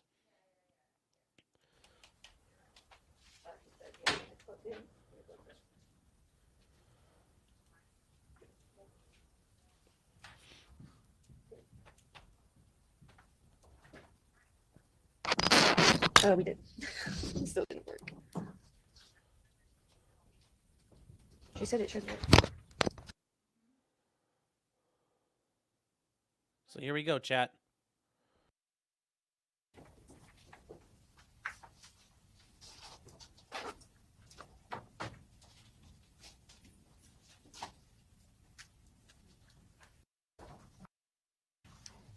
The presence of full counsel and defendant. It's 8:30, the jury's ready, but I was told that counsel, I think it was defense counsel, wanted to raise a preliminary matter before the jury came in. Is that correct? Yes, Judge. We just wanted to make a quick record. We had some discussions with the state yesterday regarding how to proceed with the witnesses since we're taking them out of order today. And we communicated to the state, and the state avowed to us essentially that they'll be able to lay foundation for the things that the experts who they are calling today will rely on. We are also taking a look at Rule 703, which states that the expert may base an opinion off of information that the expert has been made aware of or has personally observed himself. So we don't think that there's going to be a problem with this. We're accepting the state's avowal that they'll be able to lay the foundation. And the state has agreed to stipulate that if for whatever reason in the future the state is not able to lay that foundation, then we reserve our right to object based on foundation. And we're doing that also for the court's efficiency, but also as part of trial strategy, so we don't have to have witnesses come on the stand for 5 minutes, come off the stand, and then get recalled later, as that might be disruptive to the jury. So we just wanted to make a record that that's how we have communicated with the state. Thank you. That's correct, Your Honor. We appreciate those working with us on the schedule and to get more efficient for today. So we appreciate that. All right, and let me just make sure I'm clear. First of all, I'm grateful that we're speaking to each other professionally like this and trying to resolve issues to make everything proceed more efficiently and expeditiously. But does that mean that there's a stipulation to the This doesn't mean that they don't have to call these witnesses, right? It just means that they're not going Correct. to, it does not mean, let's say this. We're it deferring mean- our objection on foundation until such time as, I suppose, they fail to lay it later with the proper witnesses. So, okay, so for right now, the agreement is that the state doesn't need to call these 5-minute foundational witnesses to lay the foundation for the expert testimony that's anticipated today, but they will in the future at some point. And then if they're not able to, then that remedy with the other side. Yes. So, right? That's correct, Your Honor. So our experts are going to talk about photos, about scenes that we don't lay the foundation for, but we will later subsequent to the testimony. That's Right, and does that mean, I assume this witness has some demonstrative exhibits? I'm sorry. Does this witness have any exhibits that he's going to introduce? These guys report, yes. We can refer to his report, and then maybe introduce or not introduce, we don't see how the testimony goes. And there's one other small little issue. There was a preclusion of like other ammo in this case, but the witness, the expert, used other ammo recovered at the scene to test fire the gun, which is similar to the ammo in the case. And so we just want the court to be aware, he's referring to other ammo used, and that's the other ammo. So thank you, appreciate you bringing that up. All right, great, that's really good news, I appreciate it. Very well, there's nothing further than we can bring in the jury. We have a witness here. Witnesses in the background, or outside. We can bring a witness in.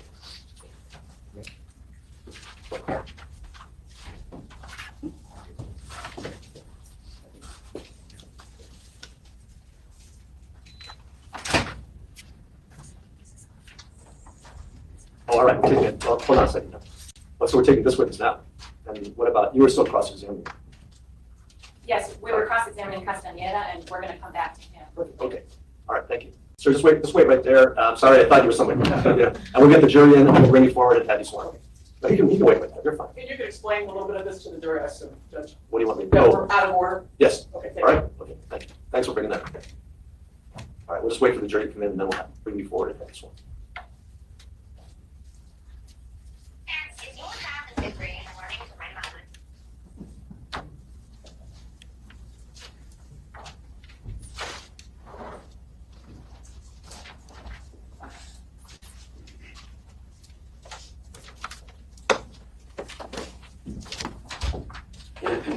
Please rise, por favor.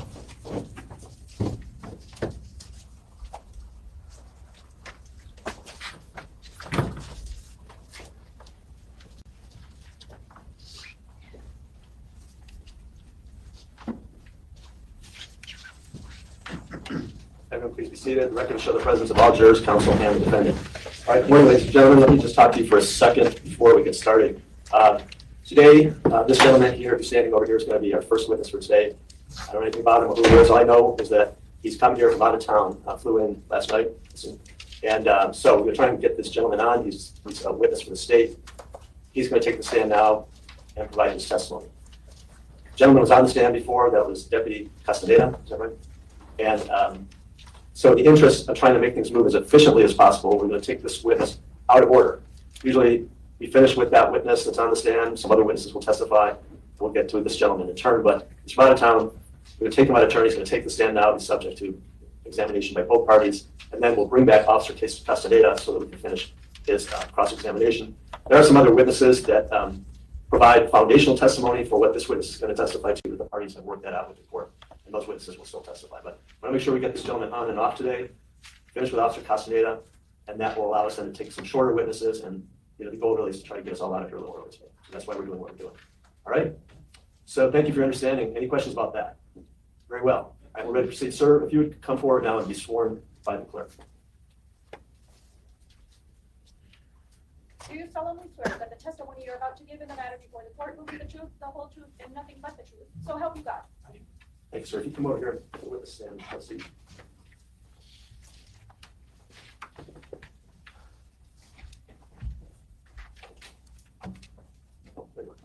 Good morning. Good morning. Rick, Mr. Wyant, can you state your name for the record and spell your last name? Yes, my name is Richard T. Wyant, W-Y-A-N-T. Go by Rick. May I call you Rick? You can.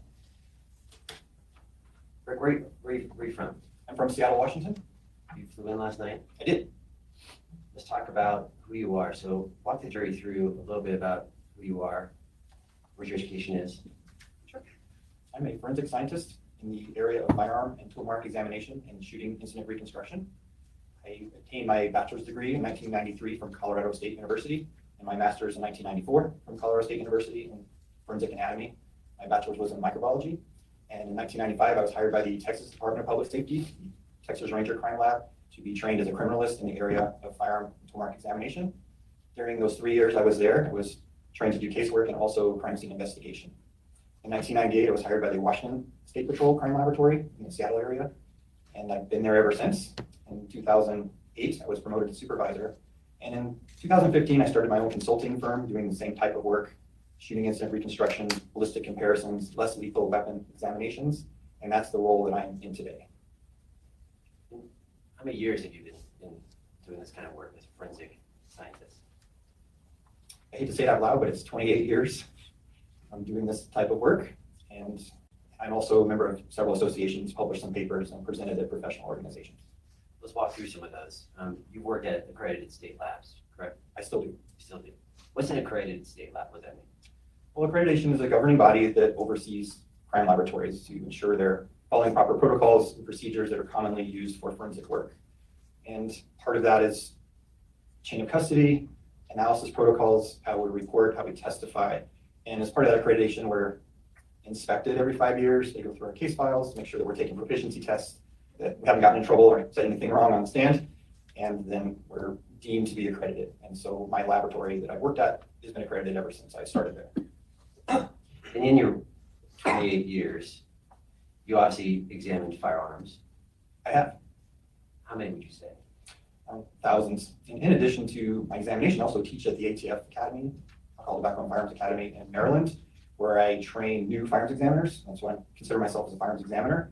I've been doing that since 2005. So in terms of handling firearms, during that course, I handled probably 50 during that week, in addition to all the firearms that I've examined during casework. I'll come back to that. Let's talk about the other stuff you teach about. And any other teaching or any other training you provide to other agencies?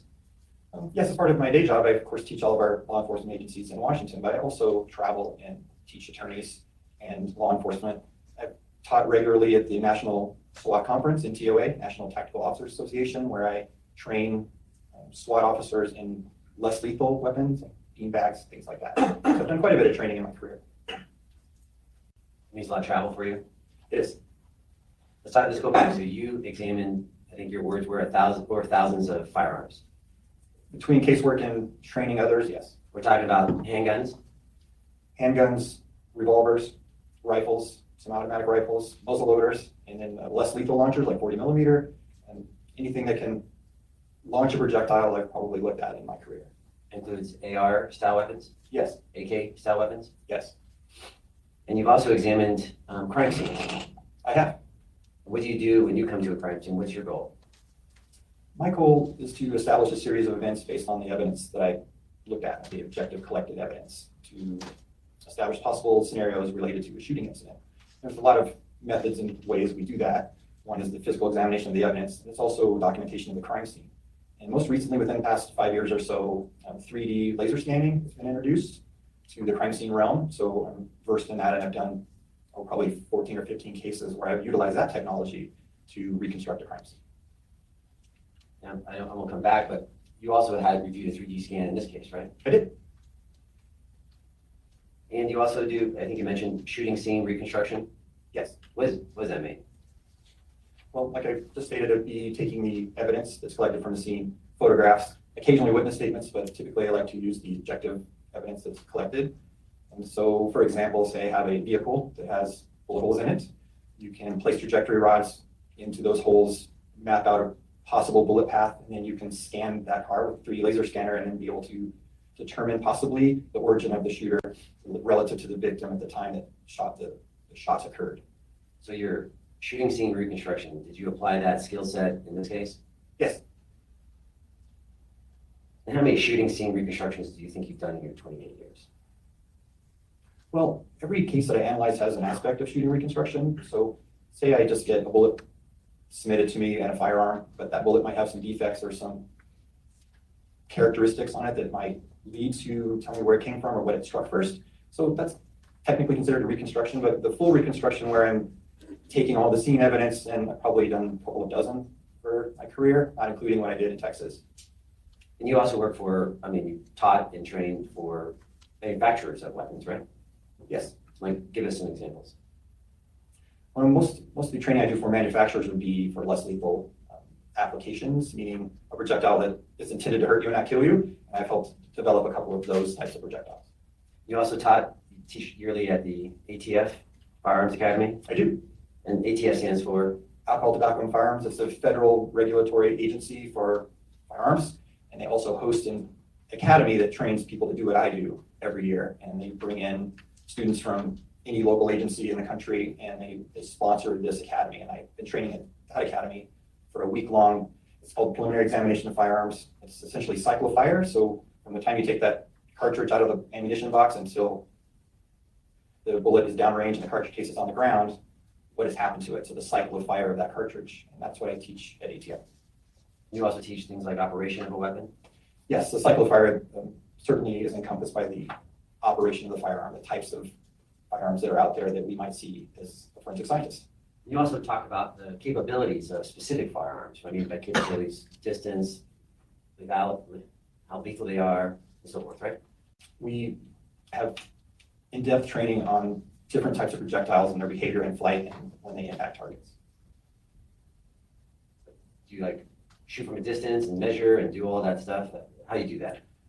We shoot intervening objects. We ricochet bullets off of objects, capture them in ballistic gelatin. We track bullets on Doppler radar to map incremental velocity, how fast it's slowing down as it travels downrange. I've done that for a couple of long distance shooting cases that I've had. The jury has a question. Oh, you're raising your hand, sorry. Okay. My apologies. All right, Rick, this is probably the most obvious question. You don't work for the Santa Cruz County Attorney's Office, do you? I do not, and I'm not functioning as role as a Washington State Patrolman either. This is my own private consulting firm that I'm working under today. You were requested to assist in the investigation in this case? Yes. Do you know what this case is about? Yes, What was it about? there was a shooting incident that occurred and where one person was shot and killed. And what were you called to do? What were you asked to do in this case? I was called to look at the crime scene and scan evidence and the ballistic evidence to determine if I could determine possible shooter locations and possible trajectory path of the bullet. And before we get into that, what was the weapon that you reviewed, that you looked at?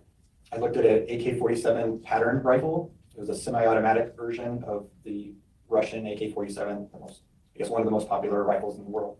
And you also looked at what kind of projectile? The ammunition associated with those rifles is a 7.62 by 39 caliber cartridge, which is a military rifle cartridge. And you're familiar with this cartridge, right? I am. Have you ever testified about the distance that this cartridge can harm somebody? I have had a long distance shooting case with this type of rifle involved. How far of a distance was involved in that case? In this particular case, it was 796 yards, so about 8 football fields, or half a mile. From that distance, this cartridge was fired and killed somebody. Yes. I'm gonna ask you, ask you to put some gloves on. Your Honor, can I have Ianza help out? Can you grab the gun for us? And can you get?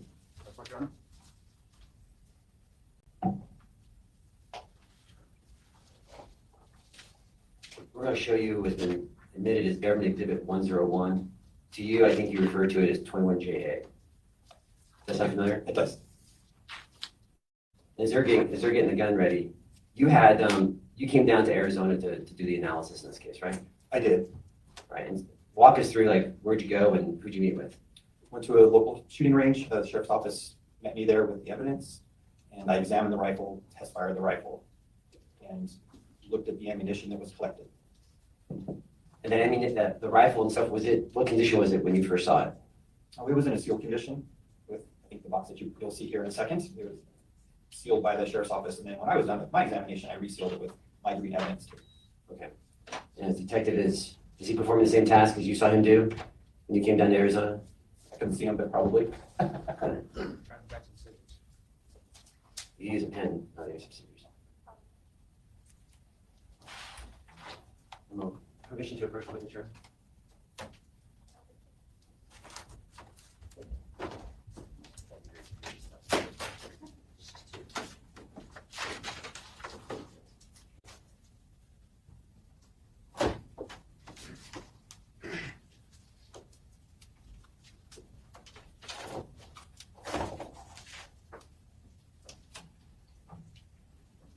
You can just open the box right there. Permission, Your Honor, for the witness to sit down to review the exhibit. Go ahead, Rick, put those gloves on. Oh, you did. Anticipated. Rick, I want you to take a look at what's in Government Exhibit 101. What do you see in there? Exhibit 101 was the rifle that I examined in this case. Do you recognize like the strap, recognize certain features, the strap, things like that about the rifle? Well, the main feature is the evidence tape that I placed on it during my exam. It has my initials and date on it.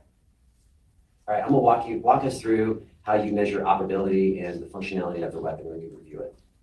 You can pick it up, yeah. Permission, I'm sorry, permission. Thank you. So in my right hand is the AK pattern rifle that I mentioned, State 101. And it is a semi-automatic gas-operated rifle, meaning that as the weapon is fired, there's a gas assistance. So as the gas is generated by the exploding cartridge, it helps cycle the action. I'll talk about what the cycling is. So cartridges are loaded in a box magazine. We have one, and it's inserted in the base here. And then the operator 800-yard shot with an AK is almost bullshit. will pull this handle, the bolt, the charging handle, to the rear, release it, and that will strip a cartridge off of the magazine into the chamber, and now it's ready to fire. When the trigger is pulled, safety is off, the cartridge will go down, the bullet will go down the barrel, the cartridge case will... Object to narrative, and I don't believe it's responsive to the question. You're asking to explain to So as the trigger is pulled, the primer is struck, which we'll talk about, but it's the component of the cartridge that ignites the powder. And as the powder burns, it generates gas. That gas expands, creating pressure, and that pressure is what pushes the bullet out the barrel to the target. And then also some of that gas helps cycle the action, meaning there's a tube that pushes the bolt to the rear, which helps extract and eject that fired cartridge case. The bolt comes forward again, stripping a new cartridge off of the magazine into the chamber, and that process will happen as fast as you can pull the trigger. This is semi-automatic, meaning for each trigger pull, one shot is fired. So if you held the trigger down on this particular rifle, it would just fire one time. It's not a machine gun, but it is based off a machine gun design. And how big of a magazine is that weapon hold? They're typically 30-round magazines, but you can get different numbers of cartridges for different sizes of magazines. Is there sighting on that weapon? There is. There's a rear sight here, has a button that can be adjusted. And so again, this is a military type rifle, so occasionally you might want to do, say, suppressive fire at a longer range. So you can move this ladder sight for your different ranges that you might shoot. And is there a rear sight? That is the rear sight. Oh, I'm sorry. Wasn't tracking there, sorry about that. And anything else about the weapon that's noteworthy for the jury? Not necessarily. This is a pretty standard AK pattern rifle that I would expect to see in the laboratory. Does that look about the same condition that you had it when you tested it? You think there's a... It does. All these black straps that you see holding the action in place are ones that I put there after I examined it. You can put that down. You can.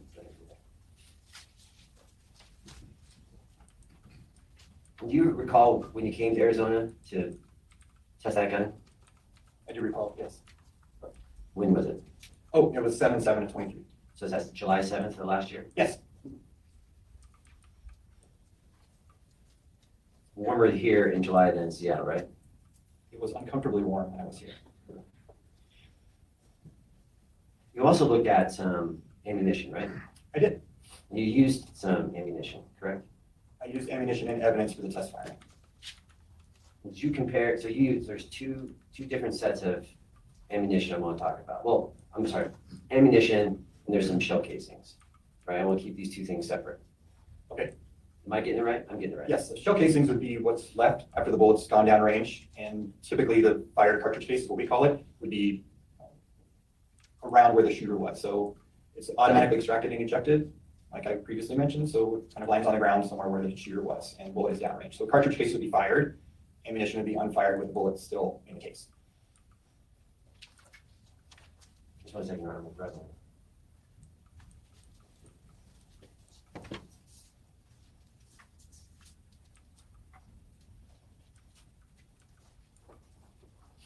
Do you recall the manufacturer of the ammunition that you reviewed, that you used? The manufacturer is stamped onto the base of the cartridge case, and in this case it stated Wolf, W-O-L-F, and that is a common manufacturer of this type of ammunition. You also reviewed some, you got that from the sheriff's department? I did. Do you remember what exhibit, what item number it was? I'd have to check my report. Go ahead and refresh your recollection looking at your report.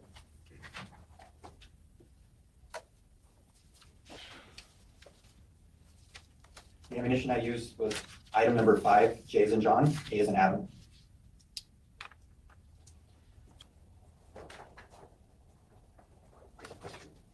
Someone just show me. Actually, I'm gonna have you, you don't still have your gloves on, do you? I don't do.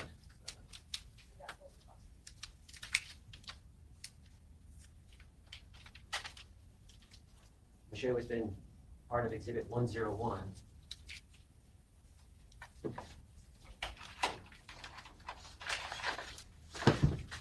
We'll show you the envelope for 101. I'll give you a glass so you can open that up.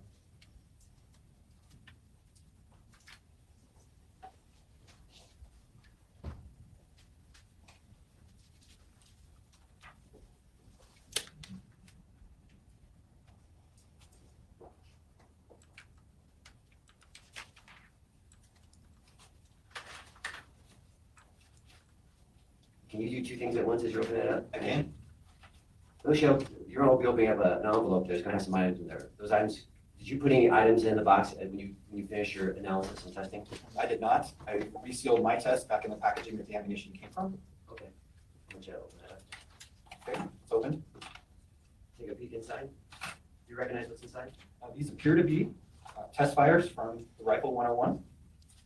What's those are shell casings? Yes, just fire cartridge cases. All right, and approximately how many are in there? I'll have to count them. Can we count them? Sure, you can count them. More than 2.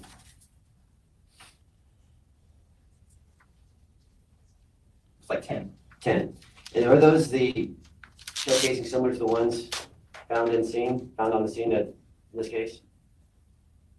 They are. They are 7.62 by 39 caliber Wolf brand cartridge cases. And those are the ones that you use to test this weapon. I use that same type to test this firearm.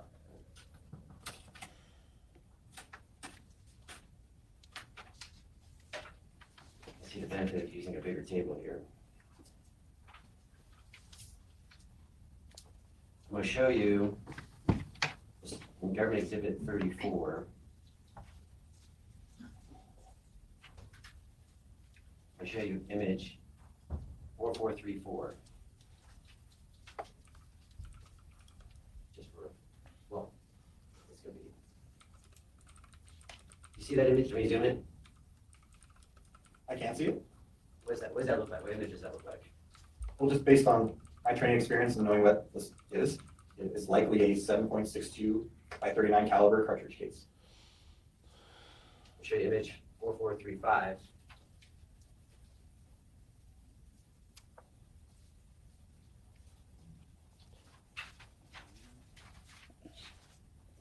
Same thing? Yes, 4435 appears to be also a 7.62 by 39 caliber cartridge case.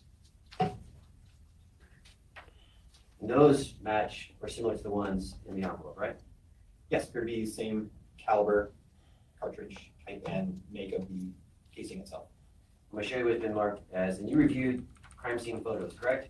I did. I'm going to show you what's been marked as same exhibit 34 with image 4438. Recognize that? I do. Maybe publish with jury. I can, on agreement with counsel. And just, it's subject to the stipulation that we talked about earlier today. Want me to talk to the jury any more about that? Or do you want just I think that'd be helpful, to just explain to the jury. All right, so this is what I was talking to you about before, taking this witness out of order. Now, remember also, we talked about any exhibit that comes in evidence that the court admits, there has to be what we call foundation. So witnesses got to come in and testify to establish that this, whatever the item is relevant to this case. So, for example, if there's I'm just making this up, okay? This is not in this case. If there's a bullet found or a casing found, this witness is about to testify to his opinion about some of that. Someone's got to come in.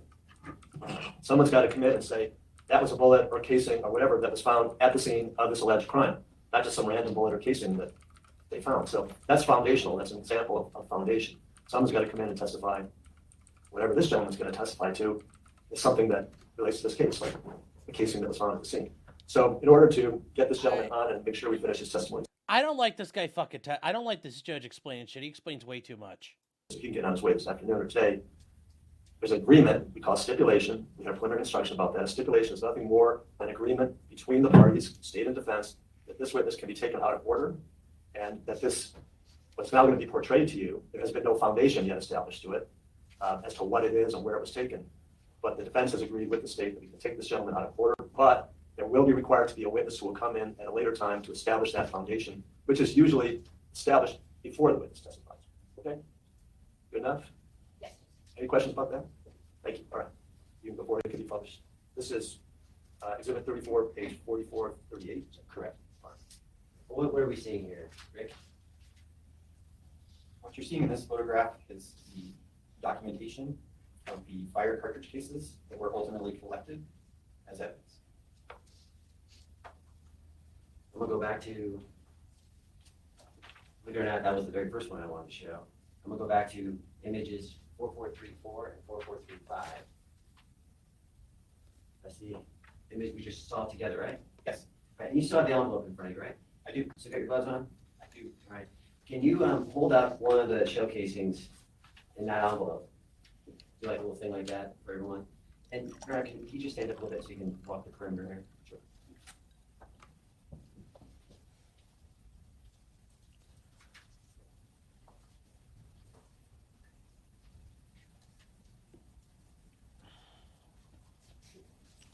Thank you, Rick. And that shell casing is similar to the one in 4434. It is. Just so, because I talked about this one too. I showed you 4435. That one too, right? Yes. And finally, 4436. 4436 also appears to be a 7.62 by 39 caliber cartridge case. Just one more of those. And let's zoom in.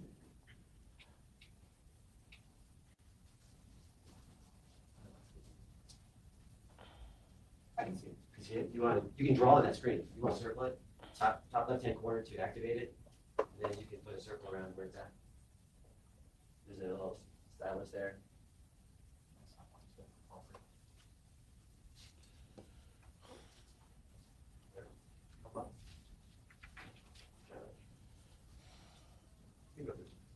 Can I just point it to you, Rick? Sure.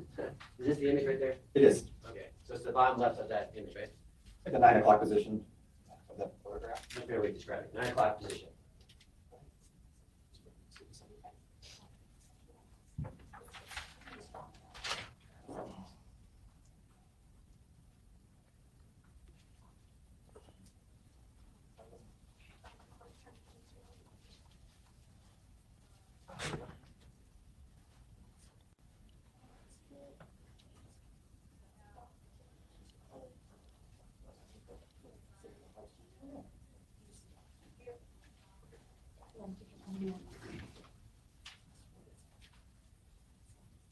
There we go. I think we got it.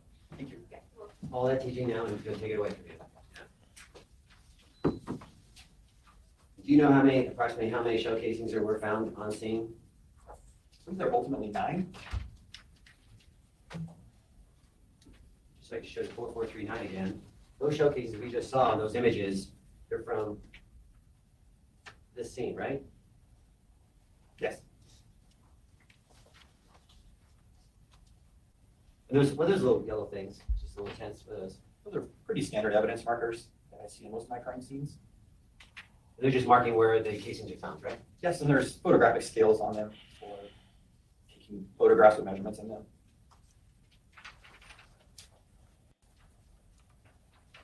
Show you 44, same exhibit 34, image 4440. Different image of what we just saw? Yeah, 4440 appears to be the same image, just a different location, or same area, just taken from a different perspective.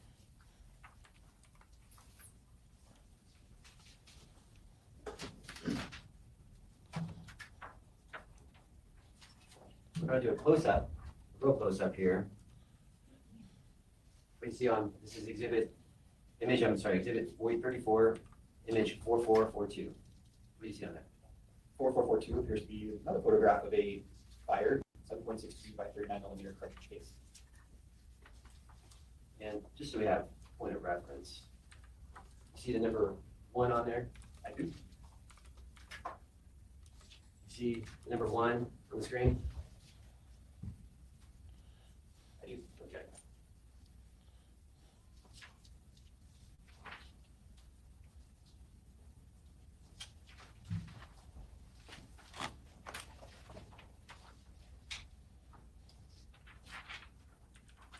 It's a closer shot with someone's hand. See that? Yes. At 4443.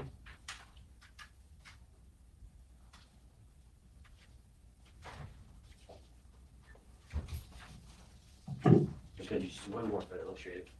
Image 4444. See that image? I do. 4444 is another fired cartridge case. With a marking number 2 next to it? Yes.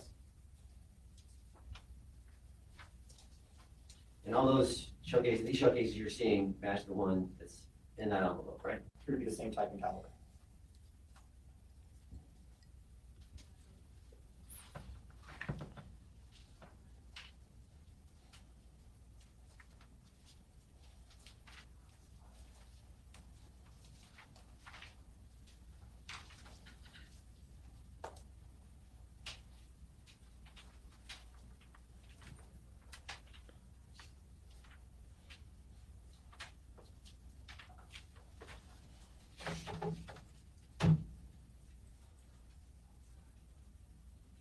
When you came down to Arizona, your goal was to check the operability and the functionality of the weapon?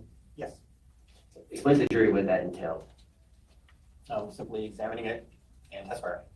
And part of the examination is to look for defects or alterations in the firearm. Of course, any safety concerns of firing the firearm, and ensuring that the magazine fits in chambers and cycles properly. Recall any functionality issues with the weapon? No. Any defects with the weapon? No. In your opinion, did it operate as intended? It did. And you test fired that weapon? I did.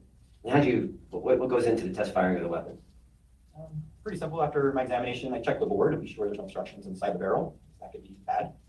And I had ammunition there from evidence, so I used that. I used the magazine from evidence and test fired like anyone would fire a firearm. And with this weapon, when you tested it, how far were you away when you tested it?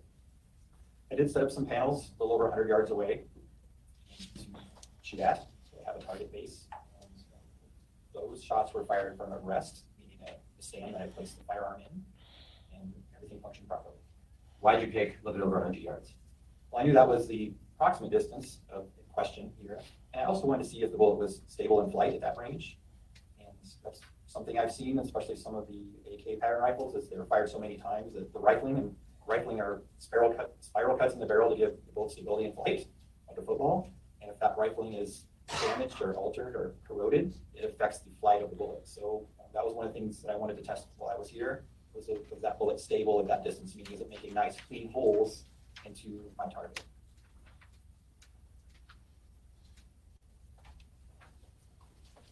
I'm just going to show you it's going to be marked as government exhibits 74, 103 to 110.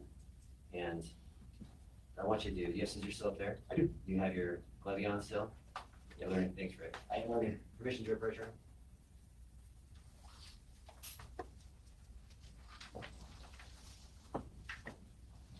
You mind opening up government exhibit 74?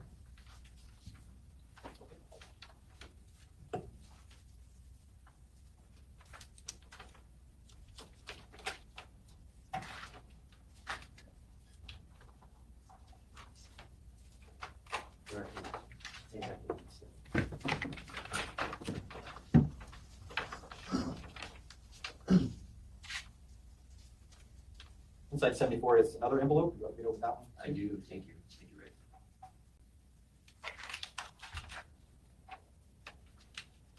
74 was marked item item 1, J as in John, A as in Adam. Inside that second envelope is a fired cartridge. Can you put it up? Appears to be, well, it is 7.62 by 39 millimeter fired cartridge case with the wolf head stamp. I know you can't talk about it, but does that look like a similar image of one of the rounds or spent shell casings in the images we saw? It appears to be the same caliber and type. Okay, I'm not gonna ask you to do all of these, but open up exhibit 10, there's a bigger envelope that says 103 to 106. Just open that package up, and I just want you to just look at, just give me one of those in there, and we'll do the same thing with just one of those in there. Cool. Does that make sense? Does that make sense? Okay, yes, gotcha. So Stacy's exhibit 103 to 106 was my item numbers for purposes of my report. 22JA, 23JA, 24JA, 25JA.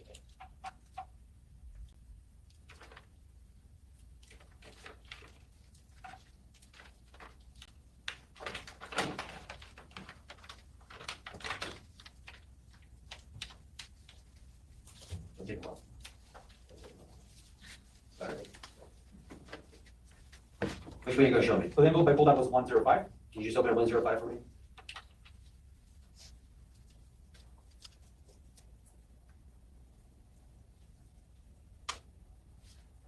Oh, I'm sorry, is it open? Yes. Take it out and show it to the jury for me.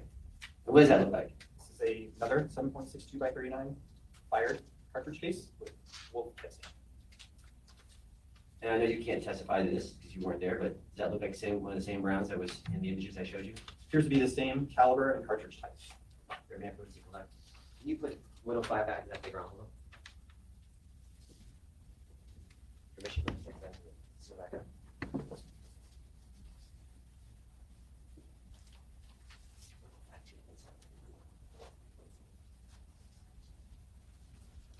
So I just want to make sure we all understand the sequence of events we just went through. The shell casings that were located with State Exhibit 101, the spent shell casings. Got that in your head? Yes. Do they match the ones that we just saw in Government Exhibit 74? And I think you looked at Government Exhibit 105. Yes, they all appear to be Wolf brand 7.62 by 39 millimeter fired cartridge cases. And those appear to match the ones on photographs. Well, match means something different to me than to you. I'm They sorry. appear to be similar in make and model. Thanks for clarifying. Appear to be similar. When you fired the Government Exhibit 101, which is the AK, I'm just going to call it the AK. Okay. When you fired the AK, you testified no functionality issues, correct? Correct. No operation issues? Correct. And did the projectile come out of the gun in the intended fashion? It did. Straight? Yes. And just so I understand, this weapon and those projectiles, you looked at autopsy pictures, right? I do. You also looked at clothing pictures of the victim. I did. I'm going to show you Government Exhibit 14.2, image 6350, under the same conditions as before with defense. I'll show us first so defense can see what I'm showing. And for the record, again, same, I guess, deferred objection pending foundation. Move to publish to the jury. You see, let me zoom out. What's this an image of? This image is a photograph taken by the medical examiner. I believe it to be the entrance wound. Anything unique about that entrance room considering this weapon and those projectiles? Well, in my opinion, this wound appears to be irregular, meaning not circular. You can see a circular oval. Apologize for the drawing here, but I'm looking for a clean circular hole, and this is not. We call it an irregular hole or oval shaped defect. And you also looked at the clothing of the victim, correct? Yes, You saw the entry room, or the entry hole of the victim's clothing. yes, the bullet defect in the victim's clothing. And anything special about the entry hole of the victim's clothing? As with the autopsy photo, the clothing also exhibited irregular type defect. So this is in your report. I just want to show you the image that you looked at. You also looked at some of the clothing, but this is one of the images that you looked at, right? Yes. Right. And do you recall where the entry was on this photo? Before he does that, let's identify. Oh, sorry about that. Exhibit 35, image 028. In this photograph, photograph the decedent as he was located, and you're asking about the entrance. Yeah, do you recall? The right flank, meaning the right side. On the page, do a little Oh. picture thing. Here. Where all the staining is at, right? Yes, where blood deposition is. Just so I understand, that gun and those projectiles can cause this injury from 100 plus yards. In my opinion, yes. And the design, talk about this, the design of that projectile, what's the purpose of that projectile, design of that projectile? The 7.62 by 39 cartridge is a military cartridge, as I mentioned earlier. And military cartridges are designed not to fragment, meaning they're full metal jackets. And the idea being, if, again, this is historic, but from my understanding, the idea being for that is if you wound someone on the battlefield, it takes 2 people to take that person off the battlefield. And so the idea is you want the bullet to perforate, meaning go all the way through the target, and that's what these cartridges are designed to do. Whereas your law enforcement type of bullets are designed to enter and not exit, meaning expand and deposit all their energy into the target. So there's lots of classes, but there's 2 major classes of bullets that I see: full metal jackets, or ball ammo like we're seeing here, and then jacketed hollow points or soft points, which are designed to fragment in the body. And from a little bit over 100 yards away, using the AK and those rounds, what would you expect to happen with this projectile hitting a body? Unless it hit a major structure like the spine, I would expect it to enter and exit, meaning perforate the body.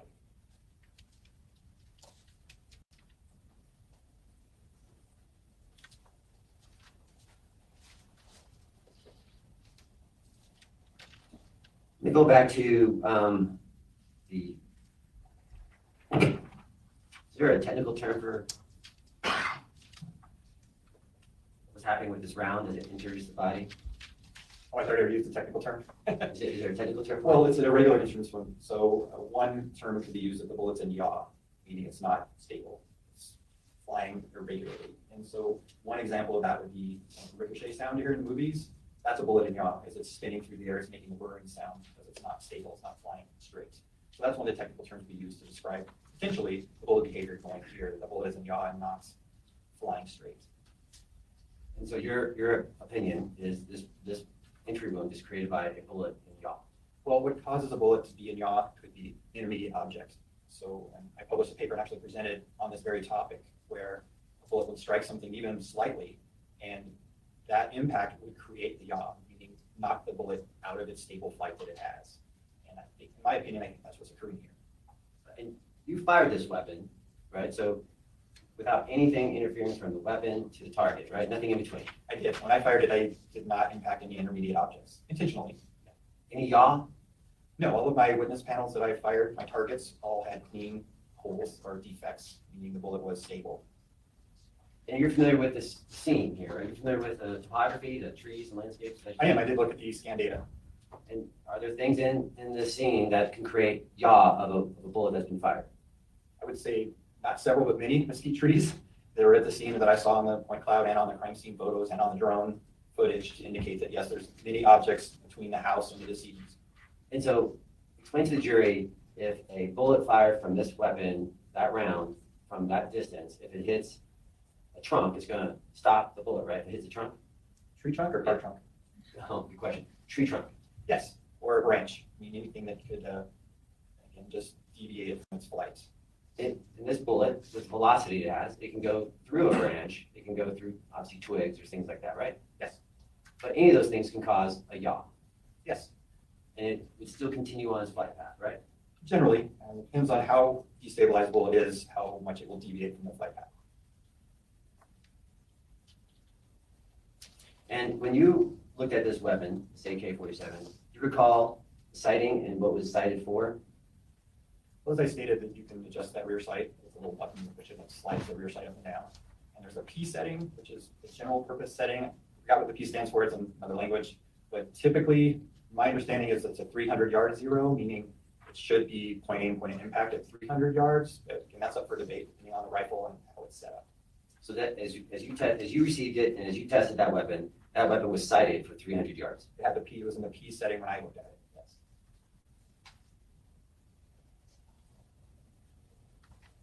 yes. By me, I had a question.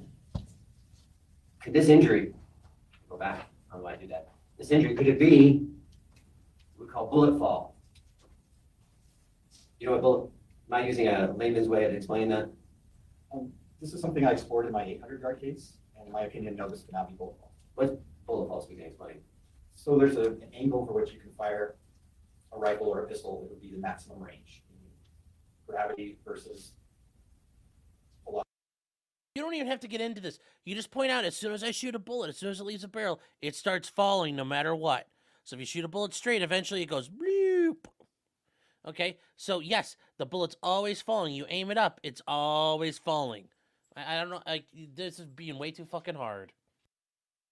velocity of the bullet. And so most firearms, it's about 33, 35 degrees. So Yes, I call 35 it degrees, drop. It's going to go to the maximum distance that it can. If you go beyond 30 degrees, it's going to run out of velocity and then it's going to start falling. And it's going to lose its velocity. So I did extensive testing on that. There's published papers on this too when I had my 800-yard case.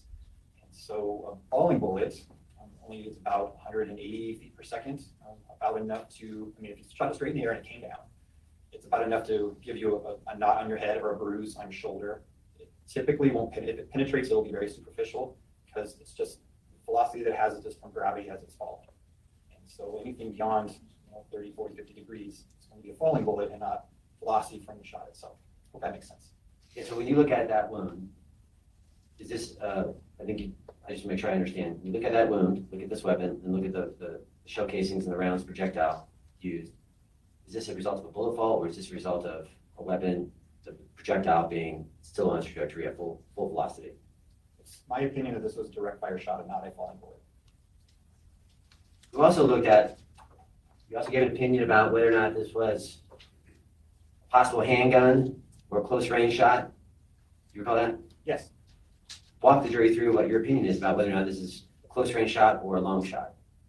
Well, there would be two things we're looking for a close range shot. One, I mentioned earlier, there is rapidly expanding gas that pushes the bullet down the barrel. Or that gas has to go somewhere. So it usually follows and sometimes precedes the bullet as it comes out of the barrel. So that gas has a residue that can be chemically tested. There's also unfired gunpowder that's contained within that gas cloud. And if you're close enough, that will deposit itself on the target, the clothing, the wound, etc. And so we can test for that. Secondly, we have an irregular wound and we know that this firearm fires straight bullets. So something would have had to come in between the shooter and the victim to destabilize that bullet in the path that it would take. So those would be the two things that we would look for a close range shot. Additionally, a pistol round, typically, based on my experience, when unstable pistol rounds hit people, they don't exit because they lose all their energy as they are unstable flying through the air. Now, this being a military cartridge, much higher velocity, much smaller bullet, so it can be unstable and still manage to perforate a person. So all of those factors, again, was my opinion, it was a distance shot from a rifle. You had that one case earlier, 800 yards away, approximately. Yes. Did that bullet exit the victim in that case? It did not. It penetrated around her armpits and went through her heart and almost exited on her left side. So distance does matter whether or not there's enough velocity for this type of bullet to enter and then exit. Certainly, and it did lose obviously some velocity traveling 800 yards, but still was lethal at that distance. And in this scenario, in this case, that distance, 100, a little bit over 100 yards, was enough. It's short enough distance for that gun, for that round to penetrate and exit. Yes. In your opinion, it was a long rifle that shot that round that killed his victim. The wound is consistent to a rifle round. We also ask you, you considered the ejection pattern. Did you review the ejection pattern that the DPS did in this case? I did. And they did their own testing of the weapon, right? Yes. And you reviewed that ejection pattern. I did, and I saw a similar ejection pattern, although I didn't map it when I was doing my own test firing. So essentially, we have three possible ejection patterns. We've got the crime scene, we've got DPS, and we have yours. Yes. All right. All three of those ejection patterns, are they similar using this weapon? Well, I'm not sure where the shooter was specifically. So when we do our testing, we know right where the firearm is versus the pattern. But the pattern size was similar in all three areas. It's some dispersion and typically to the right of the firearm. And that's been my experience with these types of firearms.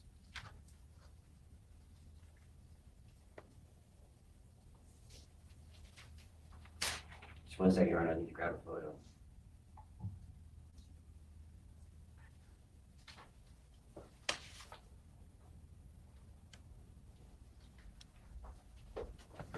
Just 1 second.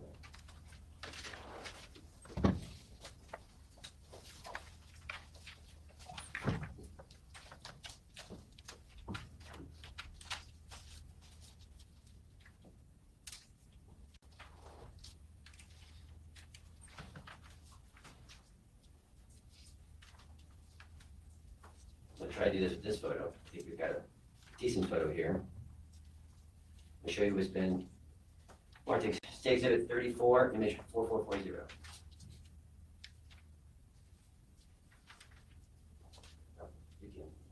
You see that, Rick? Yes.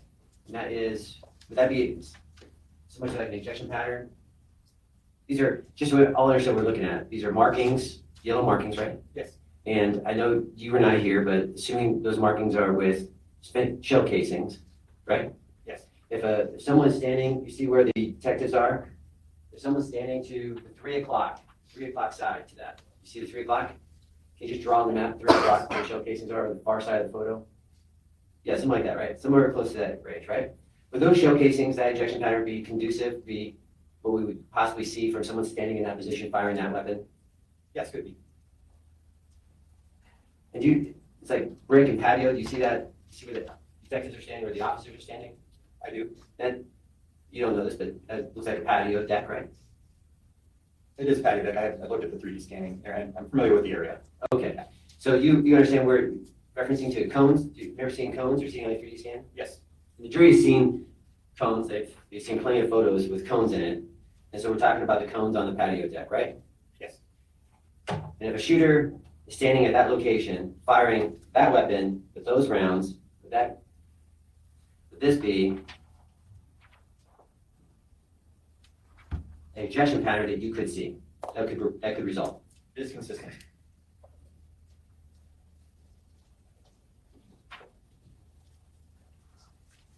Where'd you get for your 3D scan, where'd you get the data for that 3D scan? Arizona DPS did the scanning. The process for that is essentially a magic box on a stick, on a tripod, and you put it out. I think it's answered the question. You did. What was it? Did you also get like a scan plan? Did they give you a scan plan for that or no? I did the scan plan and provided it to them. No, they did, with DPS when they provide you the raw data? Yes. They provide you any documentation to go with it? All I wanted was the raw data so I could register it myself. And you prepared the output for the 3D scan? Yes. What was the distance for your 3D scan, what was the distance from the patio, from the cone to where the victim's body was found? It was consistent with the measurement that the drone had already measured. So I just confirmed that measurement. Would 350 feet sound familiar? Yes.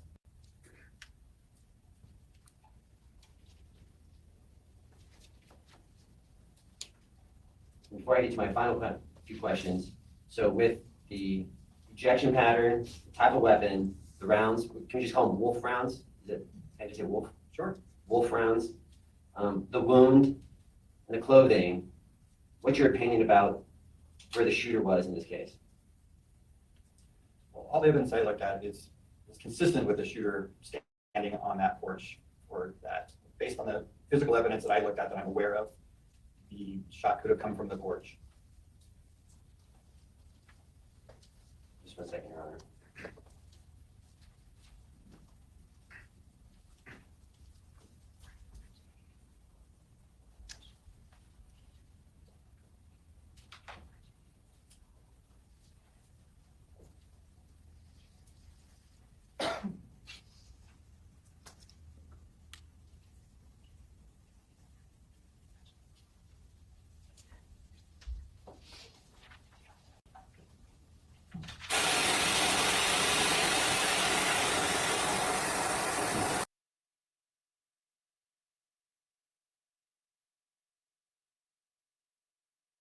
Hold on, Chad. Are we going silent or? One of the shell casings that you Wait. used. So it went for a second.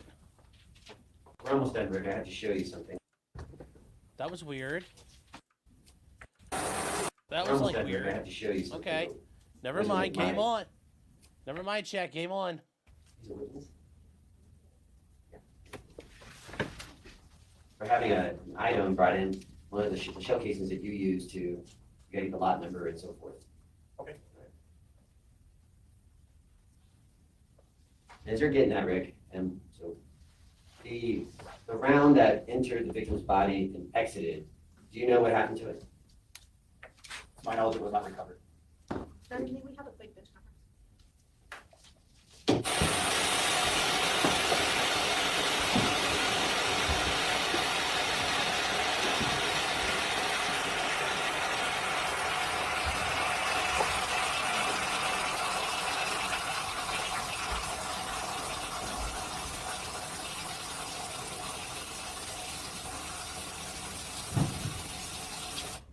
We're gonna take a 30-minute recess. I'm gonna stay here. It's about when we take our mid-morning recess.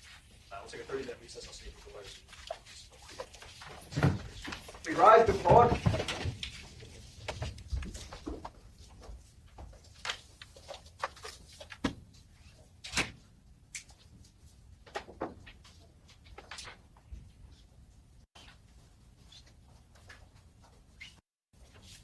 All right, jury's absent, everyone have a seat. You can step out.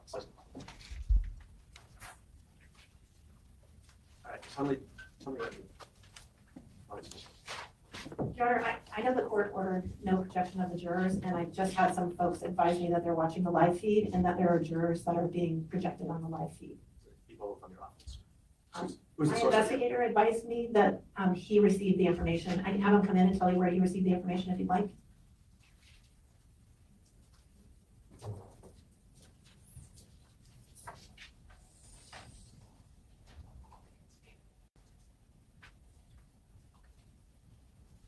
Your Honor, my investigator's telling me that an investigator from our office, David Back, called to indicate that the live feed was showing the two jurors. We know. Where, I don't show, how many jurors? I don't know how many jurors that there were supposed to be considered. Do you know which ones? No, sir. Would you like me to call over to the office to find out, Your Honor? I don't have a text from him. Can I get my phone and I'll show you the text. I can call the David Back if you'd like, Your Honor. I didn't get any additional information. I just thought the court might have to find that consent. Who's in charge of the pool camera for today? Okay. Sorry to put you on the spot. I'm sure you're aware of the rules, right? Yes. You can't take any video, so anything that shows the activity of the jurors. Anything you want to tell me? Well, there was a moment where I was panning and I was not fully paying I don't recall seeing any of this anywhere though. When did that happen? Like I'm trying to think, and I don't recall seeing it. We watched it for 5 fucking days, guys. attention, and I just briefly saw, and they were blurred out, a couple jurors right here. And the moment I noticed, I panned back. And when it happened, I was like, oh gosh. And I was like, okay, I need to pay more attention because I know that's a rule and I didn't mean to do it. I apologize. All right, thank you. Well, I don't think there's anything you can do about that. This person who's operating the camera is well aware of the rules. She explained what happened. She's got to be very careful in the future so that it doesn't happen again. I don't think there's anything more we need to do this time. I mean,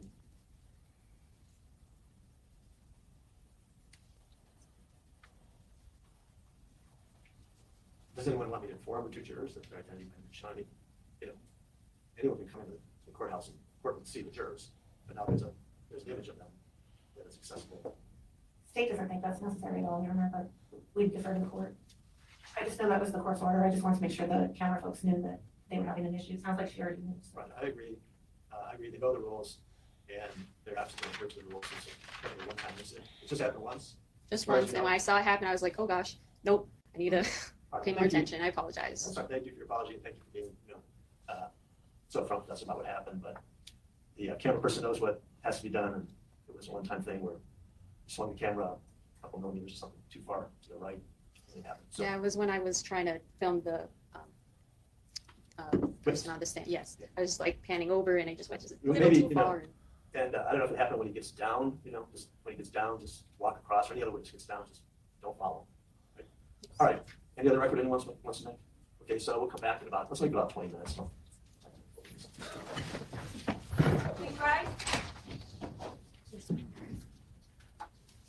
All right, guys, that's part 1 of the day. Like, Jesus.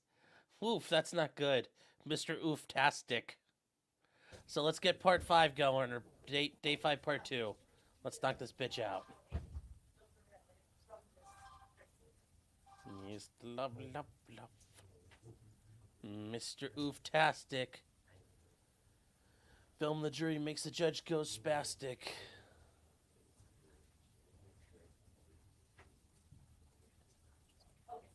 All right. So we got a 20-minute break.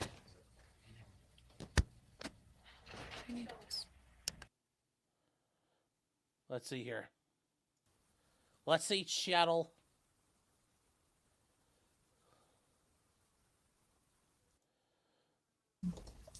$20-minute break, more like 40-minute break, Judge. Come on now.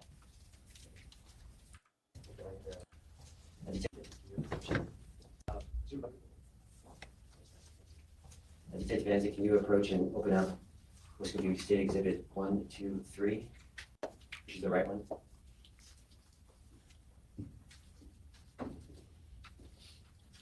And Rick, this is your reference to 5JA in your report. The ammunition I use? Okay. What's this? 1, 2, 3. It's 5JA. You have it listed as well.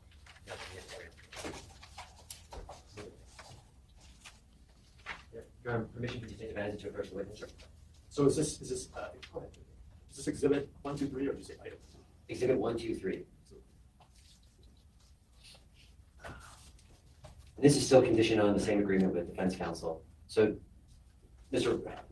Rick, can you look inside that? Detective Anza, you can step away if you want. Do you have a glove still, Rick? Just, all right, we'll get you. I get it.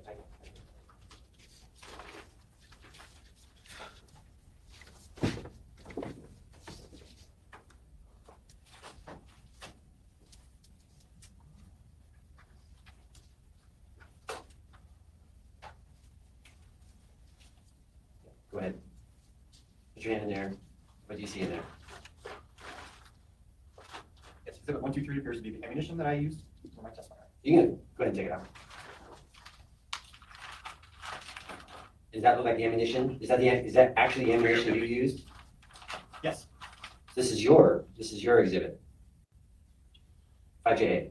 Well, yes, it's the exhibit that I looked at, it's not my exhibit. It's I the get it. sheriff's office. Sorry, but that's the one that you took rounds from to test fire. Oh, yes, and you can see my evidence tape, green evidence tape. You signed off on that? Yeah, I sealed the box with my green evidence tape, and the inner packaging also has my initials and date from 7/7/23. And you compared the make and model of those rounds to the rounds that DPS used in their testing, right? Yes. And you compared those rounds with DPS and then also with the spent shell casings on the crime scene, correct? Correct. What's your conclusion about the make and model? All the same, Wolf brand ammunition, 7.62 by 39 millimeter caliber. So all the testing done in this case from the DPS and from you, we're using the same make and model, Wolf projectile round bullet. Yes.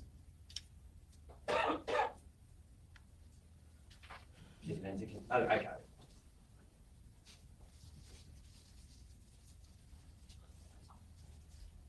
Permission to approach your approach. I'm going to show you Government Exhibit 102. Yes. Do. You want to open that up for me?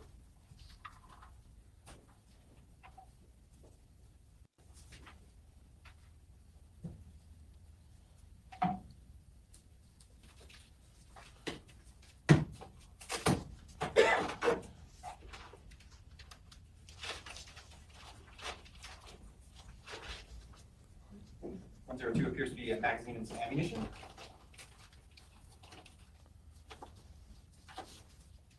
To what? What are they? Specifically. There's another one AK-47 Type magazine and 7.62 by 39 millimeter caliber cartridges on fire. Same ones that we just saw in Exhibit 123, right? Same type. Same type. And those shell casings, so that round is similar to the shell casings found at the crime scene. Yes. And that magazine, you said that was an AK magazine? Yes, And if you know, would that AK magazine fit that gun? it should. I have not tried it. Okay. And since I'm on the, let me grab that from you.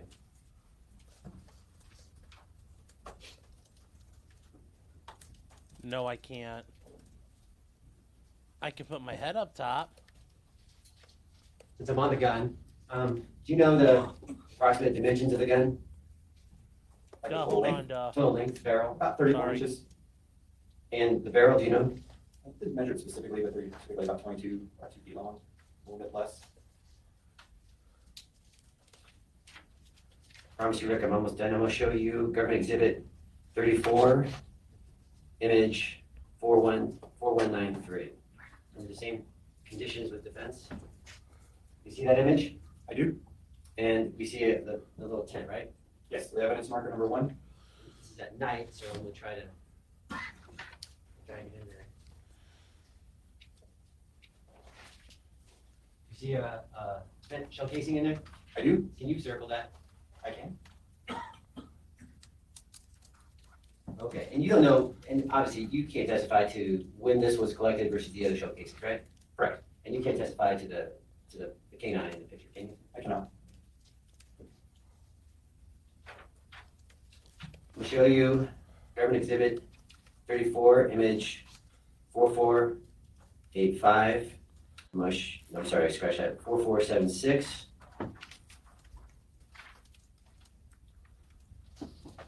Let me zoom out. What's that image of? 4476 appears to be an image of the clothing from the decedents. That you reviewed? Yes. Is there a hole in this? Yes, there's a possible bullet defect in the shirt. Can you circle it? And looking at that hole, I mean, there's a lot of variability here, but is that, I'm sensing you're a perfectionist, Rick. Looking at that hole, is that hole be caused by a bullet in yaw? It could be, yes. I'll show you exhibit 34, image 4476. Is that a close-up of that same photo? Yes, 4476 is a close-up of the defect on the shirt. Now we have a better picture of that hole, right? Yes. And again, do you know what's around the hole, what the staining is? Appears to be blood. What number was this? 4476. I thought the one before that. 4475, that's one prior.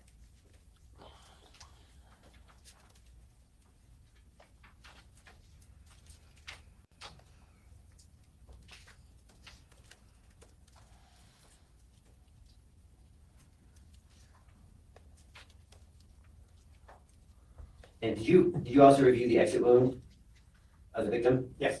I'm going to show you what's been marked as government exhibit 34, image 4497. That appear to be what you saw and reviewed for your report? Yes. And would that hole be consistent with a bullet in yaw? Yes. The exit will be consistent with a bullet that's a Wolf brand bullet. It's not inconsistent with a Wolf brand bullet. Would that hole be consistent or inconsistent with a Wolf brand bullet being fired from an AK-47? It could be, yes.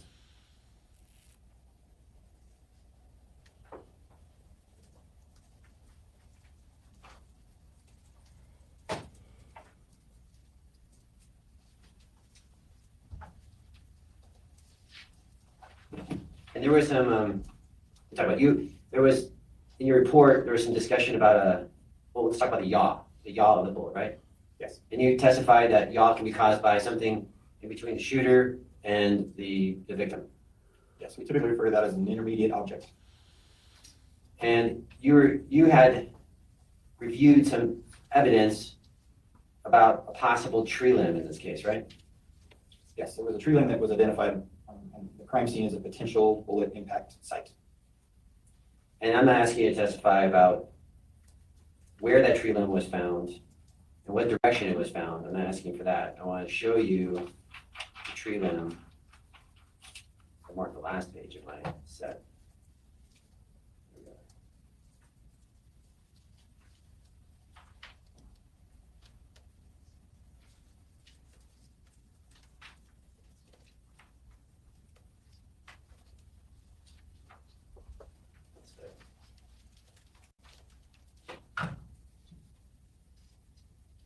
show you what's been marked as government exhibit 71. These don't have an image number on back, so I'm going to designate them 71A and B.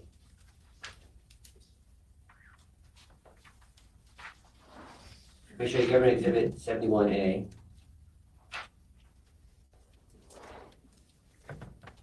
That is the remaining part of the branch, is that right? Yes. And that looks like it's been, we got someone sawing the base of it off, but the top part, can you circle the top part where I'm referring to where, that looks like it was broken off, right? It does. And you're not here testifying to what possibly caused the breakage of that, right? I'm not. Right. Question I have for you is that branch, you see the size of this branch? Let me show you a different picture. That branch, can that branch cause a yaw? If a round hits that branch, can it cause a yaw? Yes, that would be an intermediate object that could cause yaw if a bullet strikes it. And that branch, would that branch necessarily stop the bullet, or the bullet would just continue on but in yaw? Well, I haven't done my own empirical testing with mesquite trees, but with other trees in Washington, I would expect a branch of that diameter to not stop, 7.62 by 39. Is that wolf bullet a pretty serious bullet? It's traveling out of the muzzle about 2,400 feet per second, about twice as fast as a 9mm, for example. I'm going to show you, just about done here, Rick. Show you government exhibit 121. It's an aerial view from a drone image. Do you see?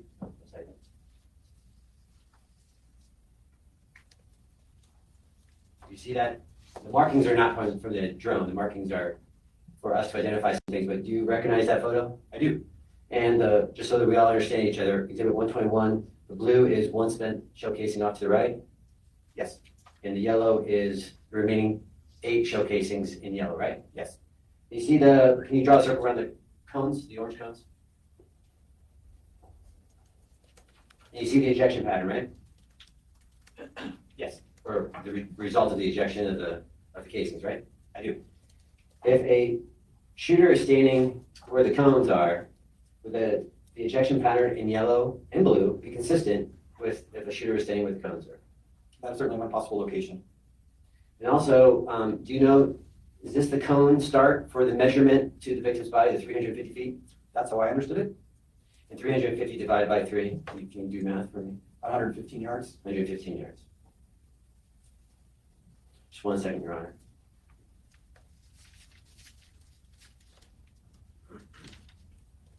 What question does that have, Your Honor? Oh, wait, so they just seal up the boxes. Cross-examination. Morning. Morning. Can you hear me okay? I can. Okay, perfect. So I just want to get a little bit of background information. You did not visit the scene of the crime in this case, is that correct? That is correct. So you reviewed photographs from that scene, right? Yes.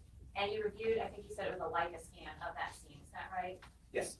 Did you notice any differences? Were you aware, let me back up a little, that Leica scan was taken in a significant period of time after the date of this offense? It was. When was the date of that scan, if you recall? I'll have to check my report, but it was later. There were lots more leaves on the trees. I think is probably where you're going with that. And you can check your report if you want to. Do you have that with you? Yeah, let me look real quick.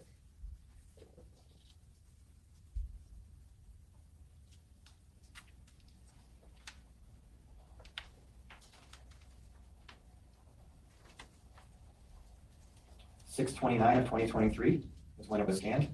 Okay, and you mentioned there were leaves on the branches in the scan versus at the time of the event, right? Yes. Were there other alterations to the scene that you were aware of or made aware of? Not that I was particularly looking at. I was more concerned with what potential line of sights you could see, the point cloud versus the crime scene. And I'm photograph. referring, if you remember, specifically to a prickly pear cactus. Do you recall in the photographs there being a prickly pear cactus near the area where the shell casings are located versus later that cactus is no longer there? That does ring a bell, but I can't confirm that for sure. Okay, but the photographs of the scene would contain more accurately what was present on the scene versus the scan. Is that correct? Yes. Okay. And you're approached by the state in this case, and you're provided with some background information about the case. Is that right? Yes.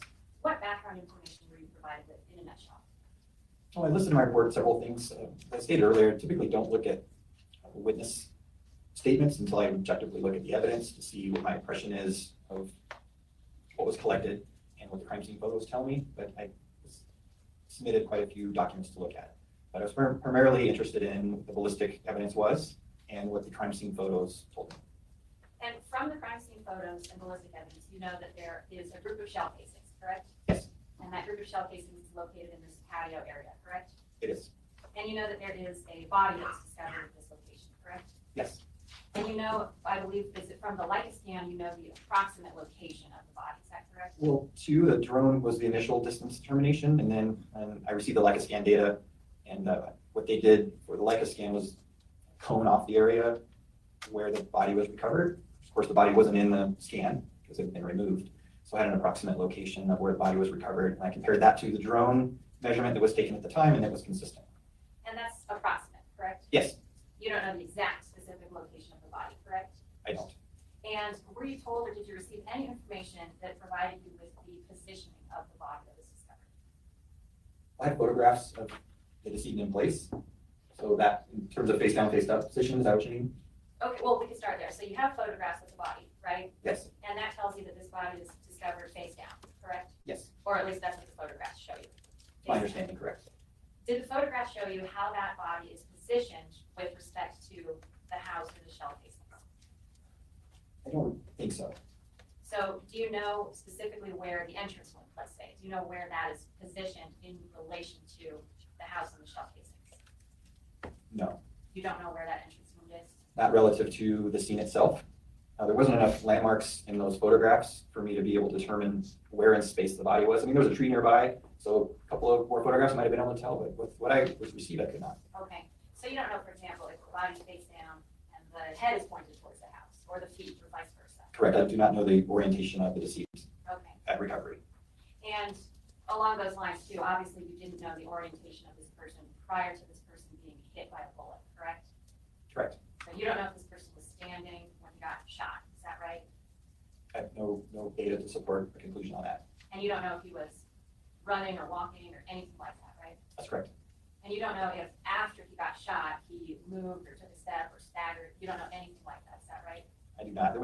I didn't see any evidence of bloodletting that might indicate movement after, but I mean, with a small caliber bullet, such as 30 caliber, you might not see that initially. So again, there's no data to draw information or conclusions from.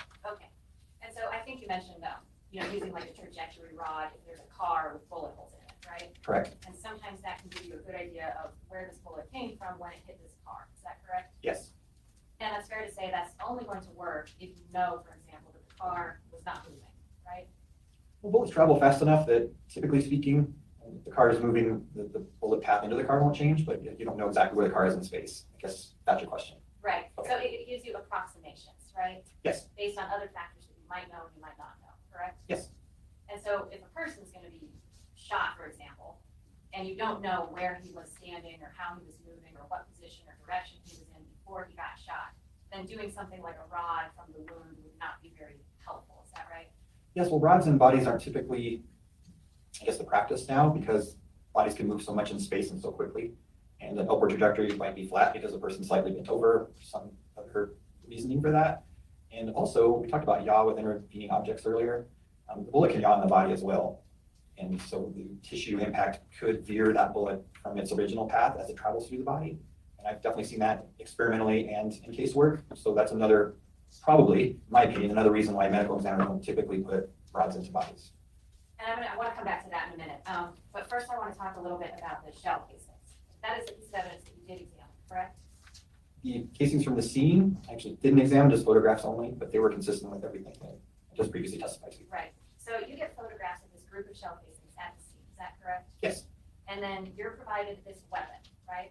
yes, And you're supposed to test this weapon to get an idea of where these shell casings land when they eject from this weapon, correct? well, I didn't do ejection pattern on this rifle, that was another examiner. I was just simply observing my testing on where the cartridge cases were landing, to see if it was consistent with what was previously reported, if that makes sense. That other examiner was Aaron Brunel, is that correct? Yes, So he tests the weapon and he makes a determination about the pattern of the shell casings, correct? yes, in this case, And you reviewed his report prior to coming to your own conclusions, is that correct? I did. And you also mentioned that you fired yourself this weapon from a stand, is that correct? I did.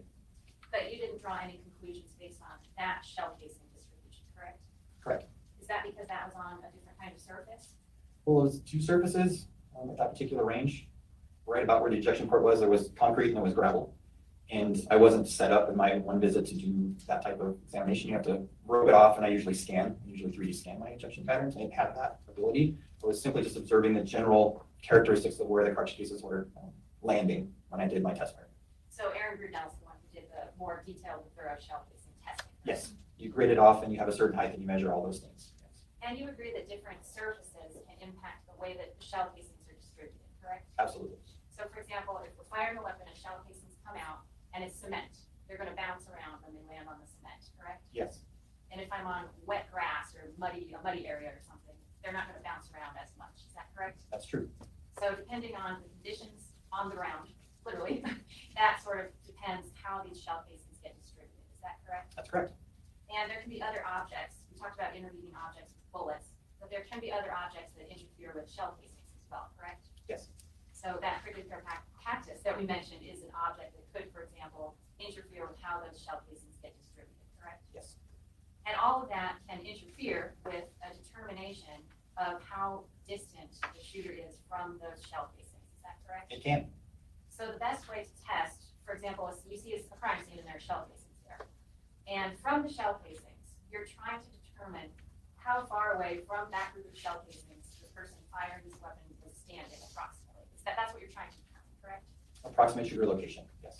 And so if you're going to make that determination, the best practice is to test the weapon on a surface that's very similar to the surface at the crime scene, correct? Yes. Because otherwise it can be off significantly, correct? Yes. Okay. Try to control your variables. Right. And other variables involved in shell casing testing, does that include the height off the ground that the weapon is fired? Yes. So can you explain that a little bit? How does the height of the weapon affect a shell casing pattern distribution? Well, think of a firearm as a system of tools that work together to fire. Real quick, Jim, is this what you guys wanted? Guys asked to figure out how to overlay some things. So tell me if you like that little thing at the bottom. This cartridge. And there's Also, two pretty God, why like they're hammering both on this guy because it's so bad of a trial. significant tools in the firearm that help or assist with that ejection pattern. One is called the extractor, which extracts. We're very simple in firearms. And there's an ejector that ejects. And the extractor is a hook, and the ejector is a post. And as it comes to the rear, they interact with each other, and that's what causes the cartridge case to fly out of the firearm. And there's inherent variability in that. And if you were to control all the variables you could and just fire this firearm in one place, in one position, you're still going to get a little bit of distribution error, if you will. And so anything that's going to affect that interaction with the extraction and ejection could affect where they land, meaning how you're holding the firearm, what ammunition you're using, and of course what height you are off the ground. So, and there are all different positions that people fire from, too, right? Yes. So you could be standing and holding a rifle up at your shoulder, correct? Yes. Or you could be kneeling and holding that same rifle, correct? Yes. You could be in a prone position on your stomach and holding that same rifle, correct? You can. And you can be aiming up or down or anywhere in between, correct? Yes. Do all of those things potentially affect the shell casing distribution? Definitely can. And if you're holding, well, let's just throw another variable in there. What if you're talking about somebody who's a left-handed shooter? Can that affect the way the weapon is held? It can. I actually haven't done any pattern testing with left-handed shooters with those kind of rifles, but I mean, anything that could be a variable on how that firearm is held could affect the potential of where they land. Were you told in this case that the suspect was left-handed? And I believe that was mentioned at some point.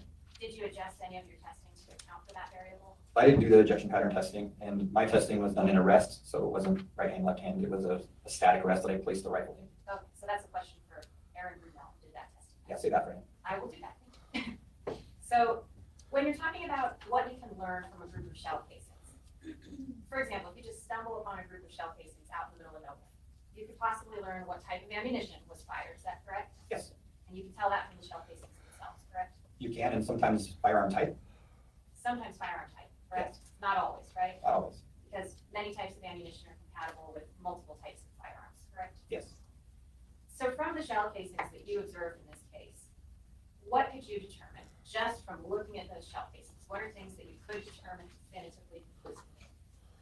that they were the AK caliber, meaning 7.62 by 39. They were wolf head stamp, and they were also steel cartridge cases, which is typical for that type of weapon platform. You say AK caliber, are those shell casings, is that ammunition that's compatible with other types of weapons besides AK? Yes, there's many manufacturers that make firearms that will chamber and fire the 7.62 by 39 millimeter. So just from looking at that group of shell casings, you don't know which weapon or which type of weapon was fired. That's correct, right? For my examination, of course, they were sent to me. I could do microscopic comparison and identify them to a specific firearm, but I did not do that in this case. You can do that with shell casings? Yes. How accurate is that? Well, based on my training experience, when I identify something as I'm confident that they were fired from that firearm. Okay, and that's only if you do a specific type of testing on the shell casing, correct? That's not to go into too much detail, but I have a comparison microscope that allows me to look at two things at the same time. So I could test fires from the rifle, get evidence items, and I look at them simultaneously for the marks left by the system of tools that I just talked about. So the extractor will leave a mark, the injector will leave a mark, the firing pin leaves marks. And those are all individual microscopically. So that's what I'm looking at when I do comparisons. And you didn't do that in this case, right? Correct. Another question for Bruno. Okay, so with what we have right now, we're not sure which weapon these shell casings came from, Correct. Okay.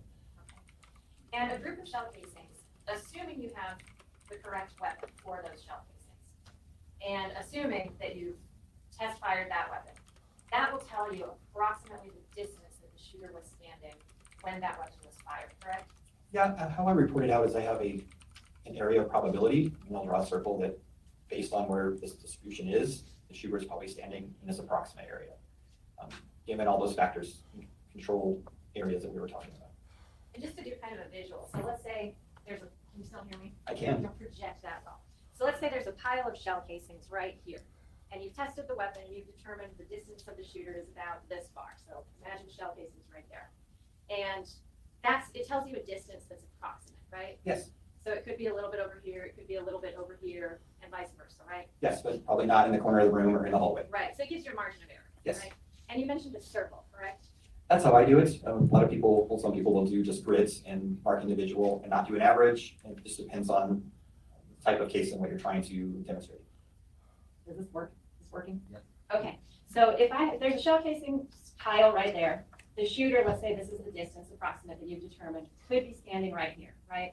Yes. And aiming in this direction potentially. Yes. But there's a whole circle around here that would also be consistent with where the shooter's standing, right? Do you mean position of the muzzle or the bore? The person. So So the- shell casings are right there. Let's say this is the distance you've determined. I know it's not realistic. But person, I'm the shooter, those are the shell casings. I'm firing the weapon, right? Shell casings are going this way. This is one position I could be standing in if the distance is correct, right? Yes. But there's a whole circle that's drawn around this So if pile you- of shell casings. So if you walk around the circle with the ejection port facing your circle, I Right. think I see where you're Yes, trying to so I could be standing here too, in other words. Yes. Right, and that's still consistent with the pile of shell casings. And I could be standing anywhere around that circle that's not obstructed, right? Yes. Okay.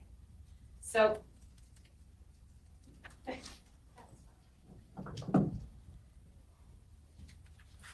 So from a pile of shell casings, you're getting a distance and you're getting a radius, basically. Yes. At any point along that radius, the person could be standing, correct? I understand your question correctly, yes. Okay. In other words, the shell casings themselves don't determine which direction a person was aiming, right? That's correct. You need other evidence to look at that to determine that, correct? Yes. You might need actually a fixed point or a known point where the shooter was standing, is that correct? Or a bullet impact downrange. A bullet impact on something that had a fixed point or a known point, Yes. right? Okay, so a bullet impact itself doesn't have a fixed point or a known point, right? Unless it's in something that doesn't move, correct? Correct. Stationary object. Right, okay.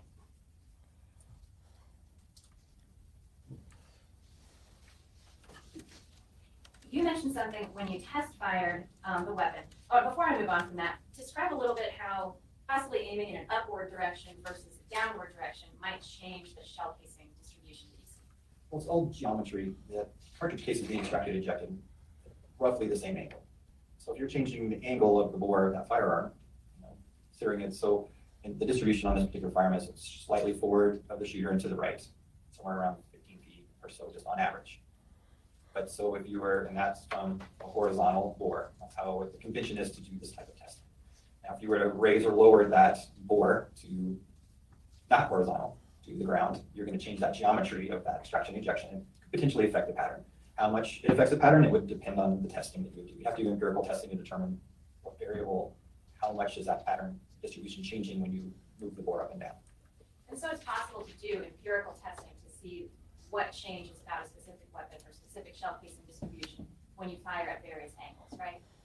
Sure, but again, there's a safety concern for that too. As I mentioned earlier, if you hold it about 33 degrees, that bullet will go about 2 miles almost. So you have to be sure you're in proper conditions to test that, but yes, it can be done. Okay, and so if there are two people who dispute, let's say, the direction of fire, one of them says, you know, this person was firing straight through this mesquite thicket that you mentioned, and another person said the shots were being fired at an upward angle over the top of one of the trees out there. There are empirical tests that can be done to see which scenario is more consistent with the physical evidence, correct? You would have to do that empirical testing to see if the cartridge case distribution would be affected by that type of angle of the rifle. So you could test that, Yes.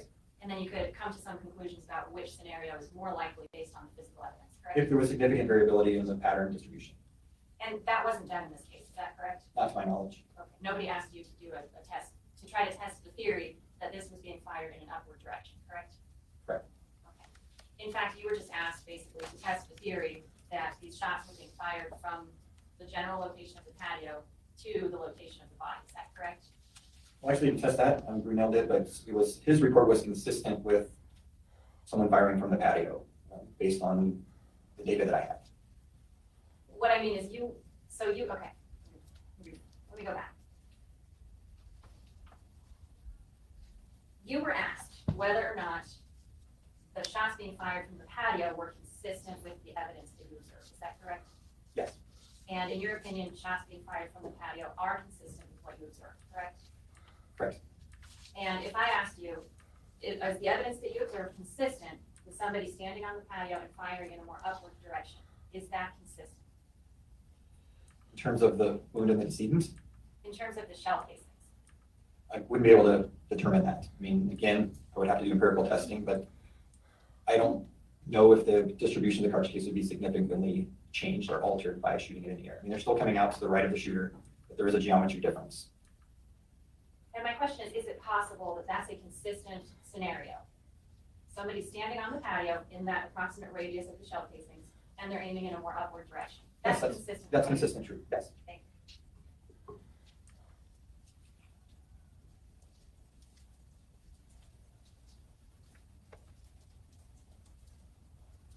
Let me ask you a little bit about some of the testing that you did or that you reviewed when you were coming to your conclusions. You mentioned something about the impact of these bullets downrange, and you said that they basically made cleaning holes or something like that, right? During my testing, all the impacts were circular. Okay, that means when there aren't any objects in the way, the bullet is not tumbling, it's not in yaw, is that correct? That's correct. Are there weapons where when you fire them, even though there are no intervening obstacles, a bullet might still be in yaw or it might be tumbling?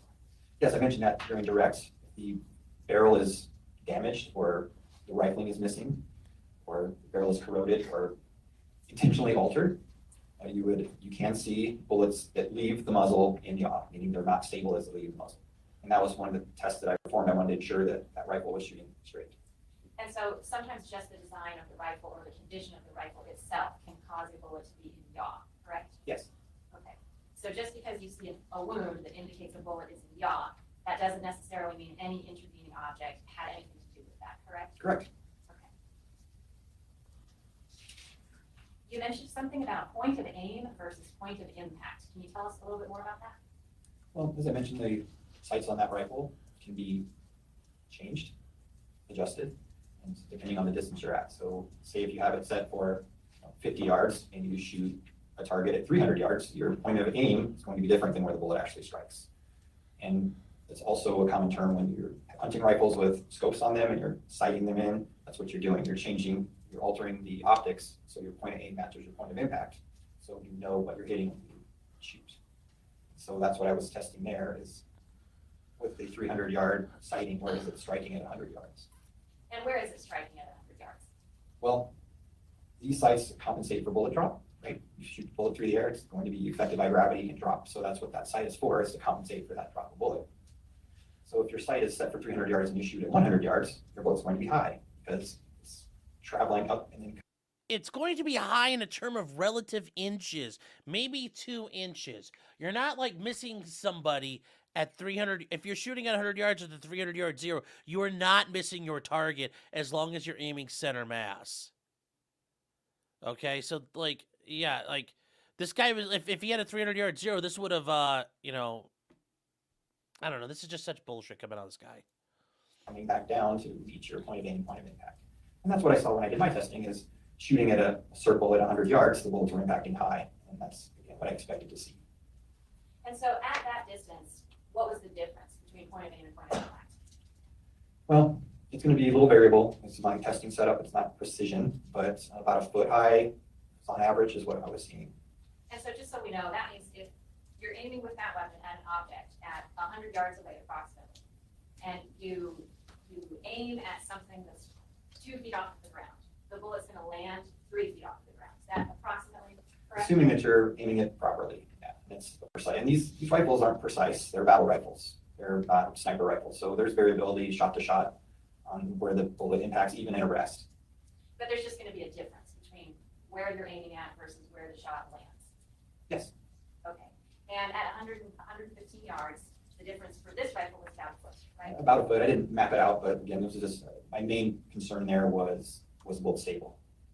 And were you aware of the height of the entrance wound on the victim that's found in this case? I have to check the autopsy report, but right flank would be several feet off the ground. And just approximately, if I said it was about 4 feet off the ground, would that sound more or less correct? Yes. Okay, we're not doing a scientific test right Okay. now, just approximately. So, and we have to start with some assumptions, right? Because we don't know where this person was or how this person was standing when they got shot. But let's assume that they're just standing upright, okay? And the shot comes in and it hits the person about 4 feet off the ground. That means that the point of aim was somewhere around 3 feet off the ground, correct? Could be, yes. At that distance, assuming that that distance is correct and the person is just standing, And right? aiming it perfectly, et cetera. Okay, and so somebody from 115 yards away, if they're aiming at a spot that's about 3 feet off the ground, they're aiming down, is that fair to say? Yes, if they're standing upright. And that's another variable too, you don't know how tall the person who's shooting is, Right, correct? if they're sitting or if they're prone or on a knee. So somebody who's very tall, standing up at that distance is gonna be aiming in a general downward direction, correct? It depends on how high the shoulder is off the ground, but yes. Okay, well, I mean, if the person's 6'2" or so, and they're holding it at their shoulder, that's generally a downward aim, is that correct? Right, you can anticipate the shoulder being 5 feet off the ground, and if the bullet's impacting 4 feet off the ground, then you would have to aim downward. Okay.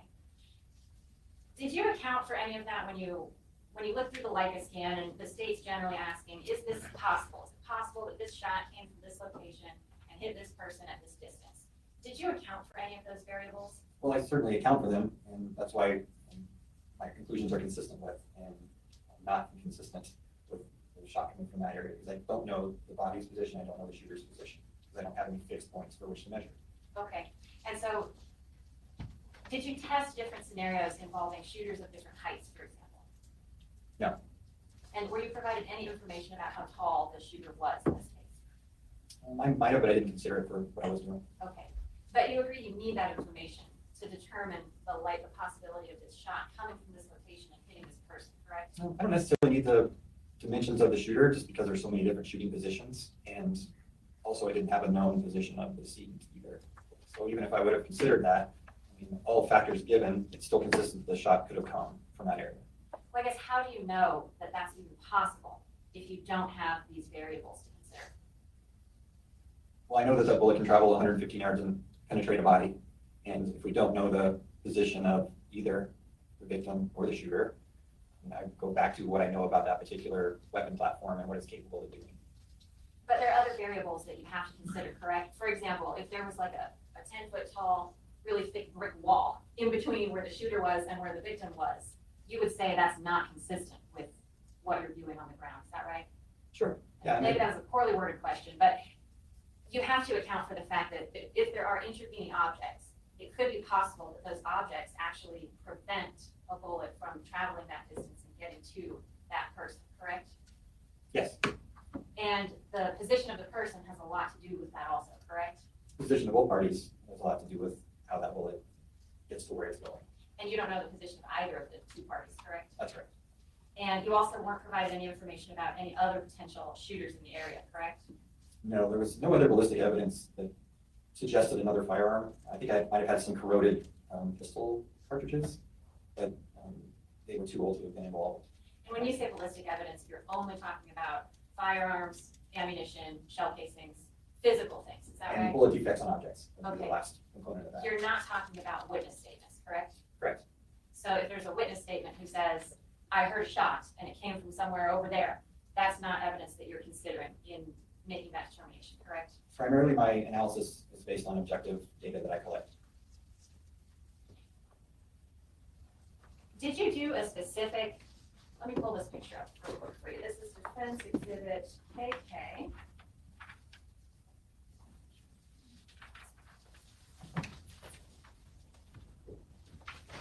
And it's already been admitted.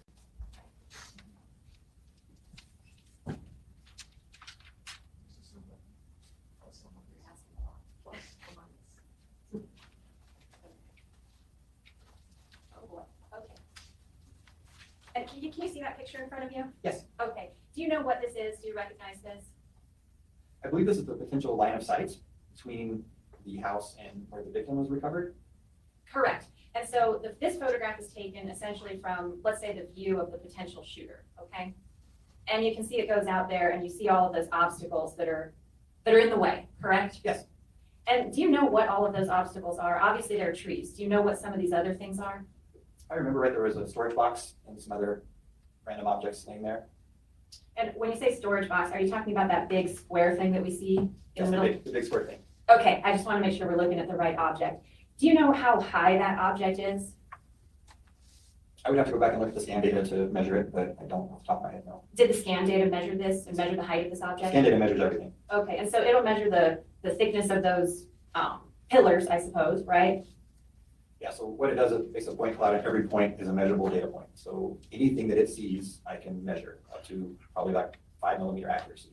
So once that scan is done, you can go back to anything in the scene and measure it.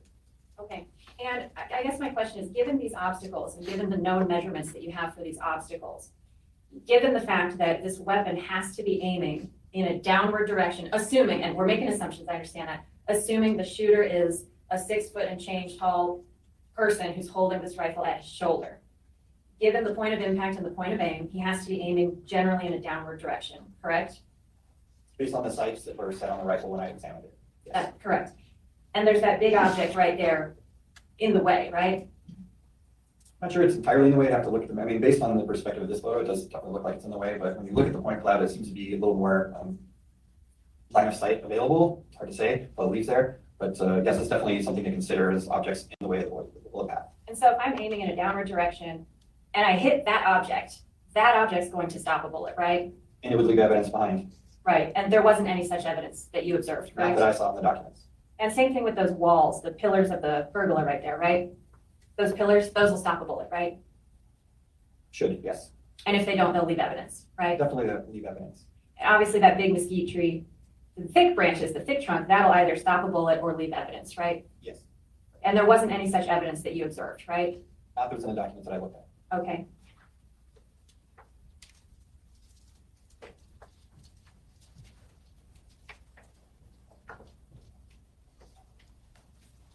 Let's talk a little bit about this, the tree branch, because you were discussing the tree branch that was broken, correct? Yes.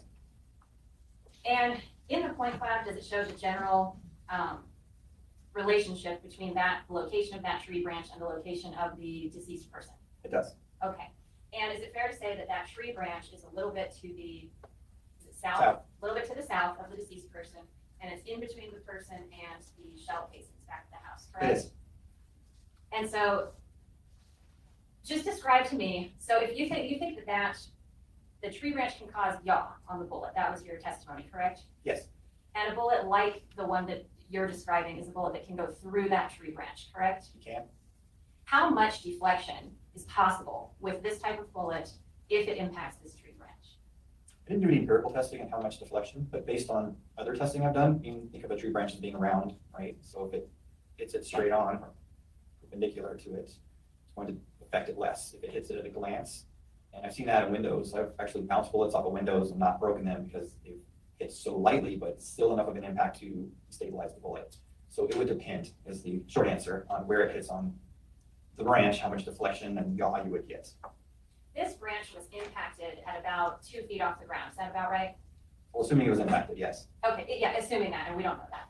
But assuming that it was a bullet that strikes this branch, that's happening at about 2 feet off the ground, more or less, right? More or less.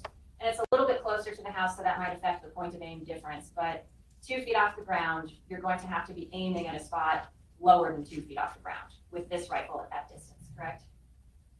It would depend on the distance to the branch. I mean, the impact testing I was doing was at 100 yards, so this is closer than that. So when there's an arc trajectory on the bullet, so I would have to do some tests at that distance to see where you would have to aim, because it's coming out and going up and doing bullet things. But yes, there would be some kind of point of aim, point of impact difference. Okay, and you don't know what that is? Correct. And so you don't know if that means that impacting at that tree from the distance is an aim that's higher than that tree or lower than that tree? Right.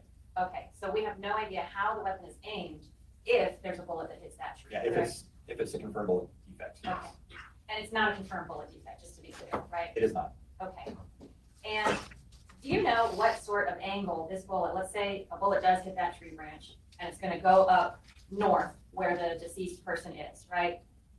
It impacts at about 2 feet off the ground, this tree branch, but then it has to enter at about 4 feet off the ground. So do you know anything about the possibilities or probabilities of that happening?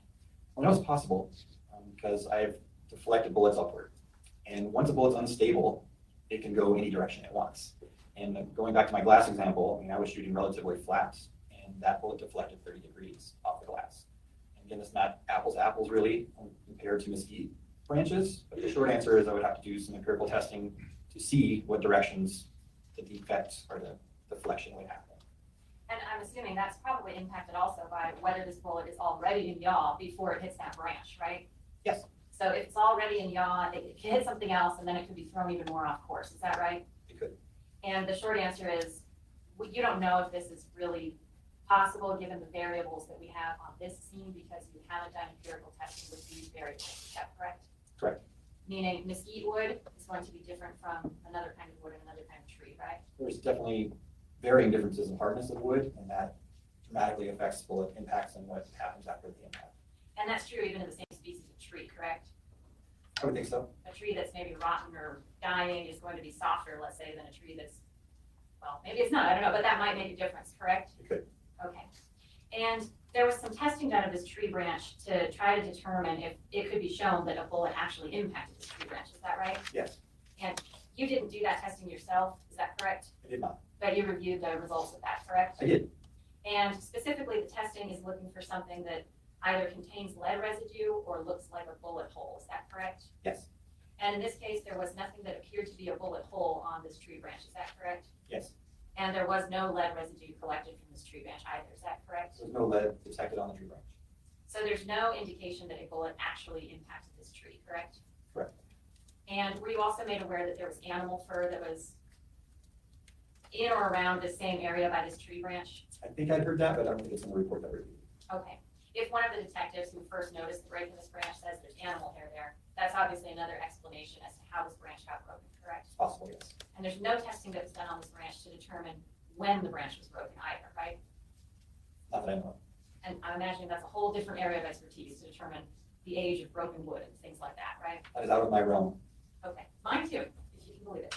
So there's no evidence to suggest that a bullet actually hit this tree and broke this branch. That's correct, From right? the material reviewed, you're correct. Okay. Did you test, when you test fired this rifle, did you, or when you reviewed Aaron Brunel's report on that, were you able to come to any conclusions about the grouping of the shots? With the cartridge cases, With the shots that you fired so downrange? the impacts, no. So you don't know if they generally land close together or if they're very spread out? Well, with my testing, they were generally close together. I mean, they all hit a 3 foot by 4 foot panel at 100 yards. So, I mean, I know I was at least hitting that much area. Again, I wasn't going for accuracy, it was more stability and general impact of the sights versus the point of aim.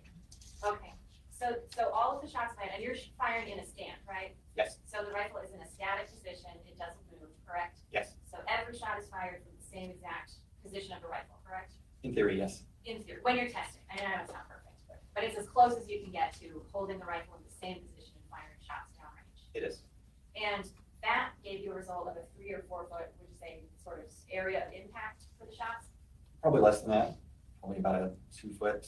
I mean, again, I did measure it. I was just trying to hit the paper and, and that particular rest isn't as precision or as precise as I could probably hit on how to hold that rifle. But again, I was looking for different things. Could you just sort of show with your hands how big approximately that area is? Okay, so all of the shots you fired landed in an area that's that size. Yeah, roughly. How many shots did you fire? Do you remember? Just check my notes.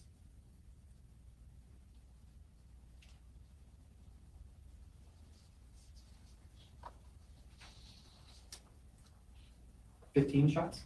Okay, so all of those 15 shots landed in that area. Yes. In this case, you examined a body, right? No. Or you examined photographs of a body? Okay. Yes. That was not meant to be a trick, sorry. And you saw one entry wound in that body, is that correct? That was my opinion. There was one entry, one exit. There weren't any other bullet holes in that body, correct? Correct.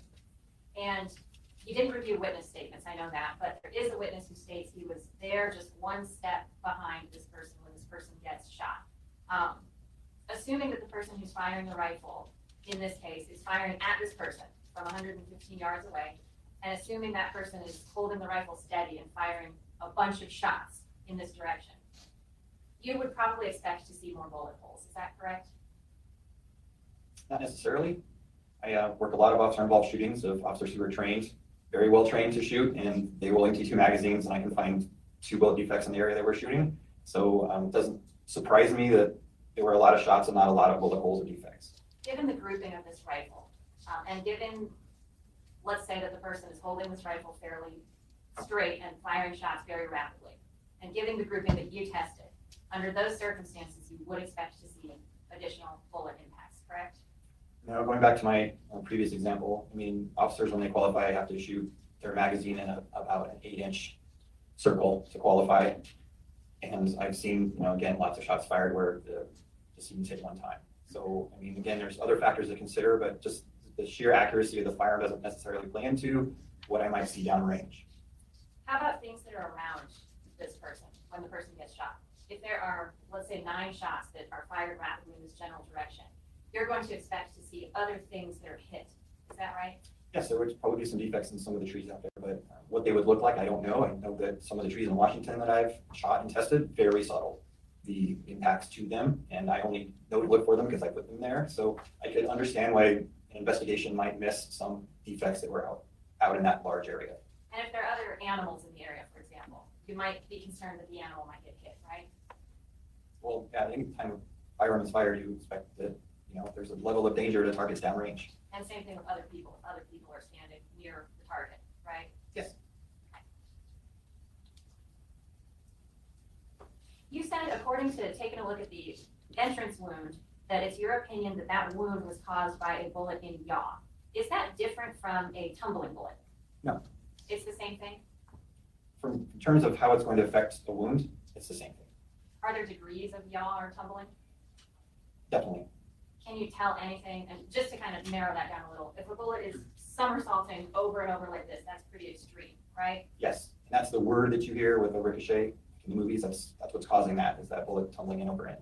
But it could just be that the bullet's getting a little bit off course as it goes further, correct? Certainly can, yes. And we have high-speed video evidence of both of those conditions. And there's no way to tell from examining this wound what degree of interference this bullet had before impact, is that right? No, and that's something we could do with empirical testing. If a tumbling bullet would still penetrate, travel through the body and still exit versus one that was simply just slightly unstable, how much energy is it going to expel into the body and still have enough energy to exit the back skin or the chest skin in this case and go downrange? So again, that's something that can be deciphered, but in this case, there's no way to tell from the entrance and exit wound if it was a tumbling bullet or one in yaw, but again, for all intents and purposes, it's the same. Okay, but the degree of energy that the bullet loses has an impact when it hits a target, for example, right? Yes, and going back to that 800-yard case, that was one of the factors that I considered, was the bullet ricocheting off the water because there's a river there, and would it still have enough energy to go 800 yards and penetrate someone and kill them? And it didn't. So there is a level of instability that will affect the energy as it travels downrange. Okay, and we don't know what object or what was acting on the bullet that impacted this person, is that correct? Correct. And that bullet was never found, obviously, right? As far as you know. Okay, and, without finding that bullet, we can't tell which weapon was responsible for causing this wound, is that correct? Right, if the bullet was recovered, microscopic comparisons to a particular firearm would be possible. And that's not possible in this case, right? Well, it's probably still out there somewhere, but not right now. Okay. And having that bullet, we would be able to determine whether that matched the weapon that you tested, correct? Yes. And whether it didn't match the weapon that you tested also. Yes. So that weapon could be excluded or ruled out depending on the results of the testing of that bullet, correct? It could be. And you say the bullet's probably still out there. What do you mean by that? Well, I mean, it wasn't recovered. And so we have a through and through wound on the decedent. So in theory, that bullet is, somewhere out there. That bullet couldn't have been destroyed on impact later with the ground or anything like that? Tell me a little bit about that. Well, AK-47 bullets, the 7.62x39 are steel jacketed with a copper coating. So you see a copper color on bullets, but they're not copper bullets like you would see in a pistol. That is copper coated steel jacket with a lead core. So pretty durable, pretty hardy, but also can be subjected to rust since they're steel. But you don't see any fragments really on the X-ray, so that bullet's really not coming apart. And so some of the things we look for on these type of injuries is there pieces of lead in the wound tract to tell you the bullet's coming apart or fragmenting. You didn't see any of that on the X-ray, so I would anticipate the bullet is fairly intact, whatever it is. That's assuming that this wound was caused by an AK-47 full metal jacketed bullet, correct? That's correct. But it's also true this wound could have been caused by a number of different types of bullets, correct? Yes. What are some of the types of bullets that could have also caused this wound? Well, it'd have to be a high energy, non-fragmenting bullet. And there's some other ones out there, but typically speaking, this is consistent with AK-47 round versus the type of energy, the lack of fragmentation that we see in this case. What types of weapons are consistent with the type of weapon that can fire the rounds that you just described? The AK-47, the SKS rifle, which also shoots 7.62x39. There's, like I said earlier, a lot of other manufacturers chamber that cartridge in their firearms. And can you, I'm sorry, maybe I missed it. Did you say what other types of bullets could cause this wound? Well, it would have to be probably full metal jacket ball ammo. If you had a hollow point or a soft point, you would see fragmentation in the wound tract. And so it need to be a full metal jacketed high energy bullet. How many types of full metal jacketed ball ammo ammunition exist? Well, just about any type of military round would have a full metal jacket. It's a Geneva Convention requirement. So 308 Winchester, Russian round, the Russian sniper round, it'll come to me in a second, 7.54. And so there's some other different rifle cartridges out there that do have full metal jackets. You described the AK that you examined as a common type of rifle, right? Yes, to my knowledge, it's the most common rifle in the world. Okay, I just want to say what you meant by that, but you just answered that question. So that's the most common type of rifle in the world, the AK. Common platform, yes. Most of the ones in the world are machine guns or full auto, and this is the civilian semi-automatic version of that. Would that then make that ammunition the most common type in the world as well? It could, yes.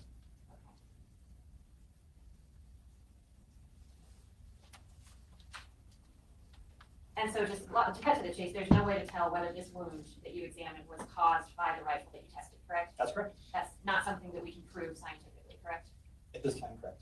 Okay. And you mentioned that this must have been a longer distance shot with the rifle. Explain what you mean by longer distance shot. Well, a close range shot would deposit gunshot residue from the gases onto the clothing and the wound, and those were tested and determined to be negative. You said the clothing was tested, correct? Yes. Do you remember if any testing was done of a backpack? I didn't see any of that in the documentation. Okay. If a backpack were being worn by this person, that's close to the body, right? That's almost a form of clothing, correct? Yes. And that could be tested also to see if this shot possibly came from closer range, correct? It could be, but typically that testing is done around the wound area. So, but yes, any object or clothing item that person's wearing that's outer on the outside, we would probably look at. And if the wound is sort of here on the lower flank or back area, that's going to be near the backpack, correct? Like on this side. Right. So a backpack is going to be near that wound. Could be, yes. And so in order to do a full empirical test to see whether this was close range or further away, it would probably be a good idea to test that backpack too, right? Assuming they were wearing the backpack at the time, yes. Assuming that, right? And to your knowledge, that wasn't done in this case, right? I saw no reports relative to a backpack test. When you say that was it gunshot residue that you're able to see to determine if this was a closer range shot? Am I understanding that correctly? Yes. Okay. if you see gunshot residue on a person, or if you don't, how far away is the closest that a shot can be fired without leaving gunshot residue? It would depend on the firearm and ammunition type, and that's one of the common procedures that we do is distance determination, meaning how far is the rifle away from the target where all of that residue is dispersed and not deposited on the clothing. So you would have to do, again, variable testing to determine that. But typically speaking, several feet before you do not detect any of that residue. So when you say a long-range shot from a rifle, what you generally mean is that shot came from several feet away or further. And impacted some kind of intervening object along that path. Could the clothing cause that yaw that you described, just hitting the clothing? Well, the clothing had the same type of defect. What about the backpack? Again, anything in that trajectory path could affect the bullet and its flight path. And or it could have been fired from a weapon that shoots a bullet that has yaw, right? Yes. So there could be nothing in between the shooter and this person, right? But there could still be yaw, correct? Yes.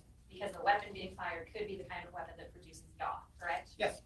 And given that there's no gunshot residue, or no, whatever you call it, I'm sorry, but you could have somebody who's standing just several feet away, firing a weapon and cause this wound that you're seeing, correct?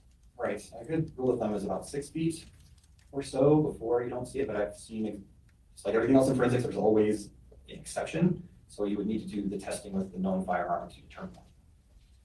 So this wound could have been caused by somebody standing 6 feet away with. I'm sorry, I had to step away for a second. A client called. What did I miss? It sounds like a bunch of non-gun people trying to figure out ballistics. No intervening objects, correct? It's what it sounds. That's what it sounds like to me. We're at the point of. With the firearm producing yaw on the muzzle, yes. That's awesome. Do you know, you were talking about testing the clothing. Do you know how soon, or how soon that testing has to be done in order for that testing to be effective? Well, we're looking for heavy metals, and so they persist.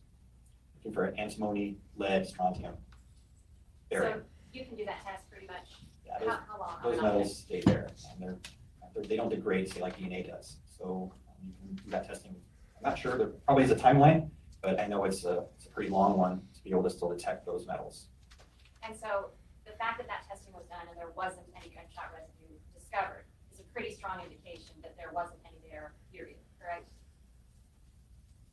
That's consistent, yes. And the same is true for the tree branch, right? Right, the lead would persist. In fact, I have a pole in Seattle that I test every couple of years, and it still reacts, and the shooting was in 2009. So the fact that there's no lead residue in that tree branch is a pretty strong indication that there never was, right? I didn't examine the tree branch, but just based on what I reviewed, that is true, yes. In just a moment.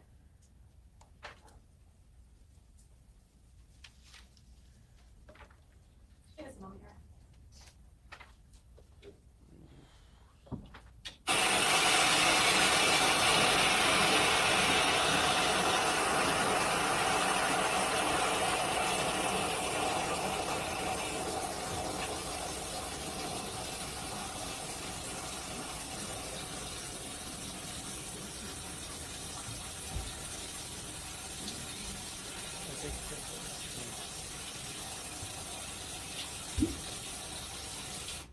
Just a real quick follow-up. We talked about some assumptions that we're making and certain possibilities. And I just want to ask you straight up about certain things that you cannot prove in this case from the ballistic evidence that you reviewed. So number one, you can't prove who the shooter was, correct? That's right. You can't prove which firearm caused this wound. Is that correct? How's the wound? Correct. You can't prove which type of ammunition caused this, correct? Hey, Mike, this is Sean Marcon. How you You doing? can't prove which bullet caused this. I'm doing all right. Hey, got a quick question for you. For Can't prove Chuck which Turner, the direction judge actually shot wanted me to was talk with correct. you about setting that up. Correct. And we can't prove how far away this shot came from, other than further than 6 feet away from this person, correct? Yes, true. That's all I have. Correct. Yes, sir.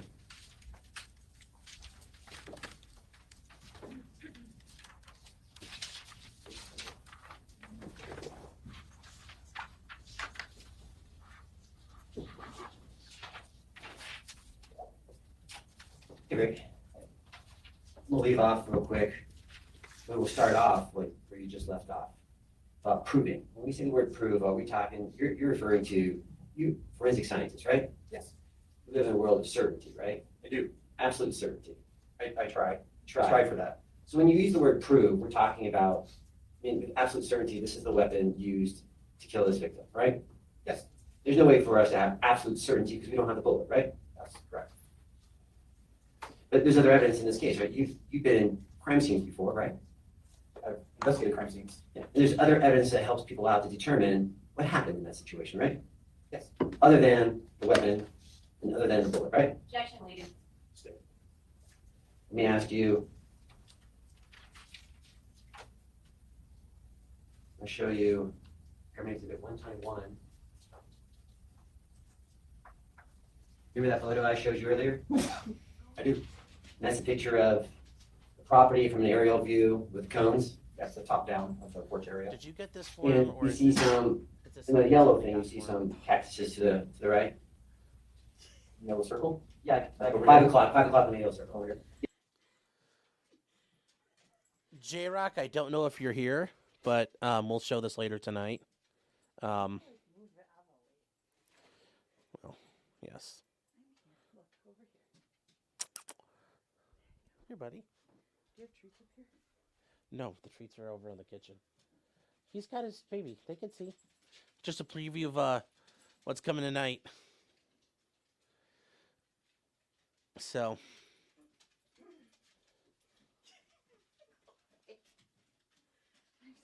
He looks so sad. He's like, get this off me. This other one, he yanked off his head in about 2 seconds. So. Yes.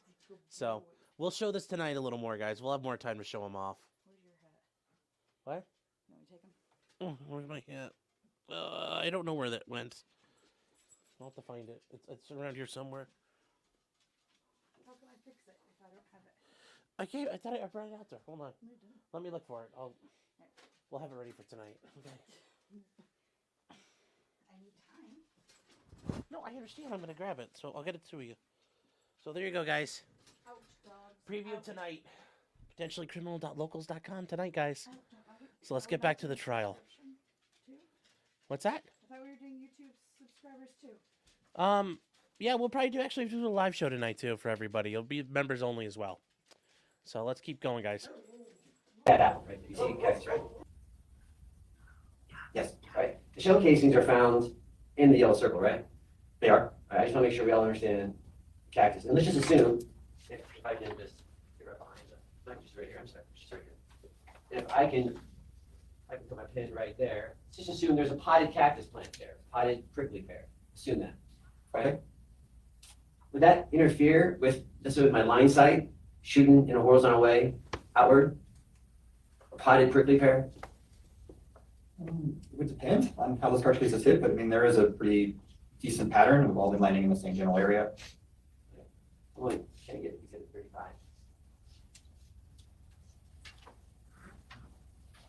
And you saw the body orientation in this case, right? I did face down. Face down, and you testified on cross. Did you see any bloodletting? There wasn't any in the photographs of the scene that there was a blood trail, if you would. I mean, there's obviously bloodletting around the wounds, but I didn't see anything, and there was nothing in the notes that I saw that there was any observed. Just for the jury's understanding, what was meant by bloodletting? Bleeding, dripping, pouring, depending on the size of the wound, and if a person's moving while they're a bloodletting event, will be patterns to interpret. I'm gonna show you exhibit 35A, already admitted into evidence. See, let me zoom out just a little bit. Did you get a chance to see that photograph at all? I did, Is that, do you see, in that photograph, do you see any bloodletting or blood trails? not from that photograph. I'm gonna object on foundation. I don't know that the witness can testify to this subject. I don't know if you heard his answer, but he said no. Want to start the answer? Yes. The answer is orders. Not your foundation. Okay, the question was whether he saw any bloodletting. He said no. That's exactly the question and answer I wanted. Like, you're striking the answer though? Yes, and the objection is foundation. I don't know that this witness can testify to Oh, what all right. bloodletting is or whether he observed it. So foundation. Well, there's been a lot of questions asked about bloodletting. There were no objections before. I'm gonna reverse myself. The question was just a yes or no. Did you see it or not in the photograph? He said no. The answer stands. You testified on cross-examination that you don't use trajectory rods with bodies? It's still used, but it's not the common practice for trajectory rods and bodies. My understanding is certainly in King County and the Seattle area, that's not done. So if there's no trajectory rods here, in your expert opinion, if there's no trajectory rods used by the Santa Cruz County Sheriff's Department, does that reflect upon their crime scene investigation? Objection foundation as to whether that reflects upon a crime scene investigation. Overruled. I don't expect to see for crime scene investigation, I don't expect to see trajectory rods and bodies, and I would not use it to form my opinion anyway because of all the variables that I'm aware of for using that practice. Then we're talking about the entry wound and exit wound of the victim. Yes. I think we had like a visual, the entry wound in the right flank, you said? Yes. Right, and do you remember where the exit wound was located? Chest? Chest area? Yes. Right, so just explain to me as an expert, entry and exit, which direction is that bullet going? Back to front. Back to front? Any elevation? I think it was slightly upward, but again, there's variability in how a person can move. So that doesn't necessarily mean the bullet was traveling upward. Variability in how the person moves is one factor, right? Yes. The other factor, can the bullet yaw, continue to yaw in the body? Yes.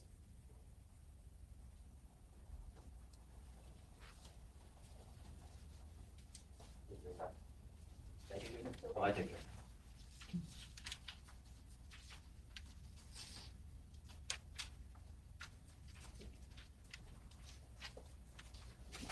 Let me ask you, as I'm looking for my, I think it's actually KK, Defense Exhibit KK. Let me ask you about, this is common, do you wear a backpack? Ever wear a backpack? I have worn a backpack. Backpack goes on the back, right? Does? Backpack, will it cover the sides of a person, typically? Typically, no. It depends how big the straps are. And then when you're talking about the residue on clothing, you testified on cross with the residue on clothing, right? Yes. And let's just use this example, when a bullet hits clothing, nothing interfering, I think your testimony was it's going to leave residue, right? Well, a bullet leaves residue as well as the gases leaving with the barrel. So the bullet will actually have lead on it that it picks up in the barrel. And we call it bullet wipe. So when it strikes clothing, it will leave like a soot residue around the bullet hole. That's if there's no intervening object and other things, you will see that. I think all that was tested for, but you have to ask the other expert. Do you have any, in your report, in your review, was there any evidence of any bullet wipe residue in this on the victim's clothing? Not during my review. You guys have your cake, yeah?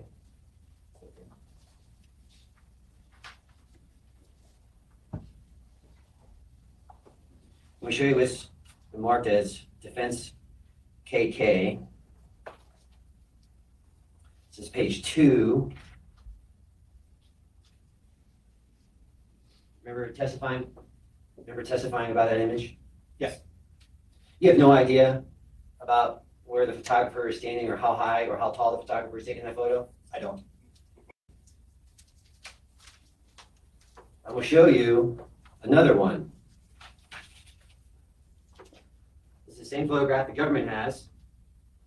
It's on State or Defense Exhibit KK. Same location of the photograph. Looking at the same direction. You see that one? Yes. This one's a little bit different, right? It is. In the background, you see that box right in the middle. See that box? I do. Right. And you testified earlier, there's no evidence of any strike marks on that box, right? Not that I saw in the review of the crime scene documentation. But right behind it, you see like a horizon landscape right there? I do. Do you know what the elevation level rise is from point of photography to that spot? Do you know what that I is? believe there's a creek bed, so it's trending downward as it goes that direction, as it goes east, and the scan data supported that. I'm talking about right at the, right, you see right where, this spot right there. Is that higher or lower than the box? Oh, it's higher than the box. It's higher than the box. And do you know, if you know, do you know where the victim's body is found? Roughly in that direction. Let me ask you about left-handed, right-handed. Do you know of any evidence that you reviewed that indicate any preference for a right-handed shooter or a left-handed shooter at all?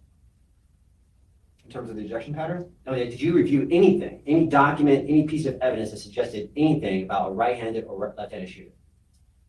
I can't recall. I thought I might have heard something about that, but it wasn't anything I considered. Let's talk about the ejection pattern. You talked about, we did a little demo in the well. We talked about if I had a horizontal shot straight ahead, straight ahead, right? My ejection pattern is going off to my right-hand side, right? Yes. Right. And if I angle my gun up a little bit, the barrel changes, but my, what do you guys call that? The ejection port? Ejection port, I mean, it's still in the same general area, so would that significantly change my ejection pattern? Well, I would need to do testing, but I would not anticipate it would significantly change. But again, as I testified on cross, there was a geometry change in that relative positioning. But is it going to be significant? I don't know.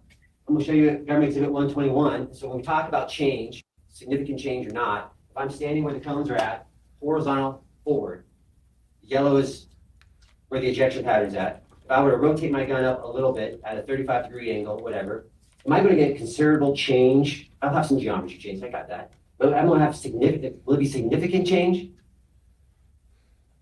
I don't think so. I've done similar testing with pistols with different orientations, and I've not seen a significant change in where they ultimately land versus where the shooter is standing. I mean, there's some change, but not significant. But it can be significant, be up for argument. I'm gonna talk about that in a second, but we're not talking about the pistol where you go upright and then go gangster style. We're not talking about that with a rifle, are we? Right. All right. Let's talk about significance. We're not, if my angle is 35 degrees, we're not talking about a shooter standing over here, are we? I don't think so. We're not talking about a shooter standing all the way out here, are we? Again, I don't think so. I'd have to do empirical testing, but in my experience, I would not anticipate that. And you know that about the tree. What's your opinion about this tree branch in this case? About, is this tree branch the cause of the yaw, in your opinion? There's no evidence that the tree branch was impacted by a bullet. Do you know why the sheriff's department collected the tree branch? I think it was photographed. That's probably my suggestion. I saw it in the photographs and it's like, well, that might be a bullet defect. I knew there was an potentially unstable bullet in play here. And I was looking for intermediate objects, and that was one photo of something that could have been an intermediate object. So it was collected and tested. And do you remember when that was, when you requested the Santa Cruz County Sheriff's Department to collect that? Not off the top of my head, probably slightly before they did the recovery. I can check my. Can you just check? Yeah. For me?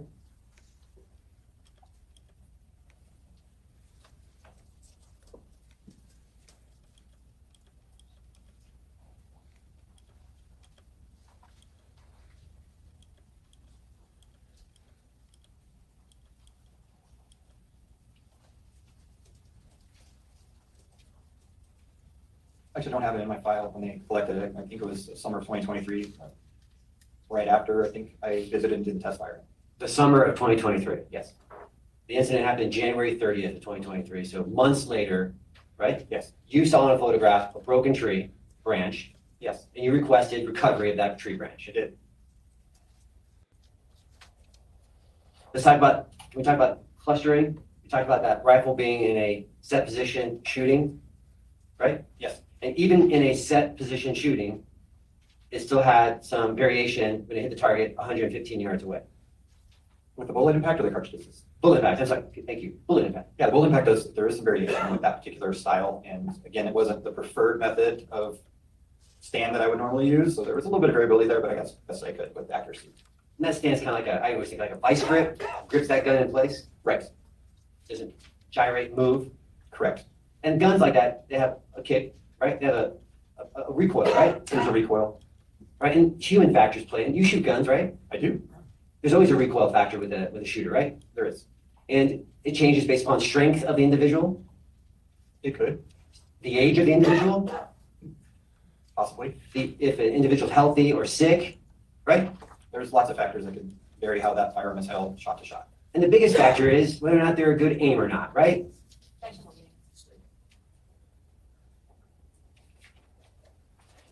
Does a shooter's precision ability impact clustering? How good a shot there, you mean? Yeah, how good? It can. You testified that you've seen officers who qualify. When I say qualify, you know what I'm referring to? I do. Explain to the jury what qualification means for a law enforcement officer. Depends on the agency, but usually at least once a year, they have to fire their duty weapon on its course and shoot it at different distances and have a certain degree of accuracy to be able to carry their firearm.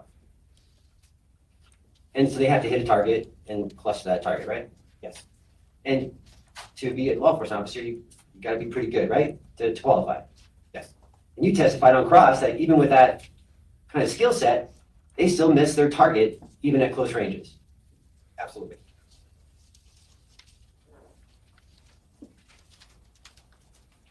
One more second, Your Honor. Let me check with counsel real quick.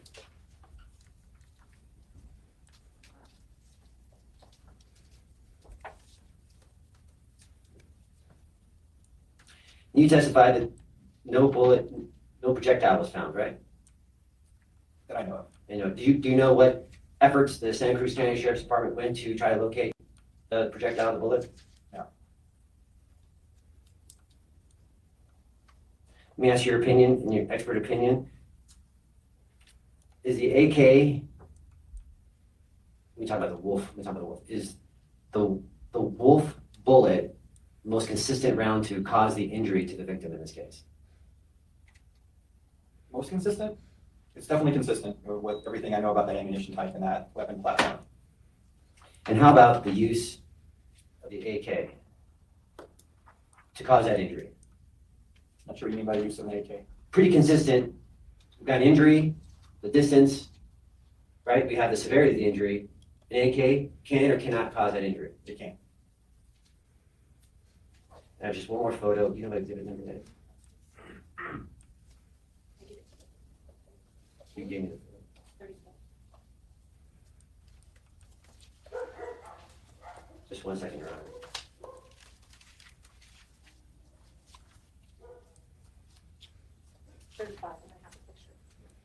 Okay. I'm going to show you, is it either A through M? It's one of A through M.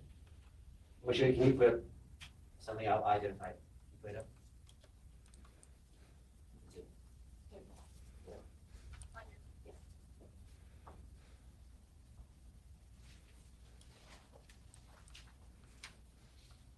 This is one of the pictures in 35, state exhibit 35.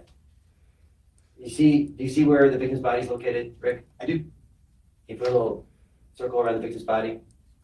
Have you seen this photo before? I think so, yes. Yeah, and what's in the background? Can you tell? Mesquite tree. And further behind that? Appears to be lights. Do you know what's behind, do you know what the lights are coming from? Based on, I think the orientation, that's the house. That's the house. No more questions, Your Honor. Thank you, Mr. Jetty. Ladies and gentlemen, are there any questions from the jurors?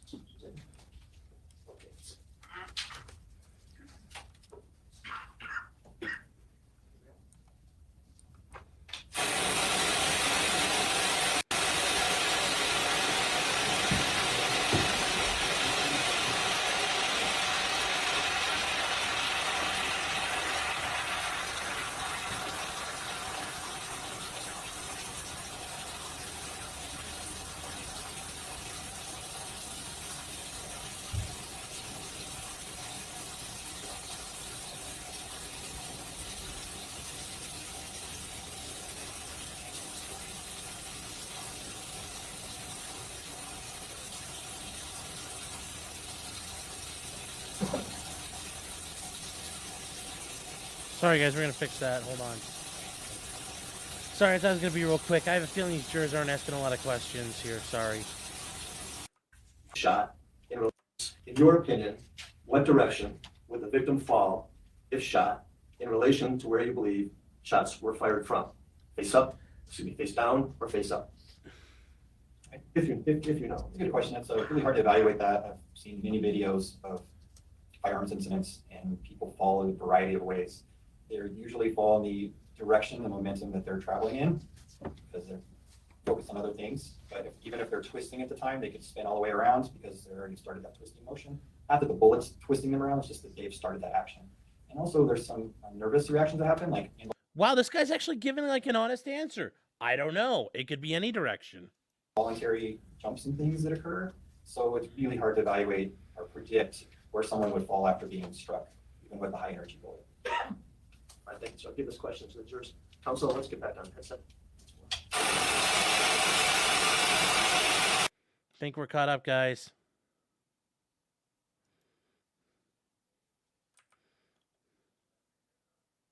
All right. I told you earlier that the lawyers did some work on their own last night, came in this morning and told us about these stipulations that they had agreed to. And that made it possible for us to get this witness in and complete his testimony and then go back to where he came from. Talk to the lawyers. They tell me that the trial and the pace of the trial is going. So give back Tuesday morning at 8:30. No objection? This is your chance to make an objection. All right, before you go. Oh, guys, we're caught up. If you have any objections, we're going to recess for the day and start back Tuesday morning at 8:30. Chat, we are caught up, chat. My chattels, we are caught up. So good news. Oh, happy day. We are caught up. No objection. This is your chance. Weekend, do not discuss this case with anyone. Investigations during the trial. Next week.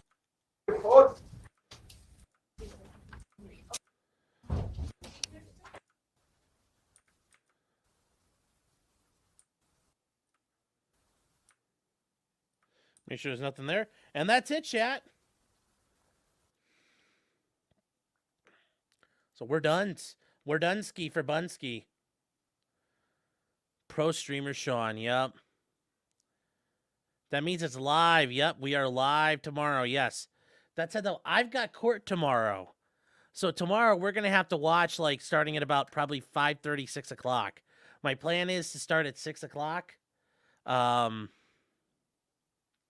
that'll be the game plan, because I have things I got to do tomorrow. So I'm sorry I can't be here sooner.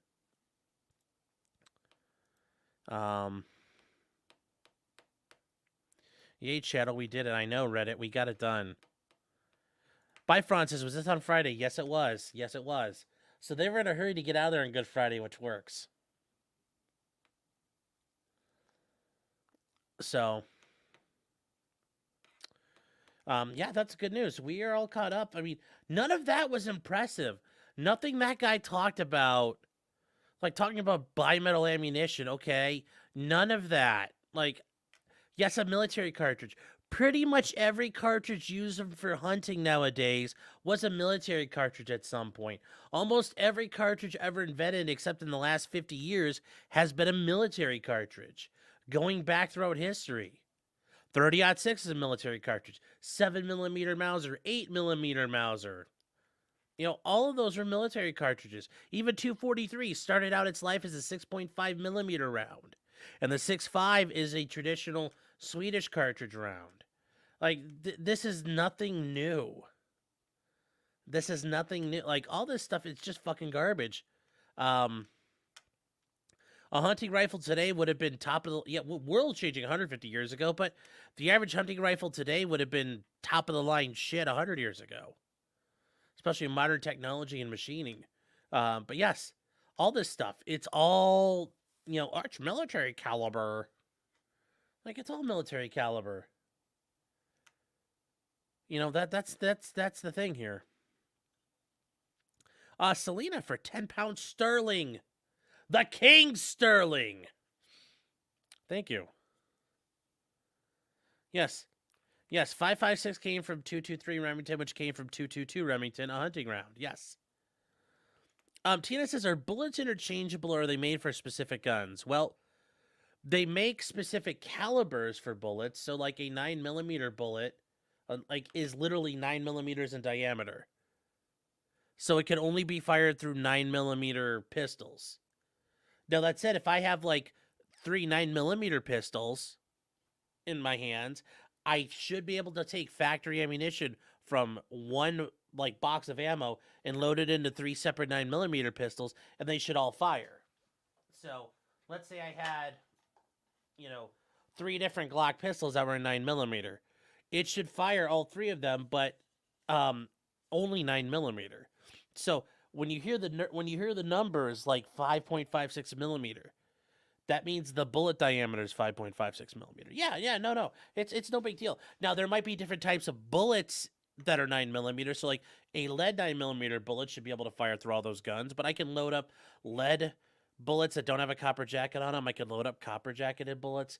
I can load bullets that are hollow points. I can load all kinds of goofy stuff. You know, it really all depends.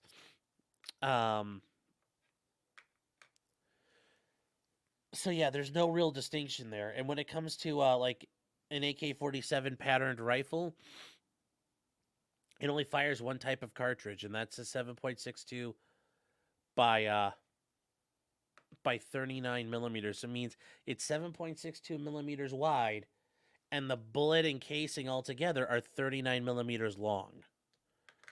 Carrie, you did a super chat? I'm sorry. I thought I did. Carrie's saying Barton Bella said the cops testified Fielder told Kelly there were drug runners in the area days before. I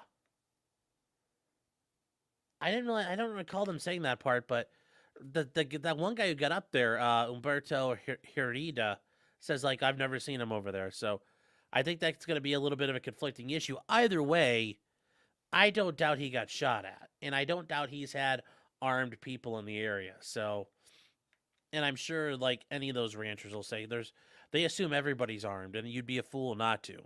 But thank you for the super chat. So, the bald guy, the liaison. Oh, yes, I'm sorry. Okay.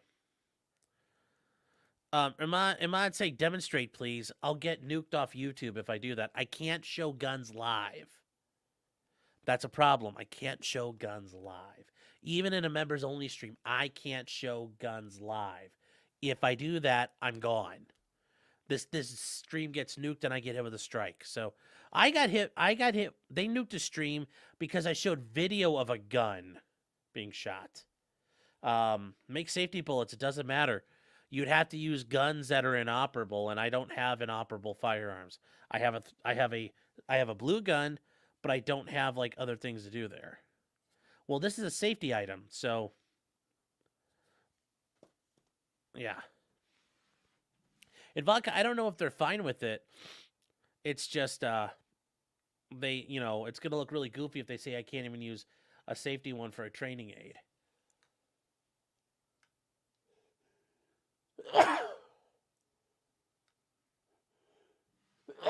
So, excuse me. What I can do is, Tina, if you do have more questions, if you want to, I can try to put something together, the basics of how this all works out with guns.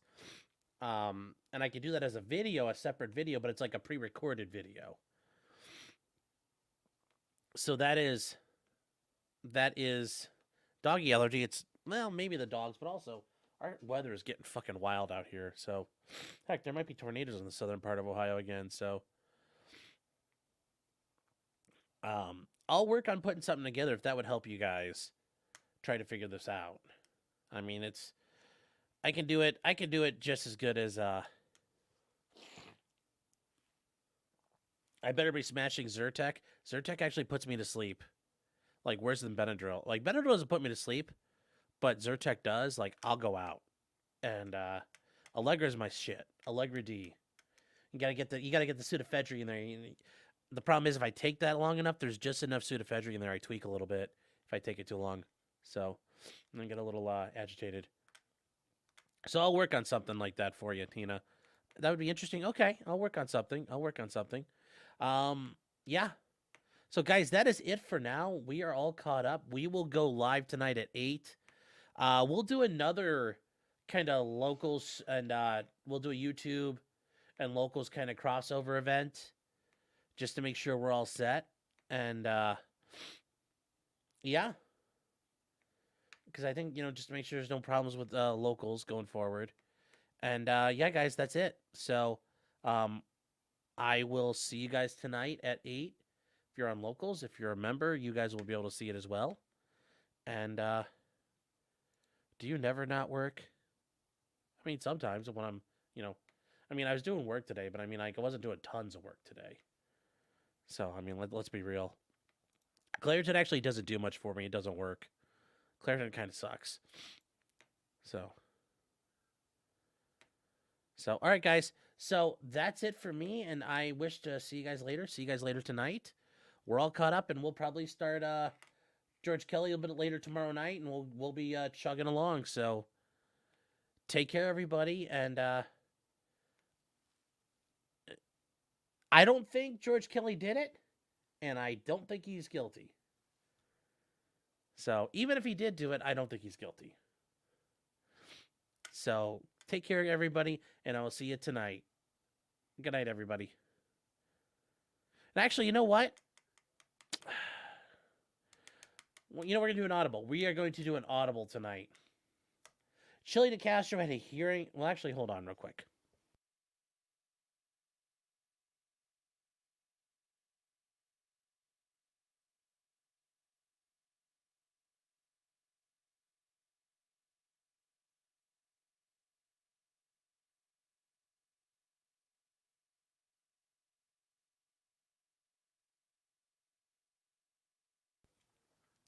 All right, guys, audible. Here's the deal, chat.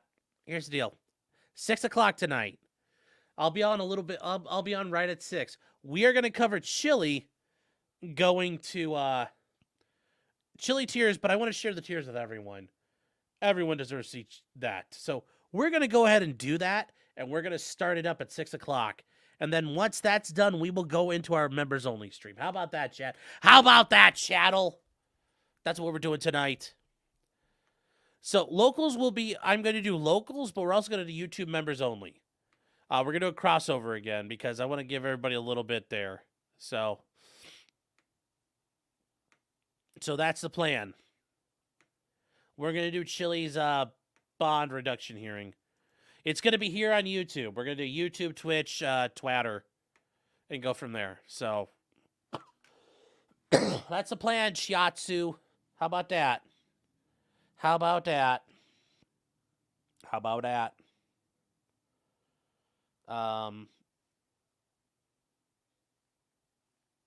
So 8 o'clock will be the members only stuff. I just said 6 o'clock, Carrie. Écoutez. Écoutez les enfants. Écoutez. So we'll do this real quick. I'll put it in a banner for you.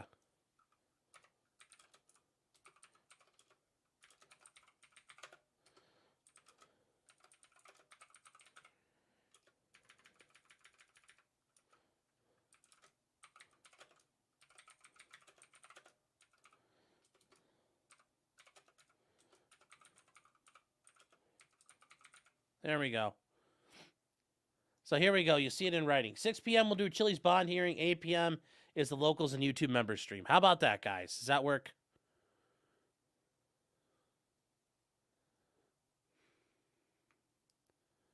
Yes. So.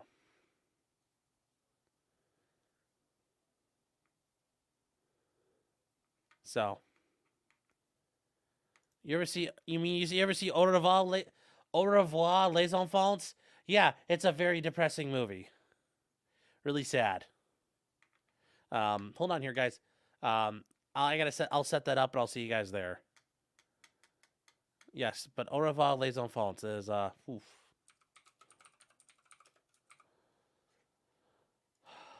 Yeah. Yeah.